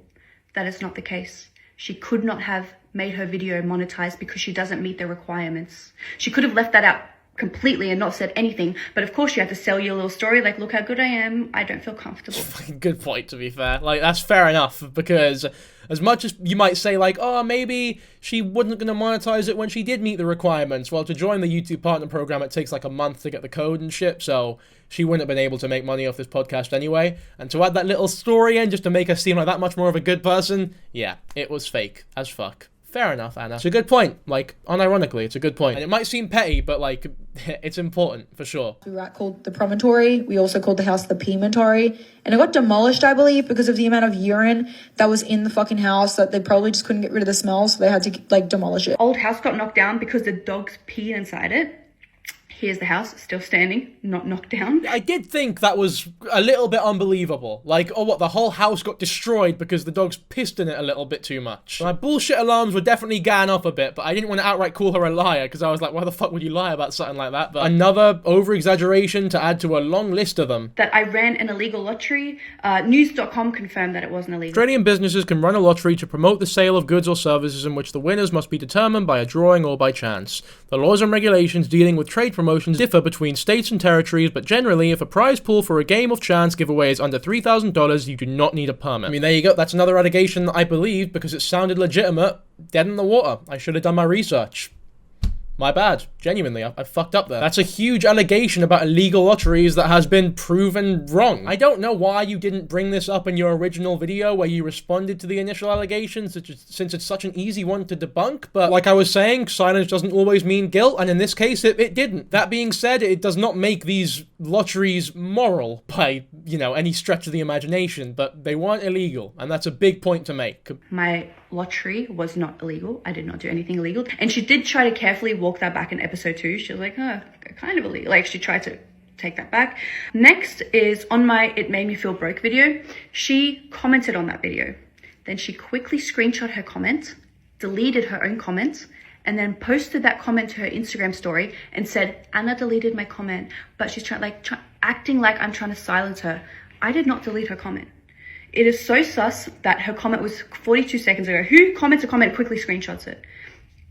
She did that on purpose to make it seem like I'm this bad person. I mean, there's no proof either which way on that one. Maybe she posted the comment and screenshotted it immediately because she had a hunch that you might delete it. I mean, like, that is definitely possible. Who knows? There's no proof either which way. I'm gonna act as though I'm not going to hold that against either of them. You know, I wouldn't put it past Mikaela to delete the comment and be manipulative, but I also wouldn't put it past Anna to delete the comment either. Next is that I hated Jack Cooper. And this one is one that is so personal to me because she knows I love Jack Cooper, and she has told him some type of story. I don't know what she has told him. She has told him that I don't like him, that I hate him. I don't know what she said. Now, I'm going to actually tell you the real story, and that is I didn't know Jack Cooper. Jack Cooper is an influencer from Australia, if you don't know, and he's one of my favorite influencers. And she, like I said, she's trying to take everything away from me that makes me me, and he is somebody that is very, very, very special to me. Before I met him, I didn't know his personality. I didn't know his sense of humor. I knew nothing about him. And if you know Jack Cooper, you know his humor is very specific. It's a very special type of humor. It's very different. And at the time, I didn't know that. So the one time I said something bad about him, before I knew him, before I met him, this was a very long time ago, he commented something really, really crazy on my Instagram photo. And I sent in the group chat and said that he's a clout chaser, because I thought he was trying to get attention. I didn't know this man. I knew nothing about him. And I'm going to put up a receipt. This is mine and Jack Cooper's chat conversation, and I'm going to blur some of it for privacy, but this is how we talked. So you can see before I met him, I never replied to him. And then you'll see I meet him. And from the moment that I met him, I fell in love with this man, and I replied to this man ever since. We have been such good friends. We have supported each other for such a long time. They're really good friends, apparently. Well, let's hear what Jack Cooper has to say about that. We were never actually like friends. We never hung out or anything. We actually only ever met twice, and both of those times were at Stacks events. Now, this first time we met, which is the example Mikaela said in her podcast episode, mine and Anna's interaction, like, I know it seemed like we were like hanging out, but like we literally spoke for maybe like 1 minute. And just to add to that, I know like this is gonna fucking like, I sound crazy, it's gonna like maybe like blow your mind a little bit, I don't know. Like I truly just like felt like, okay, like she fucking hates me, like okay, I'll just leave, like whatever, okay, goodbye. Like, you know, it was kind of like that. Like, I don't know if it was just me in that interaction or whatever, but like what Mikaela's saying now about how, you know, they spoke shit about me, whatever, it kind of makes sense as to maybe why she's trying to avoid me. This full video is on TikTok. It's 4 minutes long if you want to go watch it, but yeah, to say the least, it's a little bit awkward right after watching Anna's response video. Doesn't seem like they're all that close at all, in my opinion. I mean, out of everyone in this situation, Jack Cooper he has the least right to be embarrassed. You're just doing your thing, man. Literally nothing to be embarrassed about at all. But in terms of the whole, whether or not they're friends, whether or not Anna likes him, whether or not Anna was chatting shit about him, who fucking knows? I don't know. It's so confusing. It's so messy. There's not enough evidence. So I'm discounting it, just like I'm discounting so many things in this video. We've been recording for 10 hours. We've gone through all this shit, all these podcasts, for about 90% of it to just mean zilch. This is the issue when you over-dramatize things and exaggerate factoids and come with no evidence of certain things and just tell these long-winded stories that are easily disproven like that, and bring people who have nothing to do with the situation into the situation and speak for people without their permission. It's all just so messy. And everyone sucks. Let's talk about some things that should have never been on the internet whatsoever. But again, just show you what kind of person Mikaela is, because she doesn't care at all. Number one, she talked about my parents' marriage and made that a segment in her podcast. My parents' marriage is none of your business. It's just so true. It's so true, though. It literally is one of the truest things I've heard all fucking week. I mean, before we watch the podcast, I can go back. You remember me saying I'm gonna take everything that Mikaela says in this podcast at face value, but in the back of my mind, there's a grain of salt, but for the sake of the argument, we'll take it all at face value. And even though I was doing that, even though I was giving her as much grace as possible, I still felt really fucking weird about these interpersonal relationships and the marriages being spoken about when there's such private, intimate things that are none of our fucking businesses. This weird oversharing that isn't even about her. It's about people who have nothing to do with her. People who have no knowledge or consent that this information is going to be made public, which is made even worse by potentially the majority of the information not even being true. You don't know these people. You can't speak on someone else's marriage like that. Like, that is so insane to me. But she knows, she thinks it's tea. My parents' marriage is not tea. You're weird. What are you doing? What? To wrap this up, I'm going to give you a recap of the type of person that people have been so quick to support. Girls wanted to know, how did you get your abs? What does she say? Just do sit-ups. That's what she said. When in reality, she had a metal rod put into her stomach and they had abs carved out of her fat. That's what happened. But she told the girls online, just do sit-ups. Then she dated the Kid Laroi when he was underage. And then years later, went to his concert, filmed herself crying at his concert, and then made that a whole content situation. While we're talking about underage boys, she sent nude photos of herself to 14-year-old boys in a group chat when she was 19 years old. And to make it worse, she stayed in contact with these boys until they were overage. This is not a nice person. Not a lot of people have spent time with the actual Mikaela. She is not a nice person. Be so careful supporting this girl so quickly. You don't know her. And somebody who does know her, who has spent a lot of time with her, even very recently. We've covered the Karina stuff already, but the stuff before that about the minors, the nudes that she allegedly was sending to minors. Hey, I've personally witnessed Mikaela Testa in a group chat with my friends in 2019, 2020, when my friends and I were about 14 and she was about 19, being more than suggestive and sending us inappropriate photos of her. Some of her friends at the time half naked. Okay, so half naked. They weren't nudes, so Anna's bullshitting here as well. I have receipts and screenshots to prove it, although this was on our old account. This has been since deleted. I still have receipts regardless and screenshots to back me up on my claims, but she has a very concerning history with minors and needs to be held held accountable. I can send you all the receipts, although as my friends and I were minors at the time, I'd like for them and I to remain anonymous. Yeah, I mean, but they weren't nude photos according to the 14-year-old boys, and obviously it's blurred, so we can't see. I don't understand why you would call them nude photos and then show a text where it says half-naked photos. Not taking any of this as gospel, by the way. I'm still waiting to hear the responses from everyone. You know, we gotta wait. We'll wait to the end of this video where I'll give a definitive conclusion on my actual opinions on everything that's gone down. Because with all this being said, and all this evidence against Mikaela, and all the lies, and all the discrediting that they've done on Mikaela's name quite successfully, it can still be said that Anna Poole was supporting and promoting somebody, her own brother, who she knows has been charged in the courts for statutory. Somebody who, I was going to say, has domestically abused this woman, but you know what? Let's hear what he has to say first. Anyway, Anna Poole's video ends with, without doubt, the most famous part of the response video. This is the real reason that she started all of this. My goal is to make sure she doesn't fucking post a thing. Because remember how I told you she would always copy me, she would always steal my stories, steal my personality, everything, the car idea, all of that. She stole it from me. I'm supposed to be the one with 7 million followers. I'm going to be vlogging after this, and everyone's going to need someone to watch because everyone's addicted to watching her, that they're going to watch me. And I'm going to live that life that I should have had. And this doesn't come from jealousy. This just comes from a siphoning energy bitch. Yeah, it just makes her look like a huge narcissist, really, which, to be fair, I think we can already pretty safely assume that the majority of people in this situation are narcissists. I just find it really funny that in Anna's video, she almost mimics, like, the voice cracks of Mikaela when she's about to cry, and, like, the really sad voice of Lilith Cavalier when Lilith was talking about what Anna Poole did to her. It's like she has no genuine feelings of her own, so she has to mimic other people. I think the girl might be a lizard and she's gonna pull down her skin zip in a second. This Veruca lassie has lost me completely, by the way. I was on her side for so much of the previous stuff, but now she's just started spouting a bunch of bollocks. Back to this girl who made a 26-minute long video on TikTok because she privated her YouTube account because people were bringing up old receipts. But anyways, in her 26-minute video, she says that she knows exactly the type of person Mikaela is, and that's why she doesn't fuck with her, and blah, blah, blah. But if I remember correctly, which I think I do, and you will too, she's saying, Mikaela will always be my sister.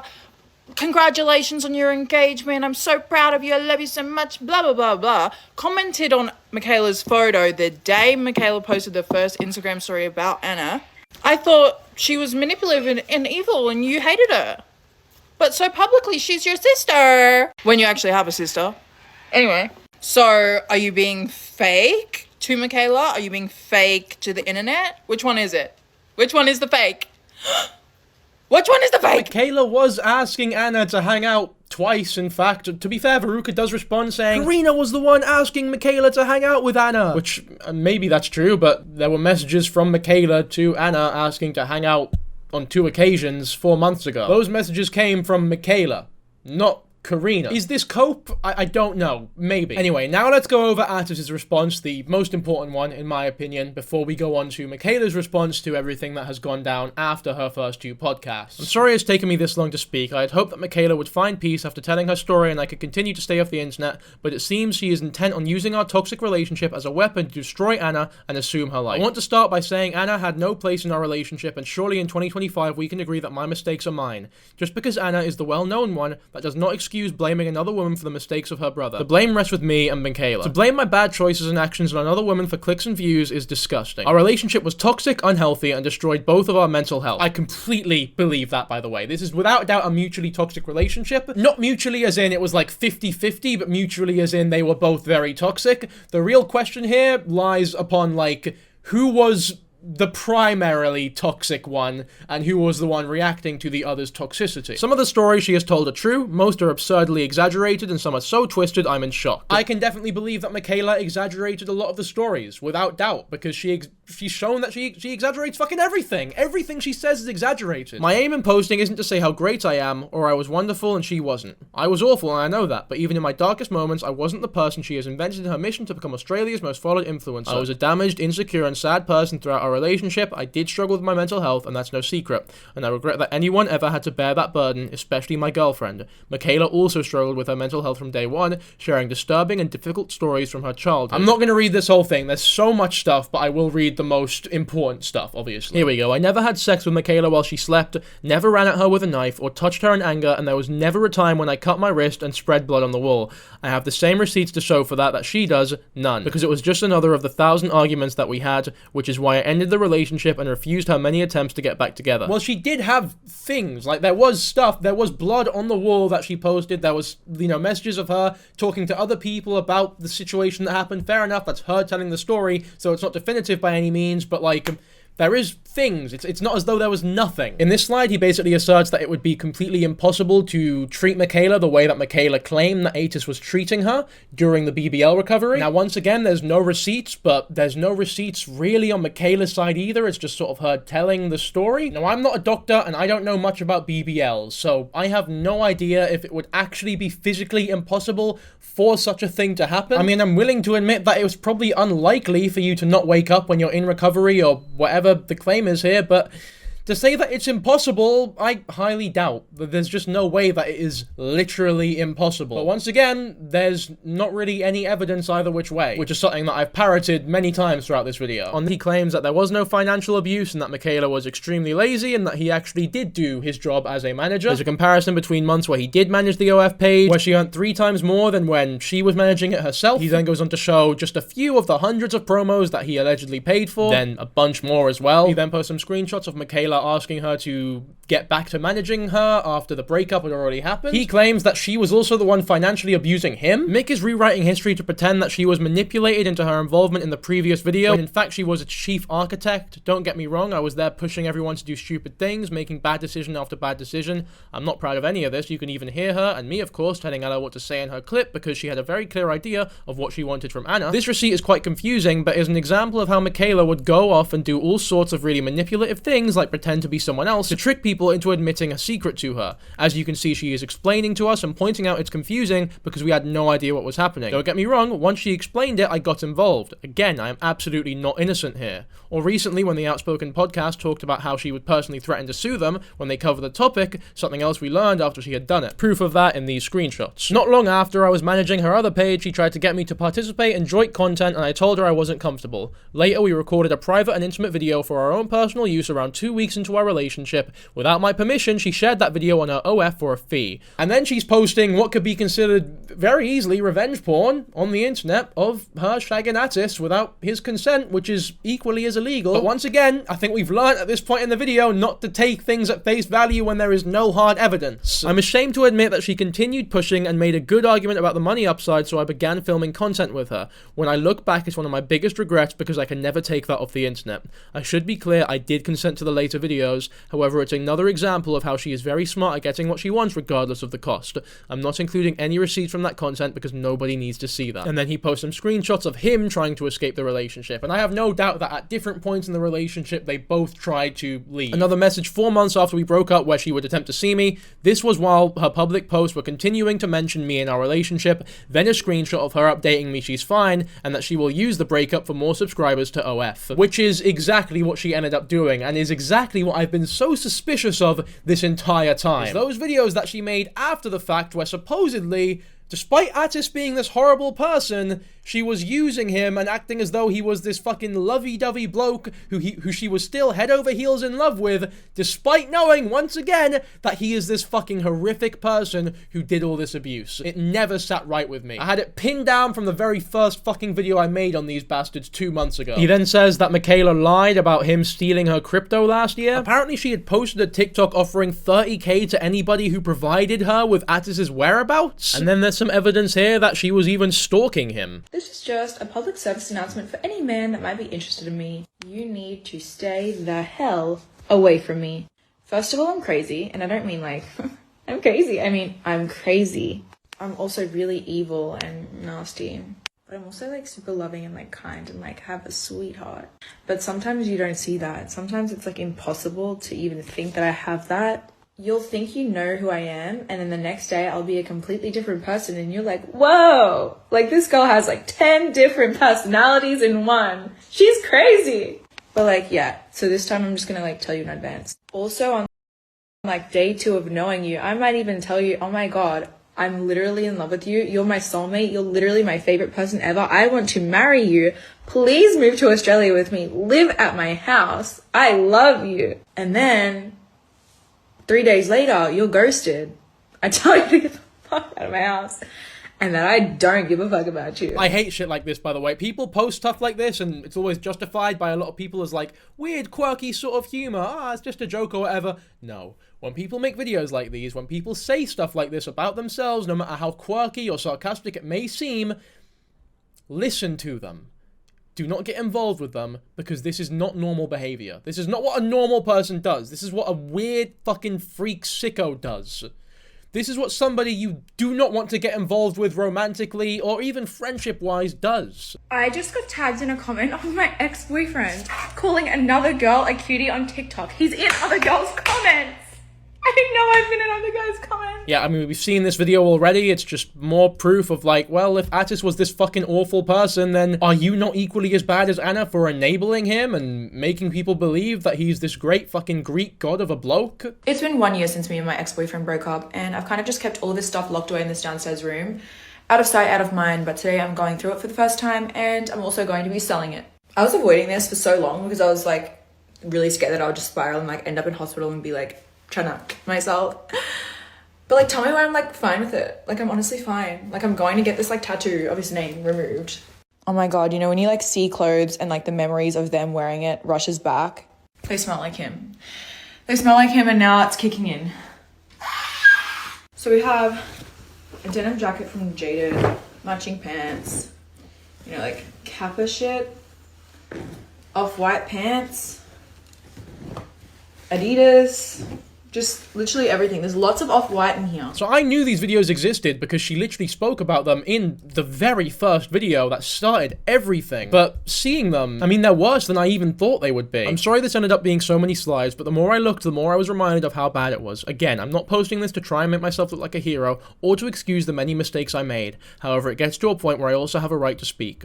Since our breakup, I have said nothing in response, nothing publicly whilst I have been made butt of jokes and trashed repeatedly. This time, however, is different because the lies have taken a new height, and rather than blame the two people responsible for our tragic relationship, you're trying to blame a woman that wasn't involved. Everything is just so complicated and difficult to decipher and so personal, and so many things were spoken about that never should have been spoken about, like the relationship between Anna and Atis' parents. It was just completely inappropriate, never should have been brought up by Mikaela. I have no idea why she thought that would be remotely appropriate. Obviously, Atis has not addressed the court documents where he was charged for statutory. But, I mean, I wasn't really expecting him to. There's not much you can say to those court documents. They have it all detailed out in there already. I don't think it was responsible for Anna to bring Atis to all these fan meetups where minors were involved, considering his past. I understand that people change or whatever, and you can have a relationship with him in private, but you don't bring him to those meet and greets when he has shit like that on his record. And the worst part is, we're still not done, because Mikaela has responded to Anna's response, and I feel like it'd be wrong to not give those a watch, so let's do it. I will say, when you zoom in to these promos that he's showing, it definitely does not account for the 70,000 that he was receiving per month, allegedly. And the first one that I'm going to address, which is so stupid, is that Atis takes my OF content. Okay, so this video is response to Anna talking about the OF content being for. I'll be honest, I'm skipping this one. I don't give a fuck at this point. I do not care about whether or not Atis filmed the OF content. I just don't. There are bigger issues at hand. I'm going to give you a recap of the type of person that people have been so quick to support. Girls wanted to know, how did you get your abs? What does she say? Just do sit-ups. That's what she said. When in reality, she had a metal rod put into her stomach and they had abs carved out of her fat. That's what happened. But she told the girls online, just do sit-ups. This was a video that was taken out of context and I fixed immediately years ago by her source, a news outlet. Anna, you yourself commented on these videos when it happened 3 to 4 years ago. This was my video clearing it up, as you can see. 2021. But let's grabble at straws. Let's make Mikaela look untrustworthy, even though she's cleared this bloody out of context snippet of a video multiple times. Let's go on the news and look it up and we'll find a little article to make her look untrustworthy. Grabbing at straws. There is a video that is cropped and that is used against me in every single situation when I say, I've never said that I'm natural. It's like a 10-second clip of me saying that all I have to do is a few sit-ups in the morning and then I have abs the next day. I have liposuction, which means I have 0% fat cells on my stomach. Fat doesn't exist on my stomach. It will never accumulate in that area again. I started working out and I had rock hard abs in like 3 vlogs later. People were saying, oh my God, her stomach looks really different. She got ab implants, like a silicone implant under my stomach to make it look like I have abs. So I made a video addressing that, saying all I have to do is a few sit-ups and I'll have abs. And of course, the gym girls started commenting a bunch of stuff. People were taking it the complete wrong way. It's common knowledge that I have surgery. There you go, that's something that was debunked, that Anna Paul definitely knew that Mikaela had debunked. Once again, it is not the biggest deal in the world, especially compared to everything else. My parents' marriage is none of your business. What are you doing?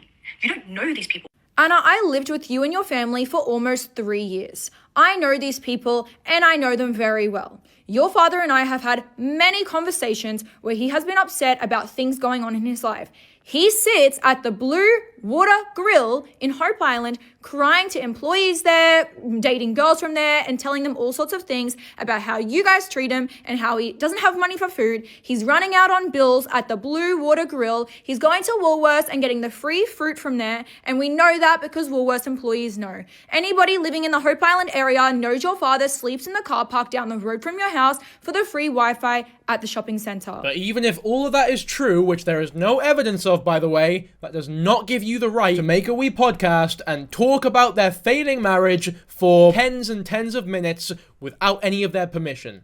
It does not give you that right.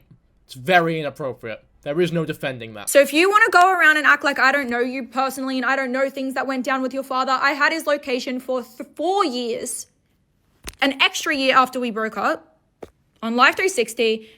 I knew where he was, and he was always at the fucking Blue Water Grill, and he was fucking homeless this whole time. You bullied him. The shit you and your family said about Hans Paul was diabolical, and the only reason why I even brought it up in the podcast is because Veruca was getting so bullied because she brought it to the internet in 2024. I had to say something to clear her name, something you never did, even though the claims are true. I mean, you could have done it in a wee 30 to 1 minute segment. You did not need to do like this whole you were talking about it for so long, man. It was like half the fucking pod. It wasn't quite half, but you know what? It was so long. So much longer than it needed to be to get that point across. And there was no evidence for it. It was just you saying that it happened. There was no evidence. Veruca's evidence is just a bunch of random fucking DMs. And either way, it's none of your business. None of our business. It's his business. According to Anna, he didn't want it out there. You never asked him for it. It's not normal. It is weird. I'm sorry, Mikaela, but Anna is right here. Anyone that knows Hans Paul in real life, so the girl that dated him, which is Veruca's babysitter, me, because I was with this fucking family for 3 years, and Sarah Paul, Hans's daughter, we actually know him. What about Anna Paul, also Hans's daughter? I'm sorry, Mikaela, but like, maybe you know him, but Anna is kind of his daughter. Like, she showed a bunch of pictures from the last year of the fucking 2 billion holidays that they've gone on with each other. This is very, very entitled, narcissistic, strange, bad behavior. But play a fool and put photos of your father doing the finger to everyone and like make it look all performative and shit. We know your father's crying to people that he's dating, telling them all about you and your mother. You are a family content creator. You make family content every single day. People are allowed to comment on it. And funny how your receipts only show you sending your father money, which I'm very suspicious on the look of those screenshots, after Veruca posted about him being homeless. If your father had money, he wouldn't be doing DoorDash. I had all the receipts in my podcast.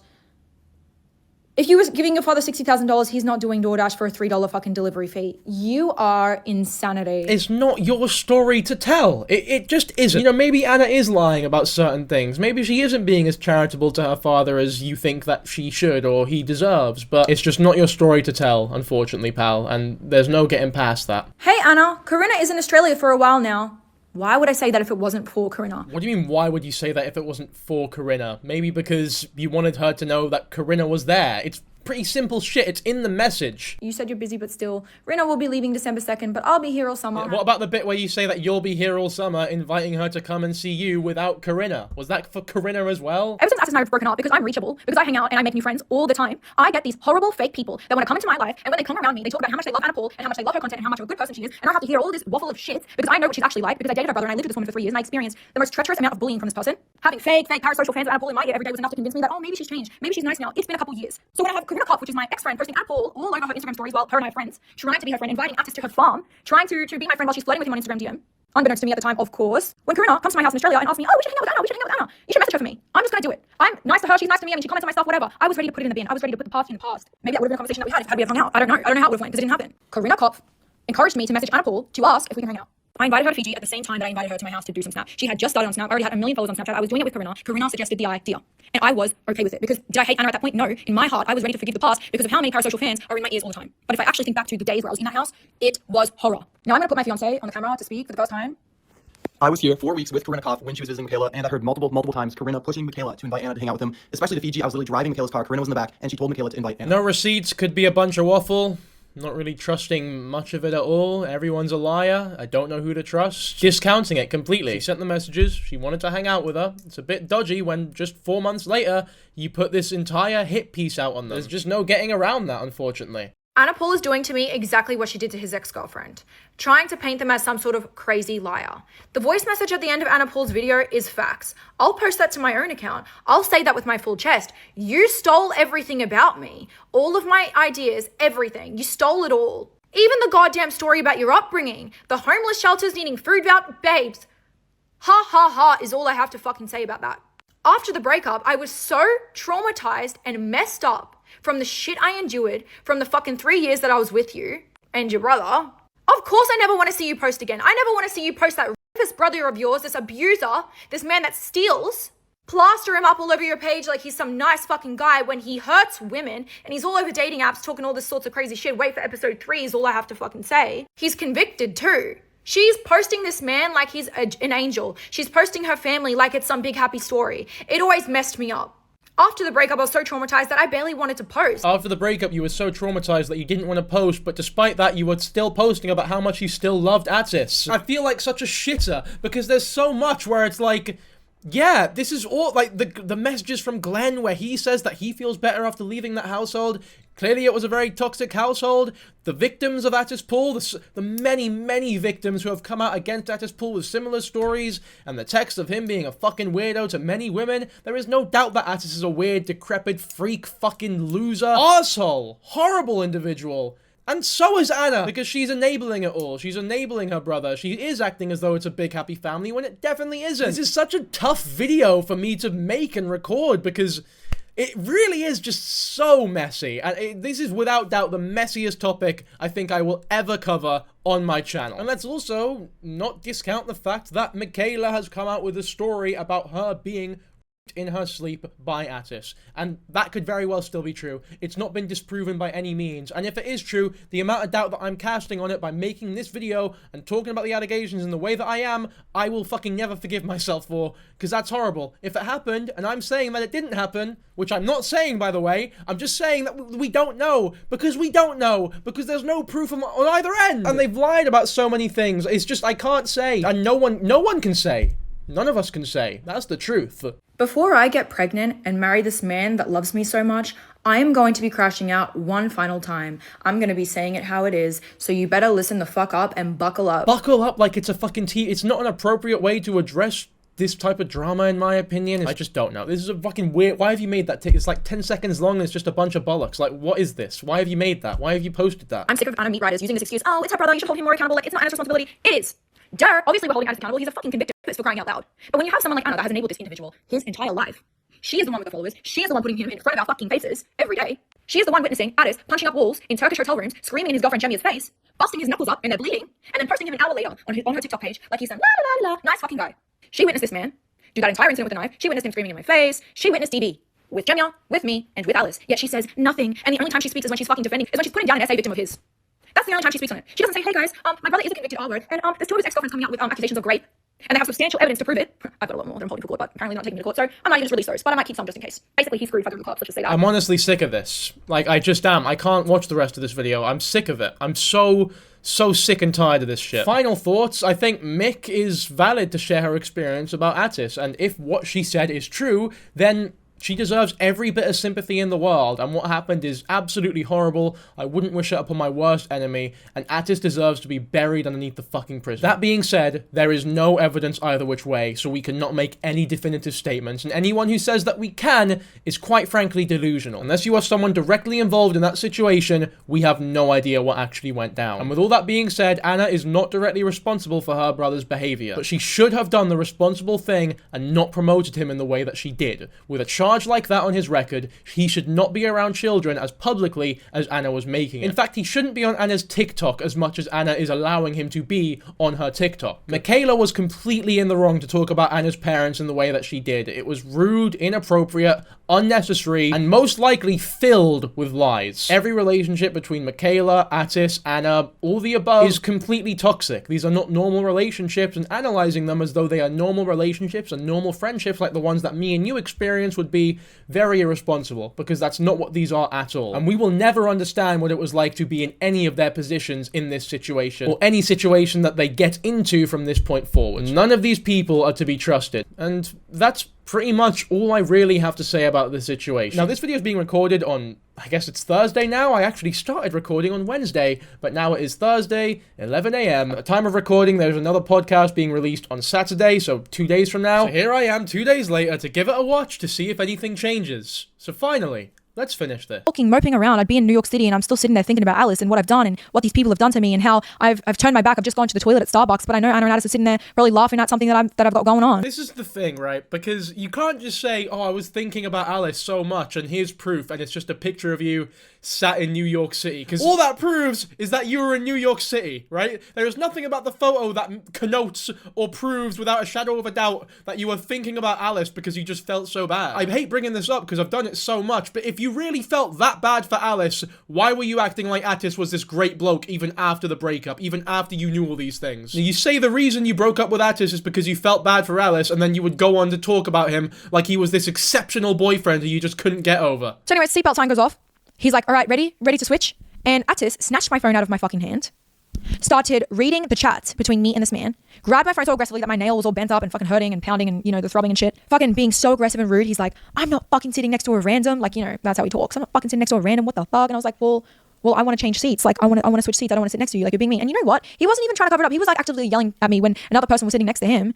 It was just like, oh my God, like, he was just getting more ballsy. I think I'm sick of listening to stories that have no evidence behind them. Genuinely, I think I am, because there's just no way of knowing if it's true, and she's so untrustworthy, and so is Anna, and so is Atis. So unless any of them provide hard evidence now, and I mean it this time, I'm not fucking listening. The podcast is there. You can go watch it if you want. I'm moving on. So yeah, seeing him be this golden retriever energy, lovey-dovey fucking guy, when this is the reality of who Atis is. Hold back on my dumbass bitch ex. Besides being absolutely rich as fuck, I went out on my $4 million balcony. This is that $100,000 wall at my house. Also, look at my new necklace. I was gonna buy pearls, but that's for broke fucks. And his sister is enabling this fucking rebrand. I was watching this rebrand happen and I was so shocked. And I was like, these people are buying this shit?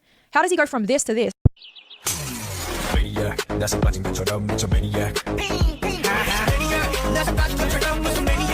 What the fuck?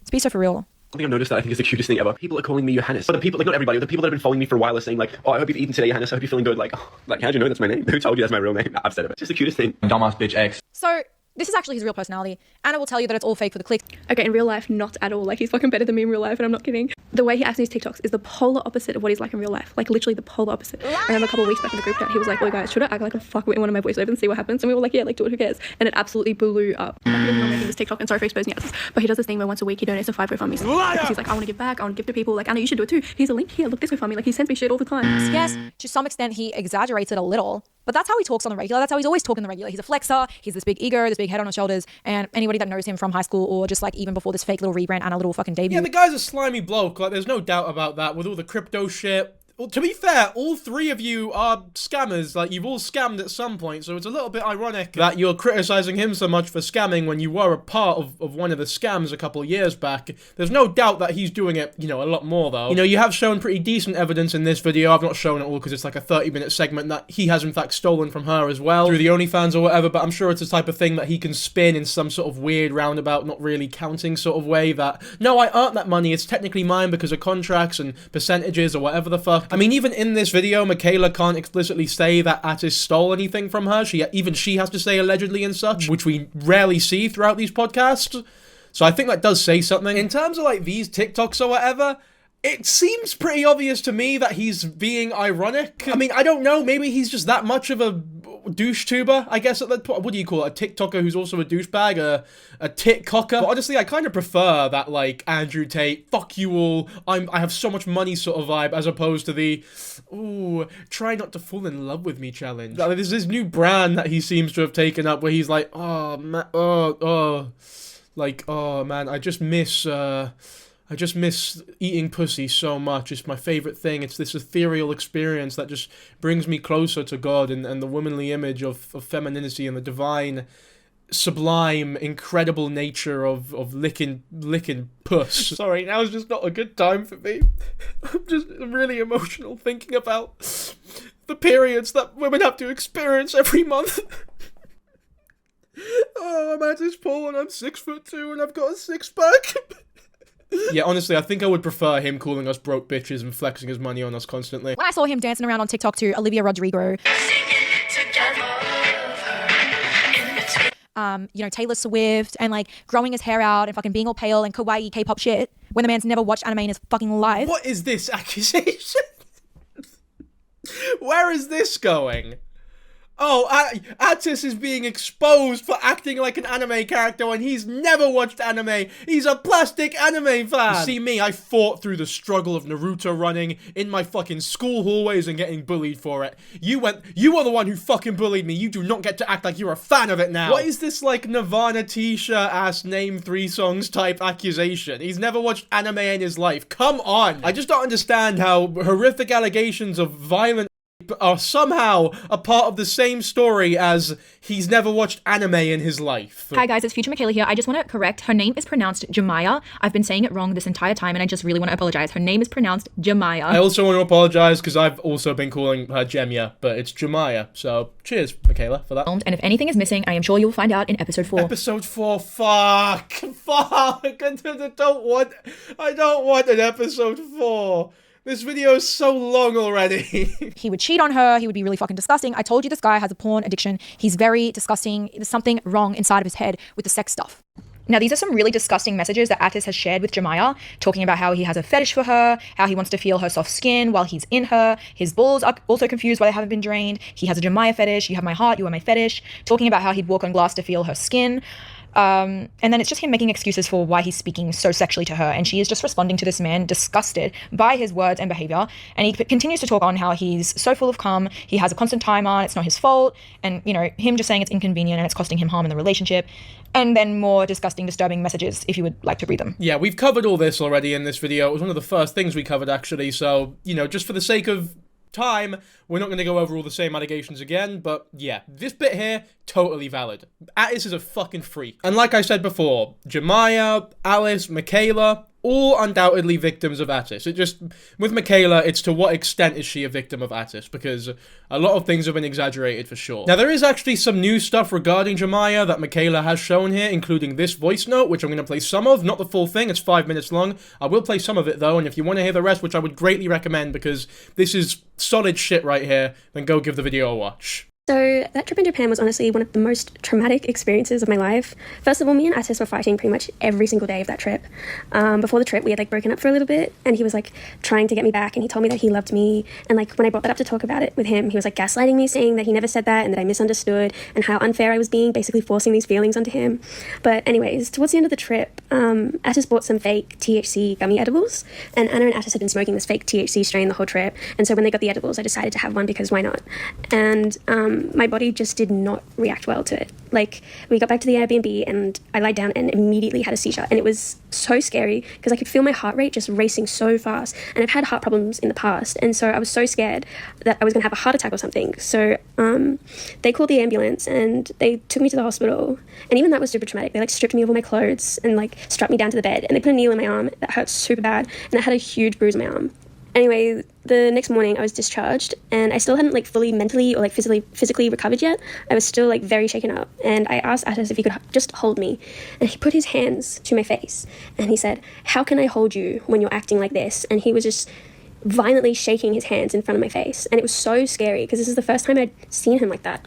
And like, he accused me of faking my stress and like my panic, and he called me a liar. So yeah, the whole voice note includes a bunch of screenshots of her recounting that event, and Atis, like he is now to be fair, saying that all of it is greatly exaggerated. And now obviously there's not really any proof either which way, like everything else in this story, but for me, the fact that so many girls have come out about him definitely adds a lot of validity to their stories, because it is one thing if one girl who's a very famous person comes out against a bloke, but when 3 all come out with very similar stories and he has the same excuse for every one of them, it really does make you think. It's not as though these are just baseless accusations that can be brushed under the rug. If even one of them are slightly true, he's a piece of garbage, and we know that some of them are true because he has a charge for it. There's a post on her Instagram going into more detail about her disability and something that she suffers with. She has a chronic pain condition where she has chronic pain. She has a chronic pain condition where she gets chronic pain. Could you not have, like, I don't know, made some notes or a script or something? It's gotten pretty fucking serious now. So this is proof of the message, Atis sending it on Mikaela's phone. Now before you're like, oh, but how do you know it was Atis?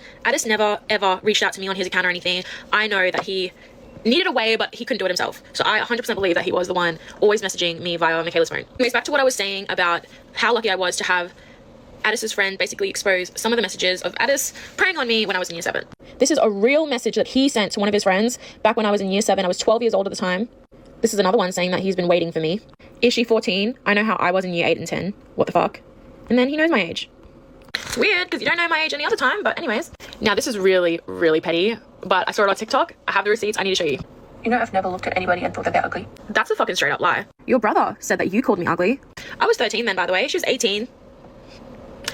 Could never be me. But I just wanted to show you guys that his friend did message me. I just don't want to get her involved because like I'm sure she doesn't want to be involved, but she also sent me photos from during formal. Guys, I stayed with him for so long because I actually loved him. He never loved me. He just has always been a narcissist, and he just saw me as an extension of him basically and just made me whatever he wanted. Which just sucks because I was just too young to know it at the time, but I was being love bombed heavily, and I thought I would show you guys some proof of me being love bombed. First of all, this is before we started dating. This is like on one of my old like burner Instagram accounts. He just had a weird obsession with sending me photos of him crying, and this is him like love bombing me. Yeah. Like, and by the way, these photos were from him crying because he was so scared to lose me and whatever, like, oh god. And I saved it thinking like, oh my god, he loves me. If you thought I was done, you're wrong. I just want to show you some messages that he would send me. This is like him, like, it's clearly manipulative now looking back on it, but at the time I just had no idea. Like, this one's so concerning. He's like, how quick you stopped being mad and started being understanding and nice was seriously the biggest turn on, not sexually, but with my feelings and love. I'm guessing we had a fight and I stopped being mad at him. I feel like this was over the fact of when Anna called me ugly, by the way, because I was really upset about that, and he gaslit me and made me apologize to his mum. But anyway, this is just another like love bummy ass message. I'll throw myself off a bridge to protect you. Like, what is his obsession with violence? Like, I want to shoot something. He's always had like tasers, knives, and whatever. Like, it's actually really cringe. Now, of course, there was a lot of proof from during the relationship submitted to court, so I'm not going to show you those on here. The court case is done, but I just want to show you guys what love bombing looks like from this fucking loser. Yeah, honestly, without doubt, Alice is way more reliable a narrator than Mikaela, purely on the basis that there is an actual charge there, and also because she was so young, and those messages clearly connote that Atis exactly knew how old she was. Like, he knew exactly how old she was. And even if he didn't, how the fuck are you gonna date someone for that long without knowing that? It's just such a dumb excuse. Like, they knew. Both of them knew. But obviously Alice was young as fuck. Like, it's not on her that they got into the relationship that was obviously morally wrong. This person goes on to post on her own social media saying some really disgusting stuff. And I'm only talking about it because this was a friend that I had been posting with for a really long time. We had a bunch of photos. We were really hanging out. She was coming to my house in Australia a lot. So it was just really fucked to see someone saying this. And I didn't want it to mean anything. I didn't want people to see this and think that, you know, discredit everything I fucking ever said. Only the day after Drake is seen wearing a shirt with my name on it does she speak. Because this drama with Anna Paul had been going on for like a month and a half. She had messaged me asking me about the drama. I told her all of it. She already knew some of it because we've literally, in this very bathroom over here, I've told her some stuff about the Paul family. Again, we've covered all this Karina stuff. Karina said some shit which obviously she shouldn't have said, especially if what Mikaela's saying about the Paul family is true. I don't know, just based on her being in this circle and being like friends with all these people at some point in her life, I do agree with Mikaela that putting those Instagram stories out as Karina Koff was a bad move, an inappropriate move. But then you just went berserk mode and started leaking her private STI history, which is not appropriate either. Like, that's really, really fucking childish. I don't know why you thought that would be a good idea. It just makes you look like a massive twat. So there's a lot of people who will watch this drama from the fucking bleachers and like, ooh, yeah, the tea, I can't, all this insane gossip, it's so entertaining. But it's like, no, let's really think about this for a second. You can't fucking do that shit. You can't treat people like that. I've said this already, but the biggest clapback to Karina saying that you're untrustworthy is just to post proof and evidence that you're trustworthy and that your stories are true, because once you do that, it just makes her look a fool. When you're in like a public argument with someone and you resort to name calling and revealing like insulting, embarrassing moments that don't actually contribute to your argument or discredit their arguments, it just becomes like high school drama. For publicly defending them against their own victim, against me.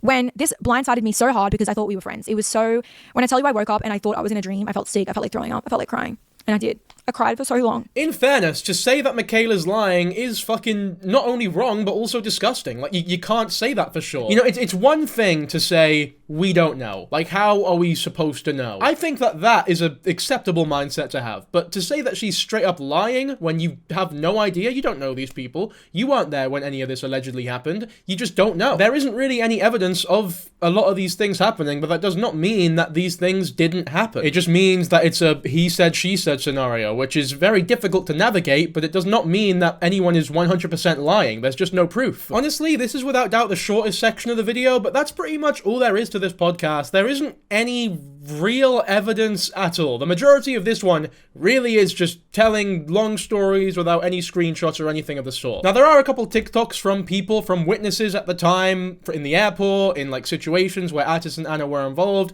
all telling similar stories about how weird Atis is. I also really appreciate that she included the two stories of the two victims of Atis, Jemiah and Alice. I think that is invaluable in a situation like this, and it is very important for people to know just how much of a piece of shit Atis is, because when there is no hard evidence, consistent stories from a bunch of people really does point people towards the right direction a lot of the time, and it does make it very difficult to believe that Atis is innocent. Like, anyone who leaves this thinking Atis is probably a nice guy, you're so dumb. You're so dumb. You're an idiot. Even if 1% of what Mikaela is saying is true here, Atis and Anna are pieces of garbage. With all that being said, obviously Mikaela's response to Anna and Atis has not really been seen yet. But yeah, man, I think that's pretty much all there is to this. Like, I summed up my thoughts pretty succinctly, I think, from right before we watched this podcast episode. I don't think my opinions changed much from 2 days ago. All we can really do now is wait for Mikaela's proper response to Anna and Atis, because those are fucking damning as fuck. Or maybe it ends here and she just decides to never respond, but she mentioned in episode 4 in there, so I'm assuming that she will. But either which way, that's it for this video. So hopefully you all enjoyed. If you made it this far, fuck me. I cannot understate how much I appreciate you, because you are a fucking real one. Very interested to see what you think of this one, so be sure to leave a comment. And if you made it this far, leave a comment with the word badger in it. Fuck it, why not? But try to, like, subtly work it into the comment. Don't just straight up say the word badger, because otherwise you'll give the game away and people will just start commenting it without actually getting to this part. So yeah, badger. And, yeah, I think that's about it. So, thank you all so much for watching. Hopefully you've enjoyed. Subscribe to the channel, and I'll catch you all in the next one.